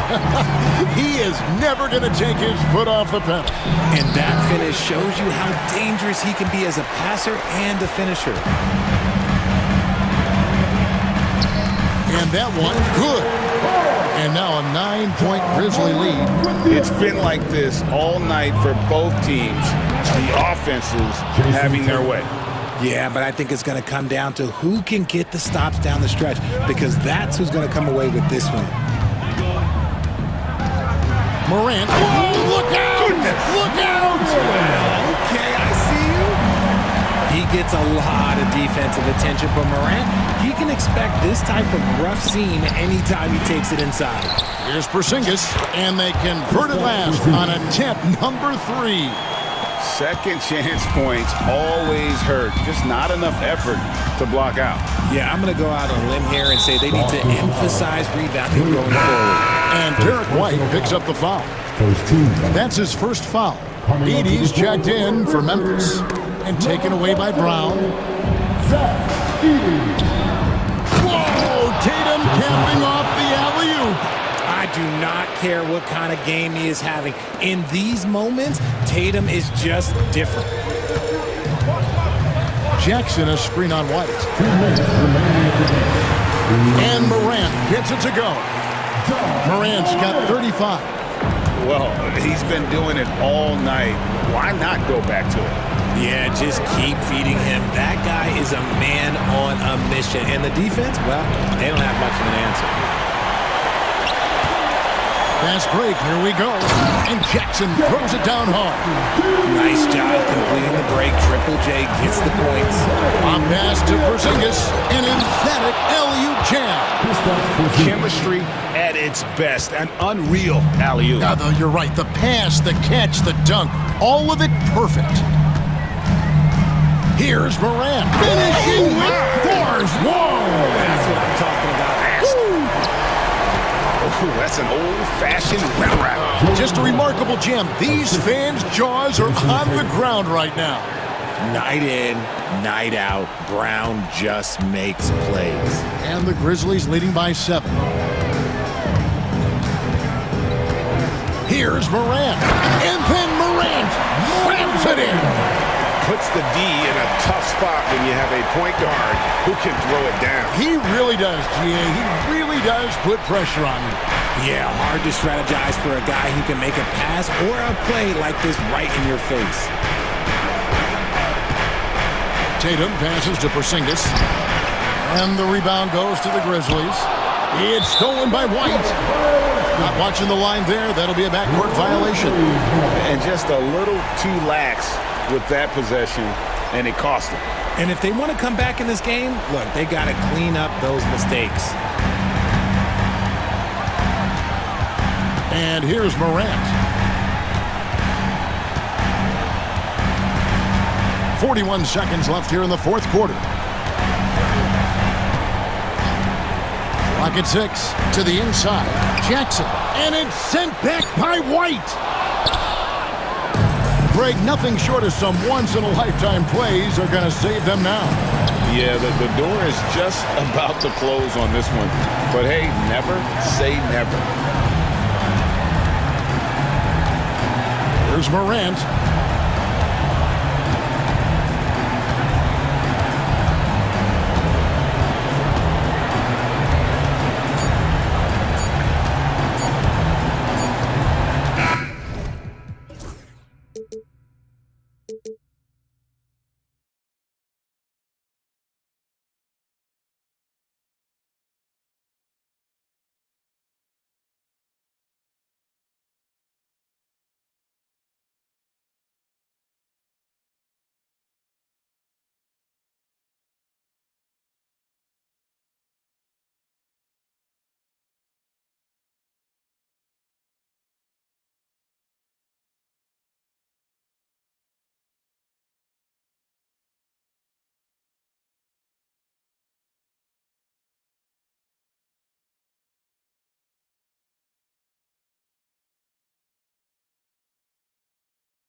feature an impressive backcourt. No question, B.A. And I get the sense that bragging rights are on the line here. Everything you can do, I can do better. Expect some exciting back-and-forth action in this one. Here are the 5 for Philadelphia. We've got George. He's out there with Caleb Martin. Tyrese Maxey is out there with Joel Embiid. And it's McCain in at the 2. And Embiid has a really high basketball IQ, superb at recognizing when to leap for the alley-oop jam. Sinks the tray. You don't want to let him get into a rhythm from out there. Maxey with it.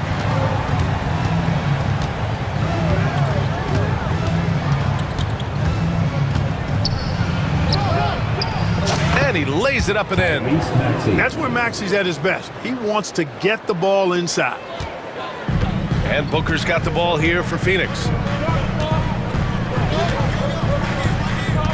About a minute played here so far in the first. Tries the spin move. Durant finds Nurkic. Outside Booker, 5 to shoot. There's a screen by Nurkic. And that one comes up a bit short. Boy, defense non-existent there, but they catch a break as he whiffs it. Here's Martin. And again, it's Philadelphia. And here are the Suns now. It's a 3-point game. And Clark, this last summer, former Sixer Doug Collins inducted into the Basketball Hall of Fame. Yeah, well-deserved honor for Doug. I mean, he's Philly's former #1 overall pick back in 1973, and he played almost a decade there for the Sixers. Also coached the Sixers, among many other teams that he had a chance to coach in the NBA, but clearly an NBA lifer and one of the best guys that's part of the NBA fraternity. Durant. Yes, and it's Booker with the setup. Durant so good at finishing in tight. Excellent in the paint. Embiid's shot is good. Pounding it inside early and often, setting a physical tone. Now here's Booker. 6 points for him. And the Suns getting another bucket right there. Awfully tough play to defend. When you honor the roller, Booker just takes advantage. And George launches it from deep. Phoenix grabs the miss. It's tough to get open in this league, and when you do, it hurts not to capitalize. Nurkic a screen on Maxey. Booker, the pass to Nurkic. Embiid against Booker. Kicks it to George. The 3 is up. On target from range. George has got 5. Cannot let George get his feet set out on the perimeter. He'll bury it. Booker against Martin. Booker, the pass to Nurkic. Outside Booker, 6 on the shot clock. Top of the key jumper, no good. Philadelphia leading by 3. All right, let's get a report from Allie. Mike Budenholzer and I got a chance to talk for a bit. Talking about Tyrese Maxey, he voiced how crucial it is to make sure that his defense doesn't allow him any breathing room. He told me, quote, Maxey can get hot in a hurry, so we can't afford to give him open looks. And with his speed, we definitely want to limit his opportunities in the open court. We'll see if the defense can slow his pace, guys. Okay, good stuff. Thank you, Allie. Durant's shot is off. Philadelphia has gone 1 of 2 from 3-point land so far. Pass to Martin. From outside the arc. Bradley Beal with a rebound. Suns trail by 3. Booker, the pass to Durant. Nurkic a screen on George. An open look for Durant. Gets some space and parries the jumper. Durant's got his second basket. What can they do? I mean, that's the question. Durant finds a shot he likes, and the mechanics are efficient and tight. Practically a sure thing when he lets it fly. Now here's George. He's got 5. Outside Maxey. And Durant with the block. You know, somehow Durant is still a bit overlooked as a defender and shot blocker. 4 on the clock. Here's George. And he's going to the line for 2. The official saw contact while he was going up. Gets his first trip to the line. And guys, if a game was coming down to the wire and an opponent needed to foul, I mean, he was the guy they wanted with the ball in his hands. I mean, shooting the free throws because of his proficiency there. Phoenix shooting their first foul shot of the game. You know, success at the line just became contagious for him. A few guys got on a roll, and it carried over to the rest of the team. Yeah, just an offensive machine. Booker generates points consistently, night in and night out.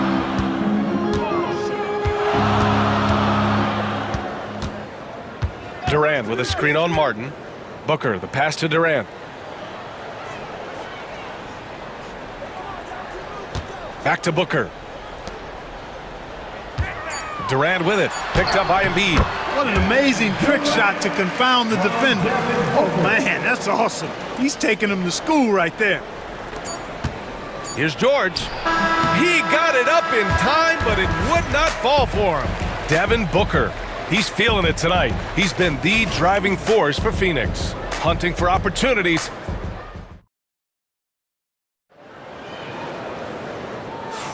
Some good action already in this one, but a fairly even matchup after this first quarter of play.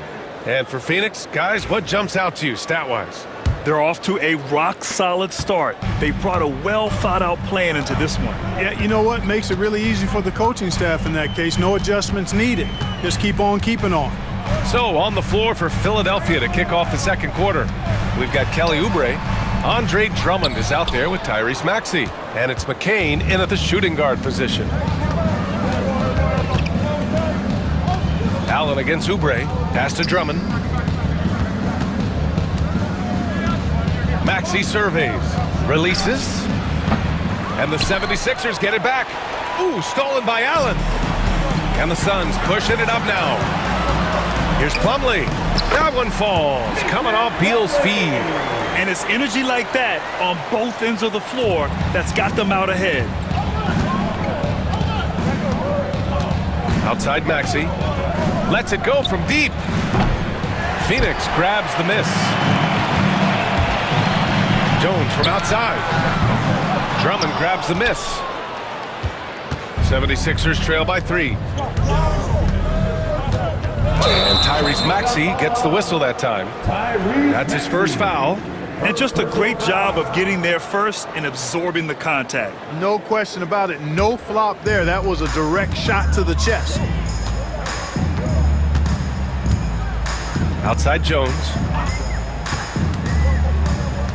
Pass to Bull. Beal outside. Back to Bull. Now Beal. Just 4 to shoot. Outside Bull. Another shot. Oh, clanks that one. He's 0 for 1 to start.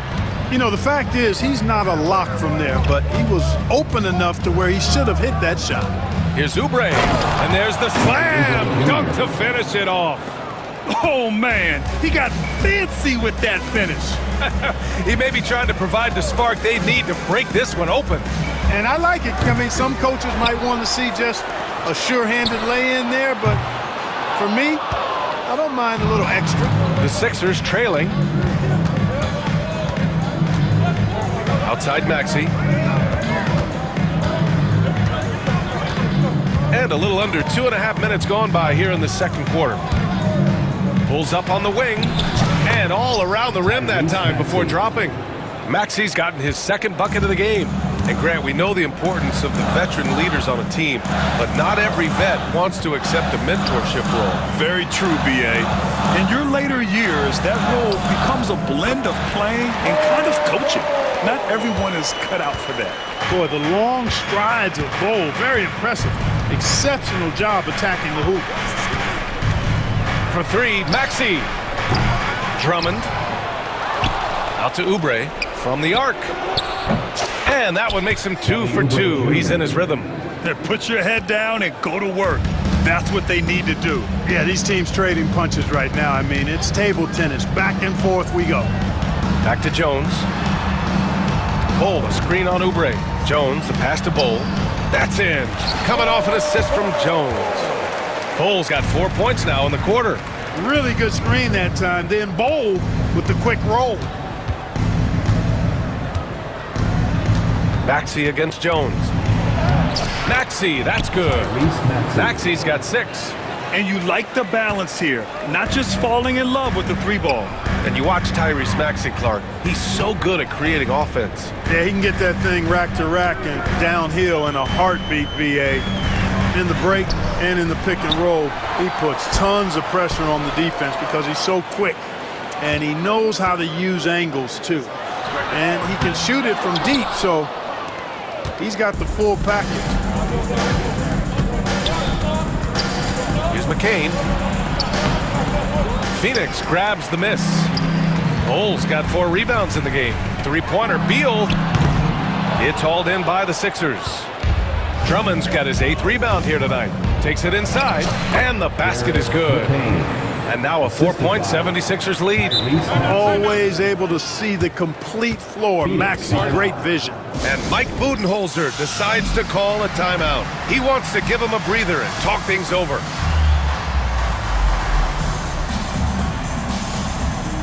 Gordon, he's checked in for Philadelphia.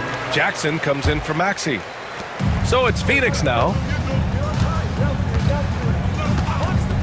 Jones feels it out. It's stolen by Drummond. And now the Sixers on the break. We've got a 9-second difference between the shot clock and game clock. Jackson can't get it to go. Suns trail by 4. Outside O'Neal. 3-pointer. The rebound by Yabusele. Here's Oubre. He's got 5. And he's going for the oop here. And an emphatic jam on the lob. And the lead increases on a crazy offensive sequence. Man, the dunk alone would have been incredible, let alone the fact that it came off a pinpoint pass. Well, I tell you what, they've got this team just a step away from being completely asleep. And we're through the first half of play here in what's been a good one. Philadelphia on top, up 4. And don't go away. After the break, we'll see you right back here for the start of quarter number 3.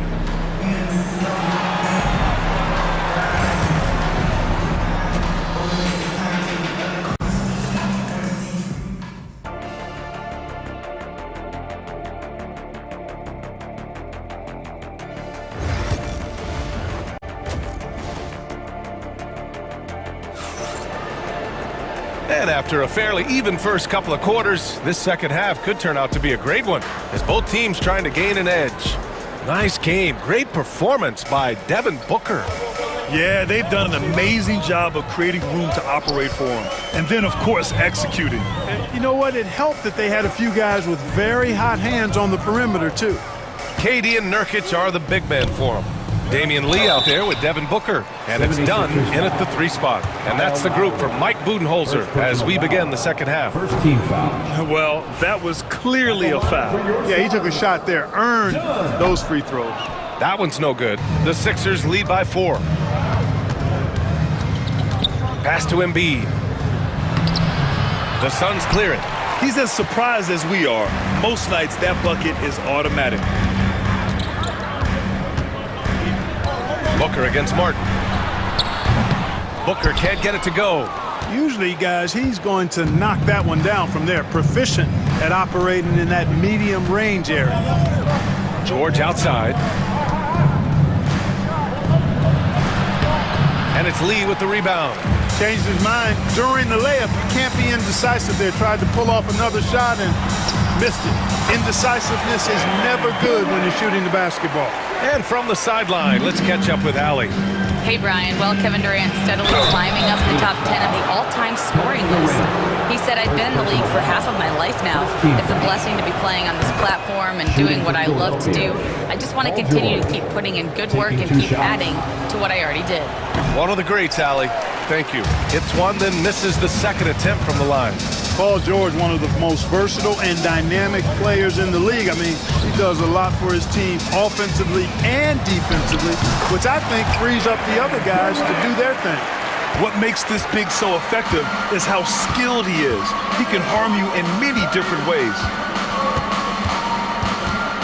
George outside. And the jam by George.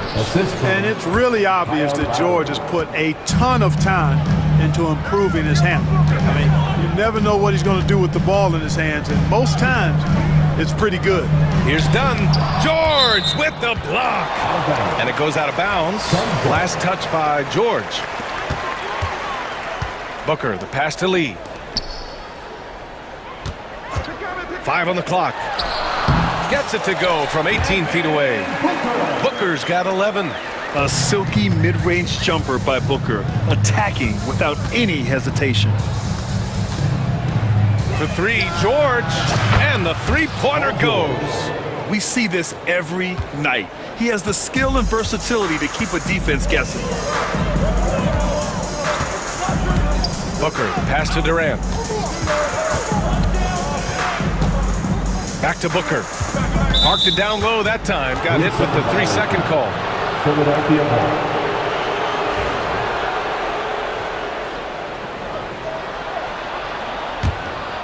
The Sixers lead by 4. Lowry outside. The floater. It's hauled in by the Suns. Well, we're into the third quarter. Just over 2.5 minutes played. Pass to Durant from downtown. And it's Martin with the rebound. And I'm surprised that didn't go down. I mean, I'm sure he is too. Lowry outside. Back to Embiid. And there's the call on Devin Booker. That's his first foul. Devin Booker. And timeout is called by Nick Nurse. He wants to review the game plan. Adjustments are a part of every game and every quarter of a game. I think Coach sees something here. And you know what? We'll see what changes he makes coming out of this timeout.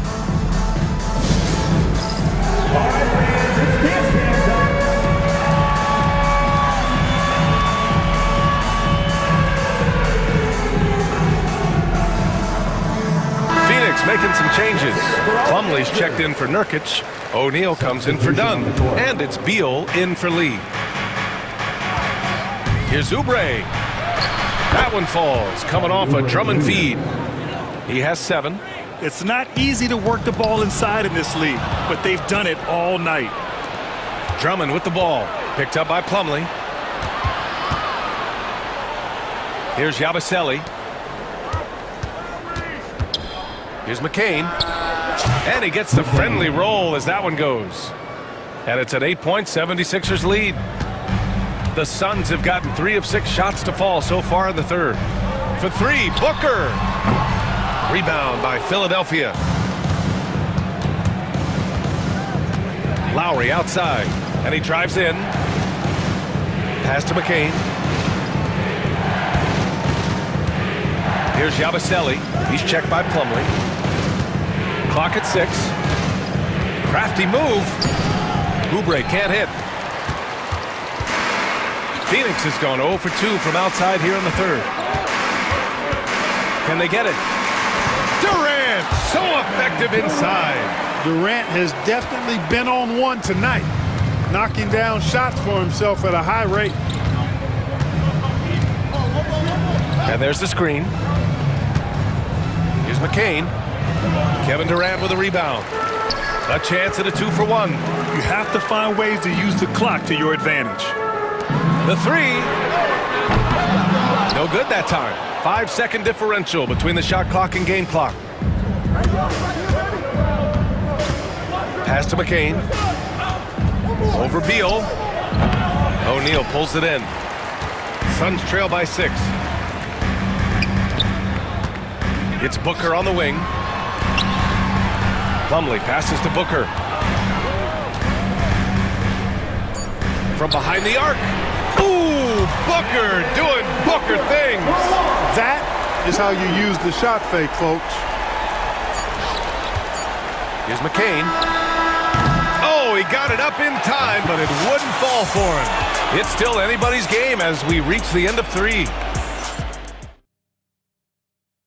And a worthy candidate tonight as we take a look at our State Farm assist of the game. Yeah, just shredding the defense with that feed. Zero chance to stop that. Yeah, that's just a brilliant read of the defense. I mean, it was also excellent anticipation of the movement of his teammates before the pass. Just great harmony on all sides. And with 3 quarters behind us, we'll start the fourth in what is still anybody's ball game. So on the floor for Philadelphia, we've got Kyle Lowry, Kelly Oubre out there with Andre Drummond, and it's McCain in at the shooting guard position. Making it look effortless. Send this guy to the stripe, he's going to cash in more than not. And Mike Budenholzer decides to call a timeout. He wants their game plan to be crystal clear at this point.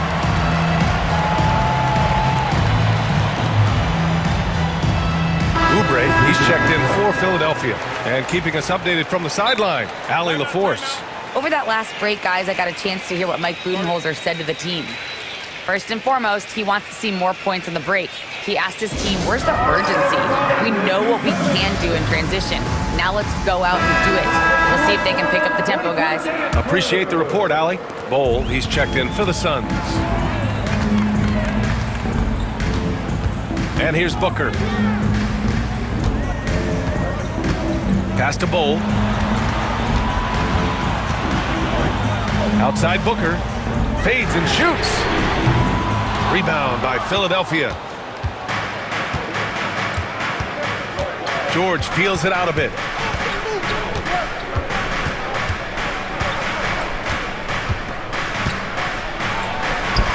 And that one goes. He's shooting 5 of 9 in this one. Yeah, this guy certainly knows how to take over a game. I wonder who made George mad tonight. They're paying for it now. The 3, Booker. It's hauled in by Oubre. Philadelphia leading by 7. George outside. Uses the glass to finish the layup. George has got 4 points now in the quarter. George takes the contact, but good body control there allows him to finish. And he gets that one. Wow, the athleticism he showed right there, that is much harder than he made it look. Booker against Maxey. With the drive. Kicks it to George. 5 to shoot. Rejected by Bowl. Great defense from Bowl, using that massive wingspan perfectly right there. And so it's George with it. He brings it up for Philadelphia. Not sure why he committed the intentional foul. No purpose. I think everyone's a little confused, but weird plays happen. I mean, I'm just not sure what he was thinking right there. I mean, he needs to get his head in the game. Yeah, yeah, completely a brain fade. I don't know where that came from. Just lost sense of time and the situation. Kevin Durant, he's checked in for Phoenix. When you're wide open like that, no need to fade away. Pass to Booker. Durant against Martin. That's good from Durant on the assist by Booker. Booker's got 3 assists in the game. Nice handles, tight handles, fluid handles, right into his shooting motion. Durant able to do everything on the offensive end. And so they foul intentionally. Third team foul. Just under 2.5 minutes gone by now in the final quarter. Embiid passes to Martin. Back to Embiid. Rebounded by Nurkic. Nurkic has got his 7th rebound of the game with that last one. Oh, Durant, an absolute sniper. You expect he's going to find a way to pull through in the clutch. George is screen on Booker. The 17-footer. Maxey, that's good. And the 76ers lead by 4. No fear in Maxey, folks. This guy is ready for the big moment and welcomes the challenge. The 76ers have got 3 of 6 shots to go in this 4th quarter. Here's George, and the jam by George. I'll tell you, he is so tough to keep down once he gets near that rim. Yeah, he can get up even a few notches higher. Well, and that's exactly how the game is played in the paint inside, guys. I mean, if you can play over the top, I think you've got a big advantage. George outside. Here's Martin. They get it back. Outside Oubre. George, a screen on Beal. Back to Martin. 4 on the clock. Over Nurkic. The kick out to Maxey.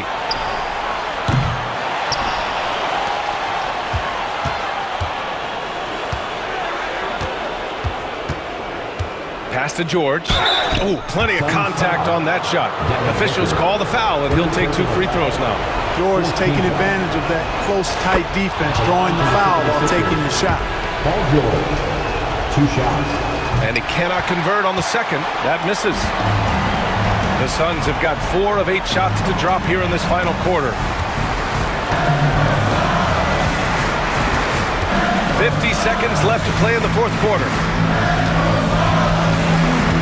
Back to Allen.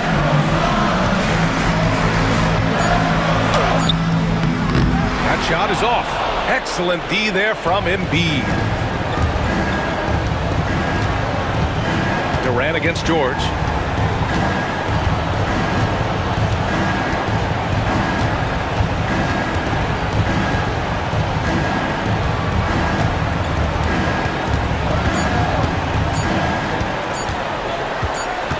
And it's going to be a 24-second violation. They turn it over. Coming onto the floor for your Suns. Time called here. The Suns decide to talk it over. They're down by 5. Any speculation on what we're going to see coming out of this timeout? That they're going to have to work fast coming out of the timeout. They're going to draw up a play here, I think, to get a shot right off of the inbounds pass and not waste too much time at all. There's 14 seconds left in the fourth quarter of this one. Beal from outside. Oh, gets the 3 to fall. 7 seconds left in the fourth. And now we've got an intentional foul. Yeah, just trying to keep this game alive. Not a bad foul right there. Sure, it's not over. The clock is as much a problem for them as the score is right now, so they've got to try to manage it. Second one is good, getting both at the line. And it's a 4-point ball game.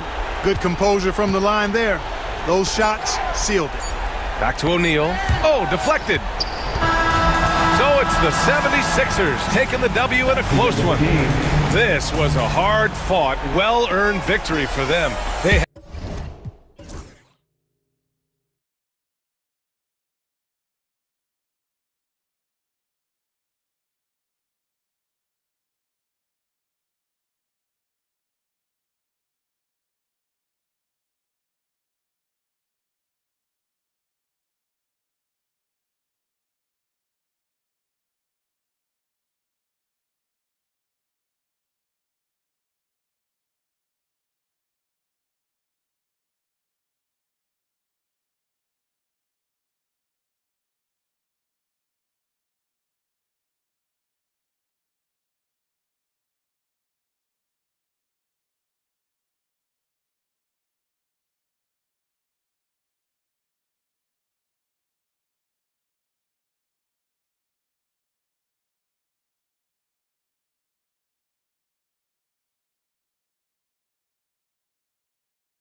Teams focus on situational awareness. Doris, what have you noticed so far this season? Yeah, Kev, these situations are really all about execution, right? Are players poised in late clock situations? First of all, do they recognize where the shot clock is? Can they adeptly and quickly read defenses? So those are some of the things I'm watching for. And checking out Minnesota's opening lineup. Edwards on the wing. He's joined by McDaniels. Randall out there with Gobert, and it's Conley in at the point. Edwards kicks to McDaniels. Back to Edwards. Drives to the hoop, and he drops in the layup off the glass. Boy, the quickness off the dribble drive by Anthony Edwards. Being able to put it on the deck, so important. Morant surveying the D. The shot misses. Gobert with the defensive effort. Here's Edwards, and Edwards with the stuff. Oh my goodness, the athleticism of Anthony Edwards on full display. Greg, no one questions the Grizzlies' talent. The challenge has always been availability. Yeah, whether it's been injuries or suspensions, it's hard to get into a rhythm when you're missing key players. But when they're all on the floor, Kevin, they can beat anyone. You hear, Doris, people now calling Anthony Edwards one of the faces of the NBA. I'm assuming you'd agree. 100% agree, because the skills are extraordinary. The development in his decision-making has gone leaps and bounds from where it was. Beyond that, Kevin, he's a lockdown defender, one of the best competitors, fearless in the big moments, and one of the most charismatic young men in the league today. This guy is spectacular. And Jackson with the basket on the assist by Morant. And that is quickly becoming Jackson's domain. He's such a strong finisher in the paint. Here's Edwards, and blocked by Bain. Left side Jackson. Pass to Smart. Memphis moving it around. Here's Edey. Again Memphis. And this is something Morant does well. His knack for knowing when to make that feed is impressive. Now here's McDaniels. 8 points his last outing. Near the three-point line, it's Edwards. Outside for Randall. A second chance effort, and he lays it up and in. Boy, I love the confidence Julius Randle has in himself. This guy knows what it takes to score. And now the latest from our reporter, David Aldridge. Well, Kevin, Coach Taylor Jenkins gave me a few minutes to catch up, and we talked about the bruising big man, Julius Randle. He told me Julius sets the tone for them with his physicality. So we have to try and match that. We can't let him bully his way into the lane and get to his spots. We have to make him uncomfortable. Kevin? Thank you, David. Here is Edwards. Grizzlies making the shot, and Desmond Bain pulls it down. 1:49 left here in the first quarter. It's Morant in the corner, inside, shoots from the right block, and it's in off the backboard. As a passer, Morant has developed great instincts, and he's going to exploit those gaps in the D. Edwards against Bain. And that'll be 2 free throws coming up. Officials on the call with the foul. And Greg, it didn't take long for Anthony Edwards to prove himself in the NBA. There's so much to like about his game. As outstanding as his offense is, his defense cannot be overlooked. He is a lockdown presence when he needs to be. Anthony Edwards is a physical force. This guy has the frame and the game to be an elite two-way player. There's a lob to Jackson. Hammers the alley-oop through. And how about the hands on Jackson? Makes a good target on that frame and then able to finish off the alley-oop. And finished off by Edwards. Oh, give me a little sauce, Anthony Edwards. Rise high and finish over the defender. Morant against McDaniel. To the middle. Out to Morant. Shot clock at 5. Pulls it from 20. Julius Randle with the rebound. Well, certainly not the best defensive effort, but this guy can't make them pay for their laziness. Here's Edwards. Solid play in the low block, and that one's good. Edwards got 11 points. All right, defensively now, you've got to find a way to slow this guy down because he's putting it to you. The shot and game clock separated by 4. McDaniels against Morant.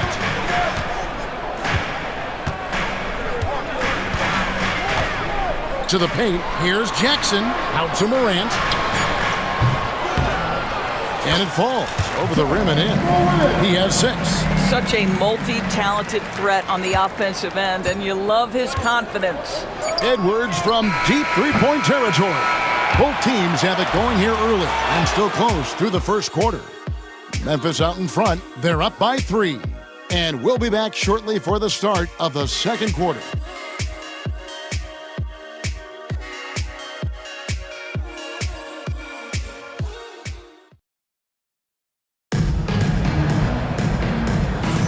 And we hope you're enjoying the game. Both teams tonight keeping things pretty even so far on the scoreboard. Guys, what do you think about the offensive approach so far that we've seen for the Grizzlies?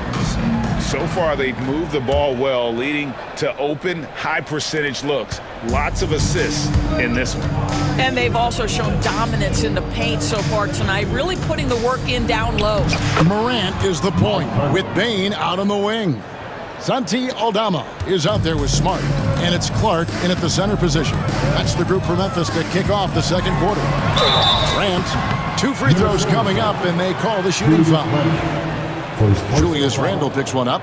Greg, we know about the Euro step, but is the decel the next move that's getting more notice? I think it is, Kevin, and you can see players have quickly incorporated that into their arsenal. It's been fun to watch, man, and I tell you, it creates some uncomfortable situations. Minnesota making a switch here. Mars is checked in. Reed comes in for Julius Randle. Alexander Walker, he's checked in for Edwards. And it's Dante DiVincenzo in for Mike Conley. A moment now to hear from our sideline reporter, Hall of Famer David Aldridge. David. Kevin, thank you very much. Jaden McDaniels has become an X factor for the Wolves. Mike Conley says, we know what he does defensively, but the offense that he can bring for us balances our unit. It's much needed. Guys tend not to think of him as an offensive player, but he does have that in his game. Kevin? But I love the reference to an X factor. He definitely is that. All right, David, thank you. And it's Taylor Jenkins calling timeout here. He's going to have a discussion here on the sideline. Some changes for Memphis. Luke Kennard, he's checked in for Desmond Bain. And it's Jackson in for Morant. Jackson looking around. Pass to Kennard. Back to Jackson. Down low. Here's Aldama. Minnesota with the rebound. Boy, this guy is a good finisher, so he misses a chippy. That's tough to take. McDaniels finds DiVincenzo. That's his second shot and his second basket. He's 2 for 2. And they keep hammering away at him inside, forcing the ball into the paint. Well, defensively, Doris, these Minnesota Timberwolves are really a cut above the rest. They led the league in defensive rating in 2024. They have so many ways to shut down what you're trying to do offensively. Length, athleticism, rim protection, commitment, and great scheme. They are a nightmare. Here's DiVincenzo. Brandon Clark picking up that last basket. The shot's good from DiVincenzo. Pick works well there. Not much resistance from the D. It takes incredible effort to stay connected to the hip of the offensive player. You've got to want to work. Aldama gets the bucket. Well, for a big man, his stroke is just beautiful, and because of the height, it's so hard to challenge. There's the pick. Near the three-point line, it's DiVincenzo. Pass to McDaniels. Reed with it. And here is DiVincenzo. He's got 6. Off target with his 3. Well, it was the Memphis Grizzlies in their last game, a loss to the Rockets. Jackson misses. He couldn't believe how open he was. He just couldn't convert it. DiVincenzo passes to Garza. Up high to stuff the alley-oop. And you can see him give a little nod and then just burst to the rim for the alley-oop slam. A pair of teammates, Greg, with a terrific feel for each other. Inside, and Clark slams it in. Quick off the floor and powerful. Clark loves to attack that rim. Pass to DiVincenzo.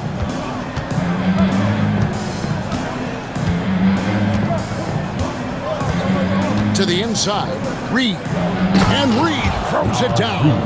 Oh, nice finish from Naz Reid. That's the kind of play that can give your team a spark. Jackson against DiVincenzo. Jackson down low. Reed with the rebound. And the timing just not there on that attempted alley-oop. Just a missed connection, and it happens. I'm sure they will go back to it if given the opportunity. Their interior has been inferior defensively. It has got to tighten up. Clark, a screen on DiVincenzo. Outside for Smart. To the middle.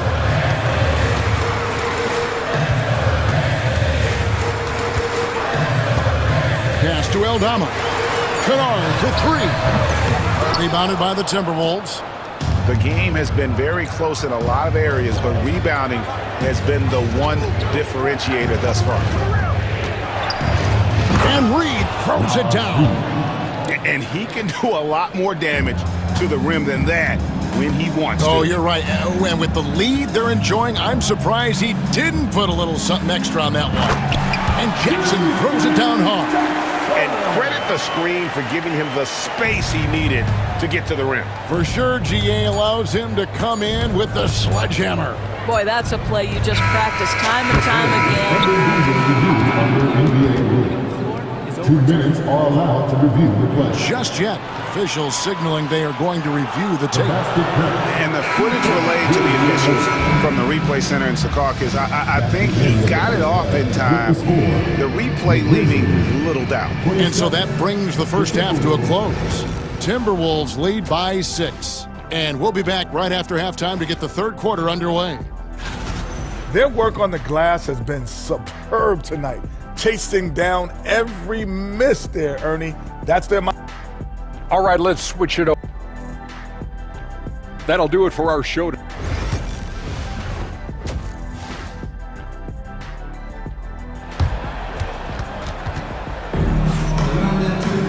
And if you're just joining us, we've played through the first half in a game that's been fairly even so far. You have to like what we're seeing from Anthony Edwards. And how about the amount he's contributing in the scoring column? Through 2 quarters, he has been terrific. And one would expect that the defense made some adjustments at halftime, but he has the ability to answer right back. You know, Greg, when you look at the Timberwolves' history, the first round had been a problem for them. But not last year, as they swept the Phoenix Suns. And you gotta look at it as being a tremendous success, right? Because going into the season, I don't know that anyone thought they would have made it to the conference finals. But boy, that young group gelled well together, and the sky's the limit for the future. And on the floor for Chris Finch as we get into the second half. We've got Randall. Rudy Gobert is out there with Naz Reid. Then it's Nickeil Alexander-Walker. And it's Edwards in at the point guard position. Here's Morant. And Morant throws it down. Just superior focus from Morant. His determination is what allows him to convert through contact. On the night, he's gone 2 for 2 at the stripe. Timberwolves leading by 3. Here's Alexander-Walker. Lays it up and banks it in. And they are attacking the rim and getting great results. The Grizzlies shooting 64%. Beautiful all-around play by this offense. Morant drives in. Reed with the block. Boy, give Naz Reid credit. He perfectly timed that block. Wow. And the shot goes down. Now it's a 7-point Minnesota lead. just no resistance on the inside. That's their 5th consecutive make in the paint. Morant dishes to Jackson.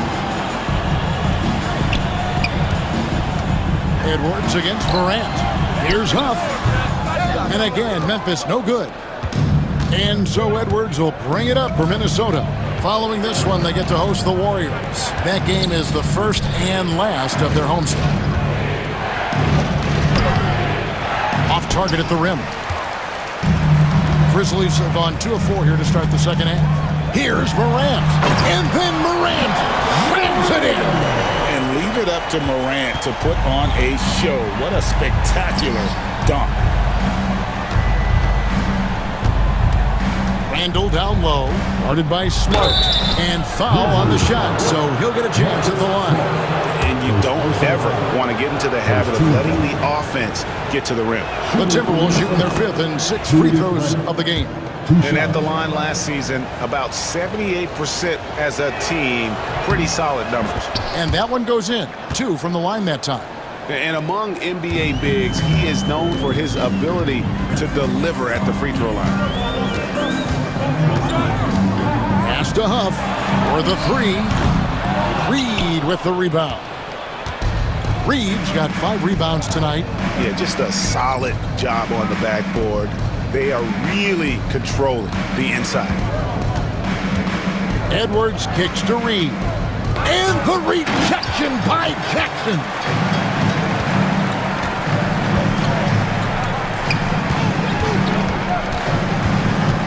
Randall against Morant.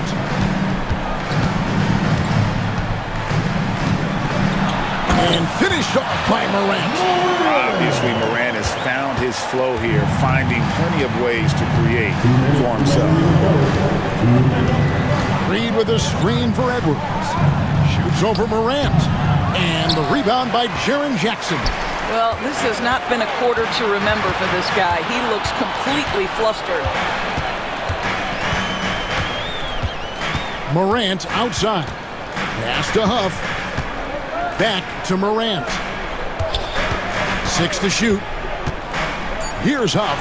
Lots of room. Good and nice assist from Morant. Morant's got 5 assists in the game.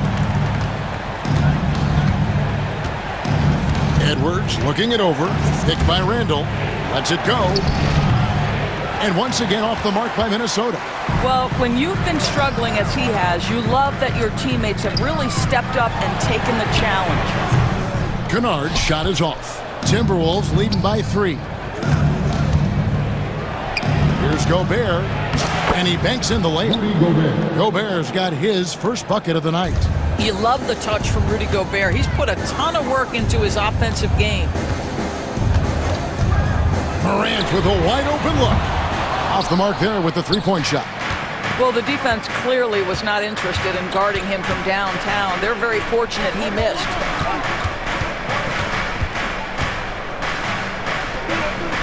Reed with a screen on Smart. Randall finds Reed. Well, keep your head up. Look for an opportunity to facilitate Julius Randle the delivery. And it's Taylor Jenkins calling timeout here. He wants to regroup and go over the strategy.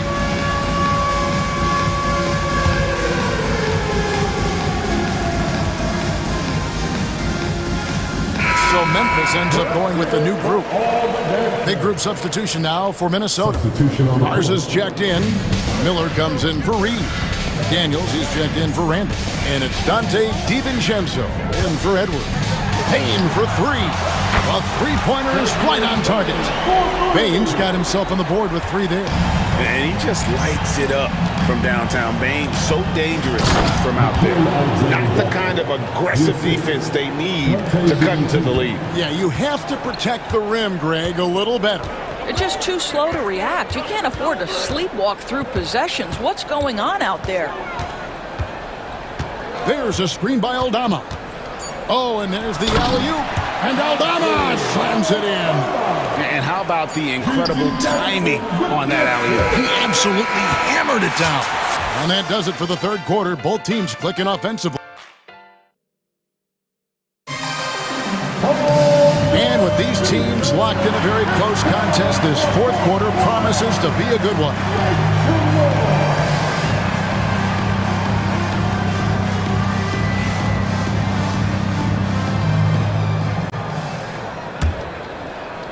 And the Grizzlies with possession here. And that'll be the first of a two-game road trip for them. Williams is out there with Santi Aldama.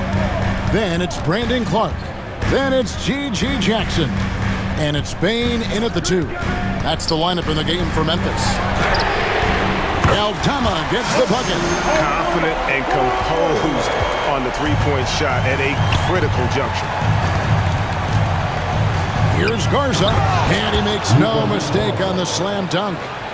Beautiful reverse jam right there. Use the rim to protect the ball, I think. Outside Jackson. He lobs it up. Edwards with the block. Wow, great defensive play by Anthony Edwards, engaged on that end of the floor right now. There's the triple. It's rebounded by Memphis. On the wing, Jackson. The wing jumper off target. And so Gobert will bring it up for the Minnesota Timberwolves. 3-point lead and finished off by McDaniel. Oh, such an impressive athlete. Mr. McDaniels, send it in. Here's Jackson. Yep, that one goes in there. And guys, all about hard work from this point on. They've worked hard to create that high-quality shot and then able to knock it down. McDaniels, Bain with the steal.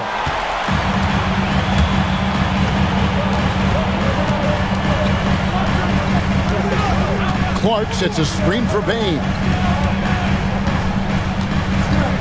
To tie it up. Offensive rebound.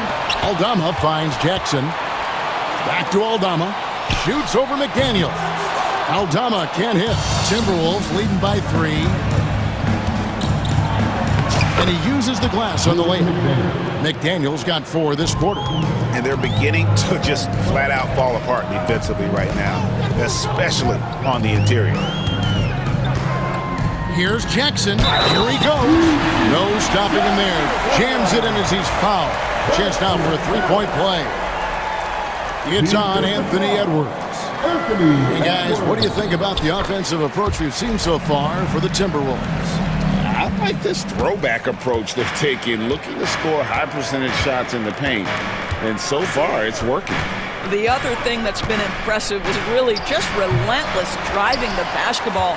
Doesn't matter if the defense is there, they are challenging them and getting it done. Jackson against Edwards. Jackson down low. Here's Aldama. And that won't go, missing the go-ahead bucket. Randall passes to Garza. Randall kicks to Edwards. 2 minutes remaining in the game. Pulls it from the elbow, and he hits the jump shot. Anthony Edwards relishes big-time moments, and he delivers right there. Jackson against Edwards. Here's Jackson.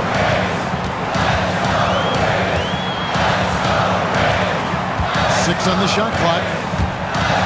On up there for Clark. Throws down the alley-oop slam. And the first thing I thought of confidence from Clark. Knows his team needs a bucket and goes out and gets it. You're not sure what that was about. I mean, talk about a brain cramp. And some changes here for the Grizzlies. Edie's checked in for Clark. Sharon Jackson comes in for Santi Aldama. And it's Morant in for G.G. Jackson. The Grizzlies trail by 4. And a little over 3.5 minutes in the books so far here in the fourth. Controls the rebound and puts it back up and in. And that's a player with no fear. Jackson steps to the forefront, goes out and gets them a massive bucket. Here's Edwards. Inside, Edwards finishes strong. We know this about Anthony Edwards. He is fearless in these moments. That's a big-time clutch delivery. Morant outside. There's a screen. There's the drive. And then jammed down as he goes right over Rudy Gobert. Oh, you just love seeing a player with absolutely no fear. To me, more often than not, when you attack, good things happen. Here's Gobert. Good! Rudy Gobert is so competitive, doesn't want to let a big moment go by. Nicely done. Morant outside. Morant with another miss. Minnesota with the ball. 3-second difference between shot clock and game. And now we've got the intentional foul. Second personal foul. Second team foul. He hits the first one, and that puts them up by 5. 2 shots. And he is unable to get the second one. Timeout called, the Grizzlies. They're down by 5. And what's their best move at this point? They're trying to get back in this thing. They need a score. They need to score, and they need to do it quickly, but it is still possible here. The Grizzlies making a switch here. Laravia's checked in. And looking for a very quick shot here. You've got to run a play that's a quick strike. You've got to immediately foul after that. Now Edwards.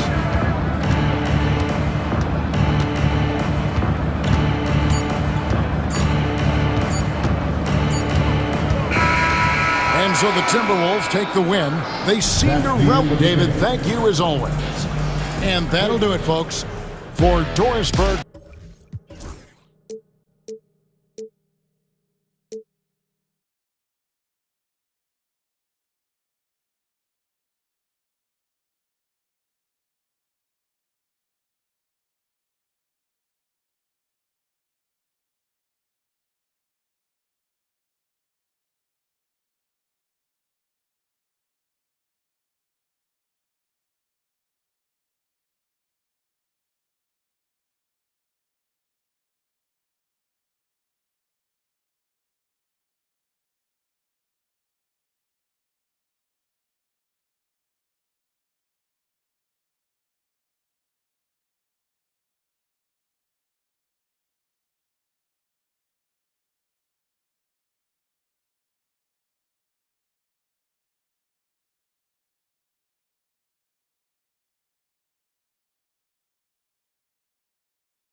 On the defensive end.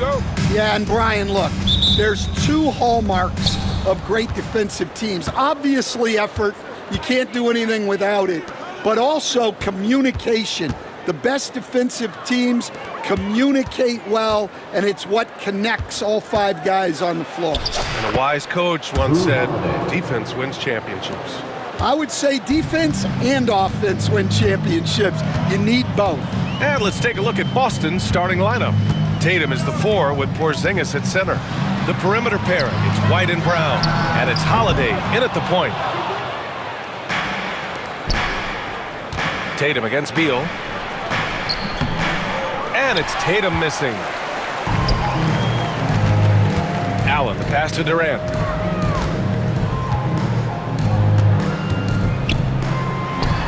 Gets the 14-footer to fall. And KD getting to his spot there. He thrives in the mid-range. And Tatum, the bucket on the assist by Holiday. Nice bounce pass. That's just good fundamental basketball. Booker surveying the D. Holiday grabs the miss. For Boston, they've gone 2 of 3 from the floor. Here's Tatum.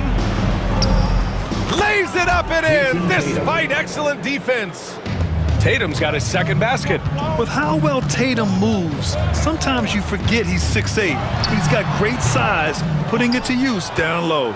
Yeah, you expect him to make those. Good look, just couldn't find the mark. White can't hit. That's their plan, to get him an opportunity to finish in tight. That's a miss they can live with. Booker, good. Shooting while in rhythm. This is Booker's game. He's out here to score.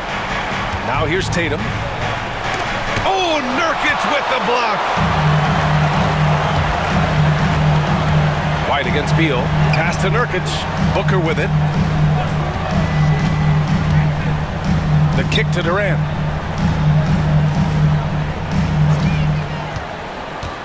Shot clock at 5. And off the front iron, and in it goes.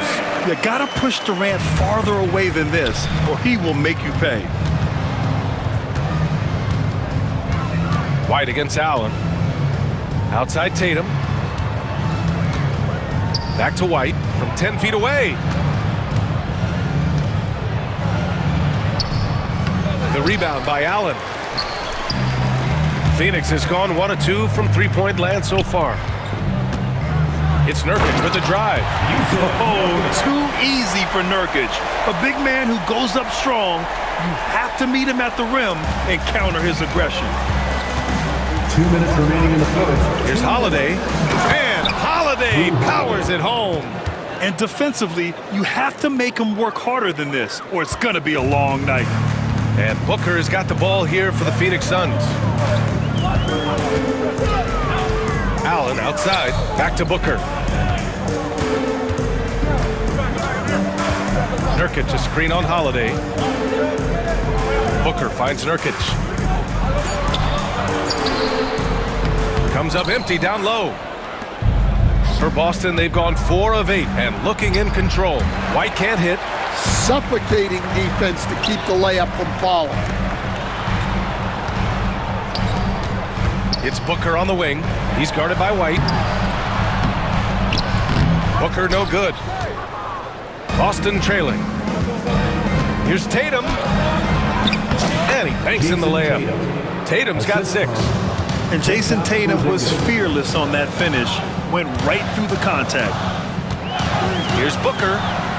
It's good from the top of the key. Yeah, he makes it look so easy out there. The game comes naturally to him.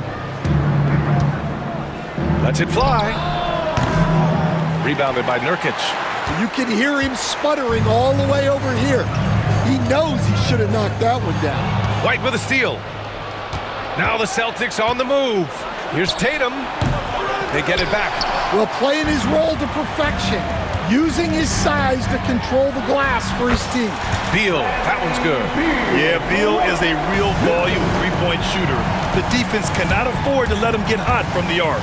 White, and it's good. First made shot in 4 attempts.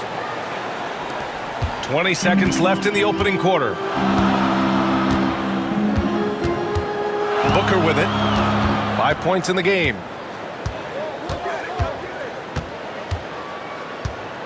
The three ball. That shot missing. It'll count. That misses. Would have counted had it gone. And at the end of one, a closely contested game so far.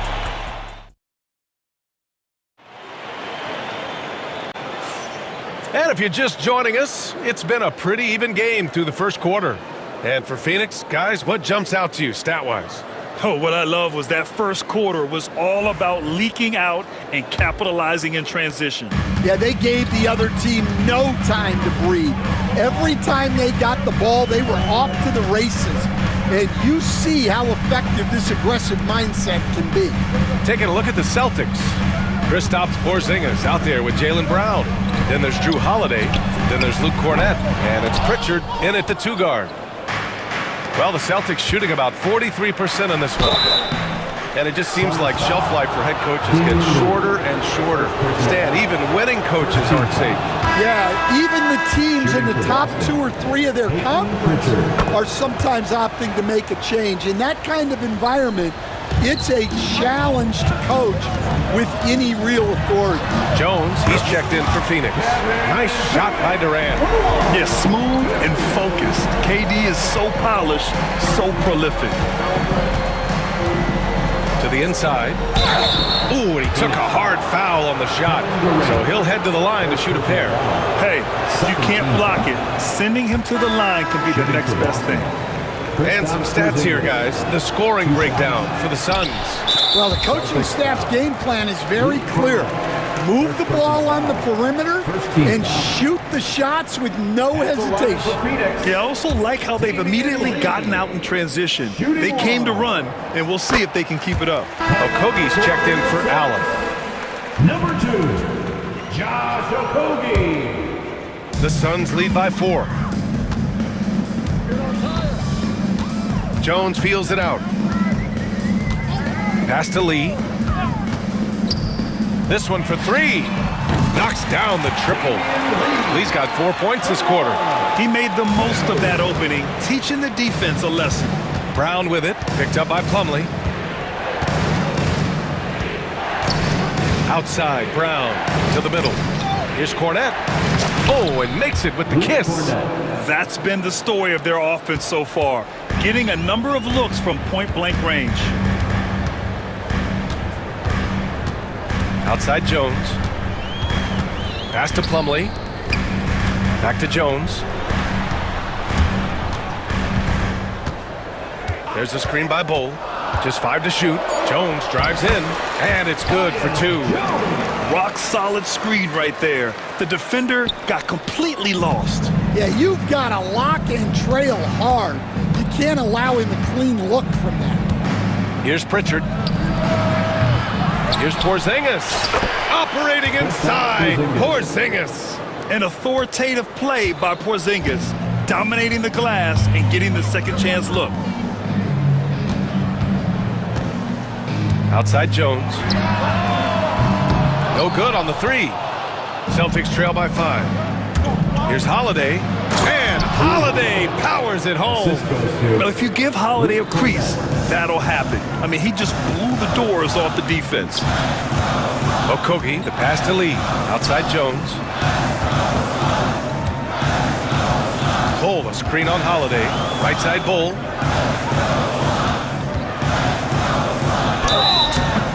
And he was fouled while in the act of shooting, so he'll take 2 free throws. First personal foul. Man, good whistle there. Phoenix shooting their second and third free throws tonight. The free throw drops for Bull. Taking 2 shots. And Bull drops them both. The Celtics have gotten 3 of 4 field goals in the second quarter. The shot by Holiday, no good. The Suns lead by 5. And here's Jones. Over Holiday. That one's wide left. And the Celtics shooting a solid 47%. Pulls up. 2 minutes remaining in the first half. Pritchard, no good. Phoenix has gone 4 of 8 from 3, a nice percentage. Plumlee a screen. Here's Okogie. Phoenix no good that time either. He just couldn't finish the job that time. And too bad, because it was a nice look. Count it. Holiday's got 4 points this quarter. The value of good ball movement isn't lost on this squad. Here's Okogie, defended by Brown. Back to Okogie. Bull, a screen on Brown. Here's Okogie. Boston pulls it in. Porzingis has got 5 rebounds tonight. Oh, Brown gonna go get it. That one falls. Nice feed that time from Holiday. And it's now only a 1-point Suns lead. Well, that's excellent initiative by Brown. Seeing the lane open up and attacking. Deflects the pass. Oh, the pass to Jones. Pass to Okogie. Back to Jones. And stolen by Holiday. Here's Pritchard. He drains that one after 2 misses. Now 1 for 3. The unique perspective of a big. Porzingis has great awareness and the ability to easily find the open man. Here's Jones. Nails the wide open jumper. And the Suns lead by 1. Already 5 lead changes here. Speaks to how evenly matched these teams have been thus far. Oh, and he got fouled on his way up. He'll head to the line to shoot 2. A physical guard who plays with no fear. Holiday doesn't get to the line as often as you think. And it's a completely new group for the Suns. That one falls, so he hits both of them. Yeah, great effort tonight, and he's been rewarded with trips to the line.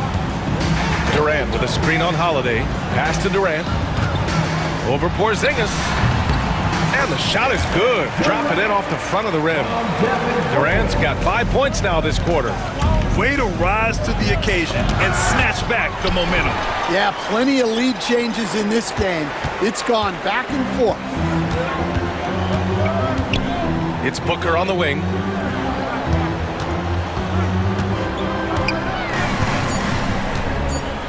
Just 3 on the clock. Another one falls for Phoenix. Well, you guys know I love analytics, but I still like the mid-range, especially when he's taking the shot. And a pretty tightly contested game here as we end the first half. Suns ahead, up 3. Well, that alley as always, thank you. We'll be back right after the break for the 3rd quarter here on 2K Sports.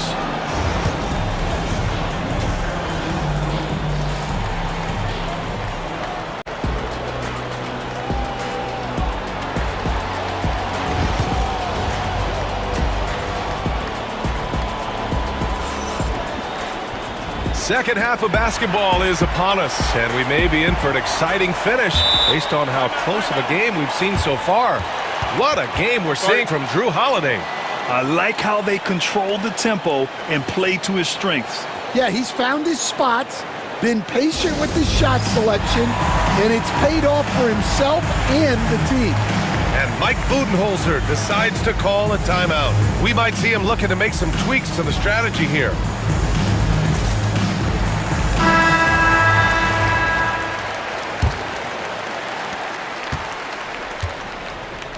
KD and Nurkic are the big men for him. Devin Booker out there with Washington, and it's O'Neal in at the small forward position. And that's the group from Mike Budenholzer as we begin the second half. The easy money there for Booker. You can't let him get this close with the ball. White, the pass to Tatum. Oh, denied by Durant. In transition, here come the Suns. For 3, Booker. Devin Booker for 3. Well, they expect this from him, and he's a big reason they're out in front right now. A nice shot by Tatum. Stan, you've coached so many rookies over the years. What are some key things you like to see from a player coming into the league? Well, look, you've got to have a guy, Brian, that's ready to compete at that level and has to bring that every night. From there, it's just all about learning. There's going to be mistakes, but you want guys who can learn and improve at a consistent rate. Is it true that defense is the fastest way into the coach's heart? Well, it's certainly a way to gain confidence, that's for sure. Oh, getting it done. Horford gets it to go. Yeah, the moment Horford has the rock down low, good night. I mean, just too many moves from the vet. White against Washington. Outside O'Neal.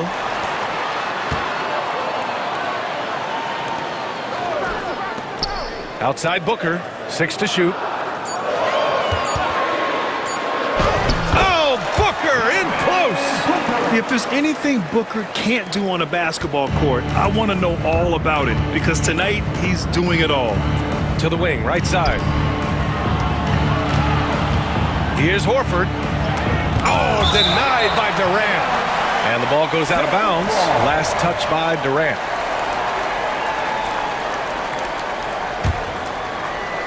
And now around 2 minutes gone by in this half.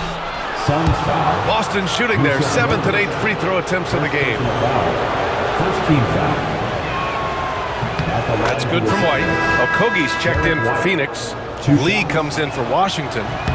And so he hits both. The Suns lead by 4.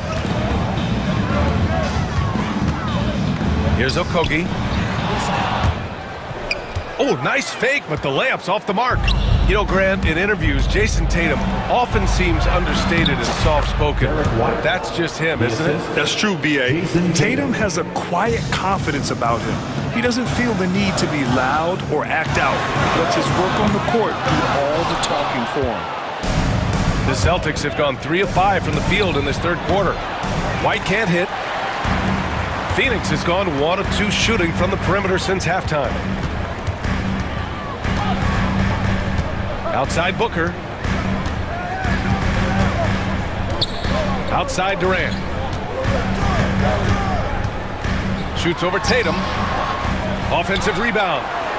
Outside for Booker. Pass to Durant. 2 minutes remaining in the shot clock at 6. Nurkic. And Nurkic throws it down. We all know about Durant's ability as a scorer, but he is so unselfish, and he always makes the right play in pick and rolls. Here's Tatum into the lane. Oh, a clear foul there on the missed shot. So he'll get a pair at the line. It goes on Kevin Durant. No debate there. He got hammered. First trip to the free throw line for him in this one. Just money from the line. Tatum knows the importance of making free throws. O'Neal, he's checked in for Okogie. And Mike Budenholzer decides to call a timeout. A moment to rest and confer on the game plan. Here they come, fans. It's your one and only Suns kick.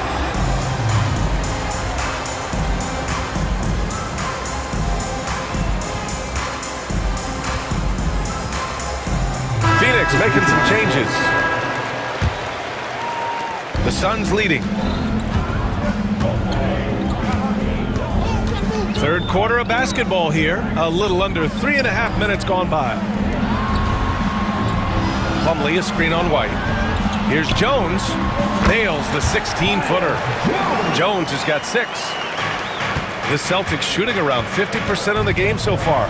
The drive by Tatum. Oh, Tatum gets right to the rim. Yeah, once Tatum sees a gap, he is gone. Off and running. Allen against Tatum. Down low. Horford with a steal. Tatum looking it over. Shoots over Beal. Tatum can't hit. The Suns have gotten 5 of 10 shots to go. Back to Beal. 46 seconds left in the third quarter. Pass to Bowl. To the inside. Plumlee got a hand on it. And it's out of bounds. Still Phoenix's ball. Phoenix ball.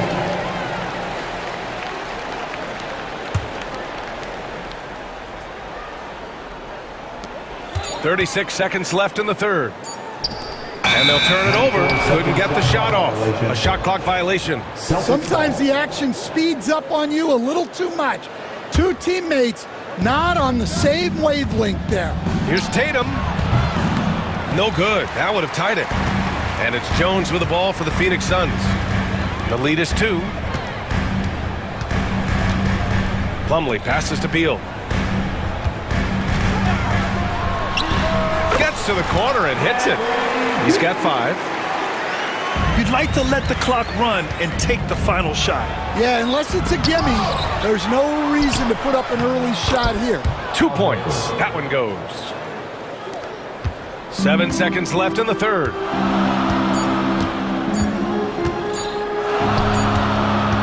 That concludes the third quarter. It continues to be an exciting neck-and-neck game. And now we have a moment to reveal our State Farm assist of the game. Yeah, just shredding the defense with that feed. Zero chance to stop that. Now that is an elite level dig. What a great pass. And it's been a very competitive game so far as we get rolling here in quarter number 4. And Joe Mazzulla calls timeout here. He's looking to make some very important adjustments here. It's time for test cam. If you see yourself on the big screen. A chance here to catch up with Allie from the sideline. Over the break, I listened in on Joe Mazzulla's huddle. He was very passionately telling his team, don't give them an inch when they have the ball. This game is going to come down to defense. I need you guys to work hard and close this one out. Guys? Allie, thank you. And the timeout called by Mike Budenholzer. He was quite emphatic, demanding the timeout, clearly wanting to address strategy with his team. Boston trailing. On the floor for Boston, the core of this team, Brown and Tatum in the front court. Drew Holiday out there with Peyton Pritchard. And it's Porzingis in at the 5. To tie it up. And it's Phoenix with the rebound. Well, if you have the space, you have to take that shot. He missed it, but he's trying to keep the defense honest. Outside Booker. Over Holiday. And off the left side of the rim, it swirls in for him. Booker's got 9 points now in the second half. Yeah, Booker sees how they're defending him and just takes what's there. Oh, and it's Tatum finishing it off inside. Zero rim protection. Unforgivable in a tight ball game like this. Yeah, there's no excuse for giving that up. That's the absolute last thing you want to have. Phoenix has gone 5 of 10 from beyond the three-point line in this game. Here's Booker. Doesn't go that time. Ooh, good work defensively by Holiday. Tatum inside, hounded by Beal. Tatum can't hit. Boy, this lead is razor thin. Yeah, BA, there's a chance to extend that right here. Oh, my! That's why we have those breakaway rims. Dude, he risked pulling the whole thing down to the floor right there. And a moment here to take a look at some hustle stats for Phoenix. Well, I love how connected they've been defensively. They're right into shooters and piling up block shots. They've also been showing us standout play on the fast break, working as a team to create easy opportunities. Phoenix making a switch here. Dunn's checked in. Holiday against Booker. Pass to Allen. Down to 5 on the shot clock. From the high post. The rebound by Jason Tatum. For Boston, they've gotten just 1 shot to fall out of 3 attempts in the fourth. The Suns have gotten half of their attempts to fall in the fourth. 2 for 4 now. Here's Booker. Good. And that basket makes him 8 for 14 for the game. Last quarter of play, about 2 minutes in now. Celtics trail by 4. Outside Tatum. Inside. Here's Porzingis. What a finish from Porzingis. Check out Porzingis' energy. He's just relentless on both ends of the court. Outside Booker. And play stops. A whistle there on what looks like an illegal screen. Well, the league has put an emphasis to crack down on illegal screens. Yeah, and yet, we still see it a lot. It's a tough thing to police. Kevin Durant, he's checked in for the Suns. To tie it up. Tatum works through the defense inside. Oh, the ball handling of Tatum. It's what separates him from other star wings. Allen can't get it to go. For Boston, they've got 3 of 6 shots to go in this fourth quarter. Here's Tatum. And unable to get the go-ahead bucket there. Pass to Allen. Spins to the paint. Here's Nurkic. A tad short, but it's good off the front iron. And the Suns lead by 2. Yeah, in the paint, Nurkic can be a monster. He's got all the physical gifts he needs to dominate. Tatum, rebounded by Nurkic. Nurkic has got 4 rebounds now. Allen outside, pass to Nurkic. Now here's Durant, pounded by Tatum. Nurkic, a screen on Tatum. Clock at 6. Durant, no good. And so it's Porzingis with it. He brings it up for the Boston Celtics. Basket's good. Tatum's got 8 here in this quarter. It's not surprising to see Tatum taking over offensively. I mean, he's capable of doing this on a nightly basis. And that's big-time stuff from Durant. He loves being the guy to take important shots. Here's Tatum. The floater. Ooh, rocket finish from Tatum. And this guy is made for these moments. Tatum, the big-time shot. Booker against Holiday. Screen by Durant. Here's Booker. Yes! There is absolutely no fear in his eyes. He loves the moment. Yeah, and I can say from experience, his coach just breathed a huge sigh of relief. The athletic swingman, I love whenever Tatum goes up with force off the drive. 40 seconds left in the fourth quarter. Outside Durant. Allen on the wing. Back to Durant. Gotta be careful shooting around Porzingis. His length is so capable of erasing shots.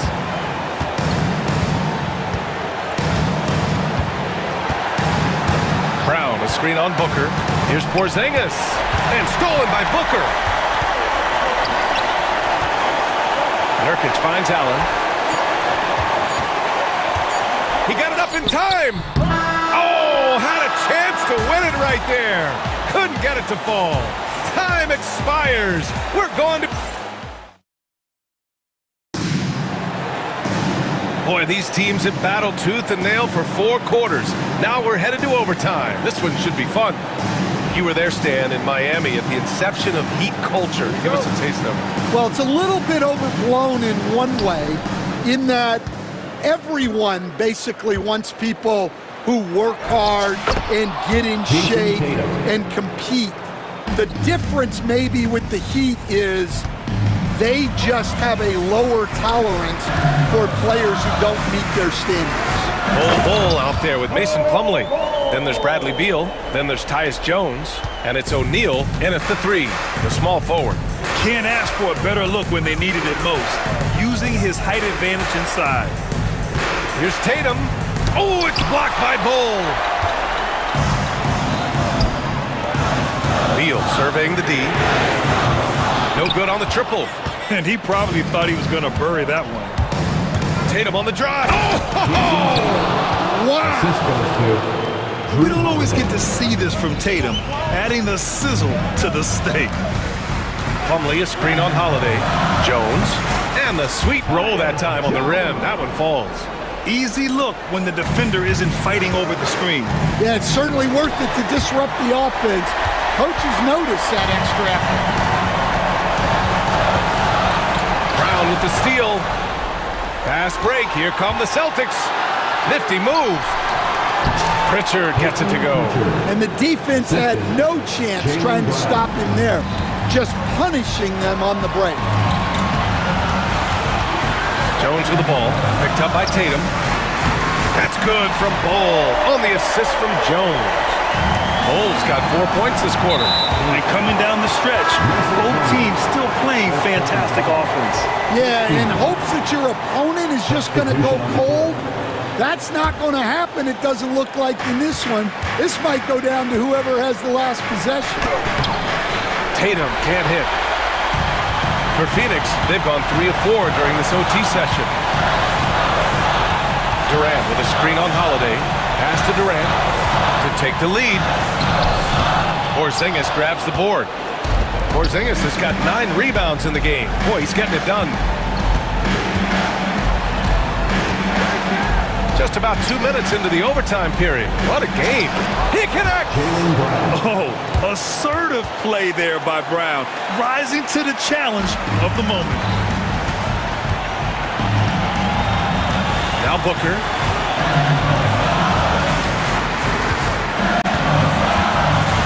They set a pick. Drives to the hoop.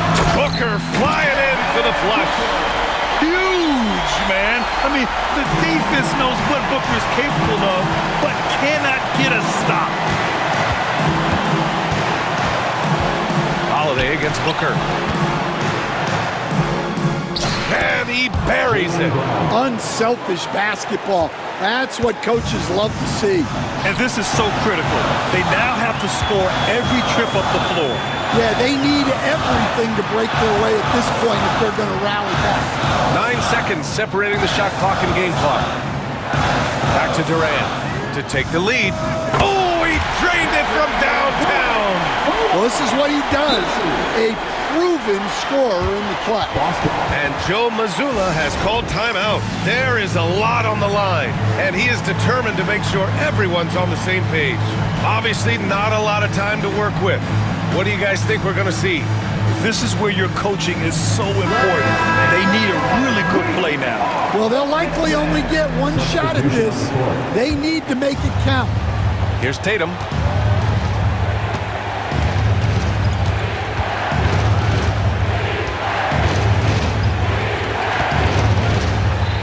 Yes! Well, that's what you're looking for.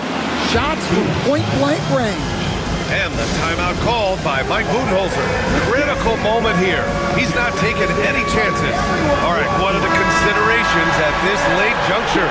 Unless they can get a wide-open jumper, they might want to attack inside, because even if you miss at the rim, you can still draw a foul. Beal. Oh, the all-or-nothing shot attempt falls offline. And so it's Boston who scrapes by with the win. They escape with the W, even though they needed a few extra. Thanks, Allie. Great interview once again. And that's going to do it tonight, folks, for our broadcast. For Grant Hill, Stan Van Gundy, and Allie LaForce, this is Brian Anderson signing off.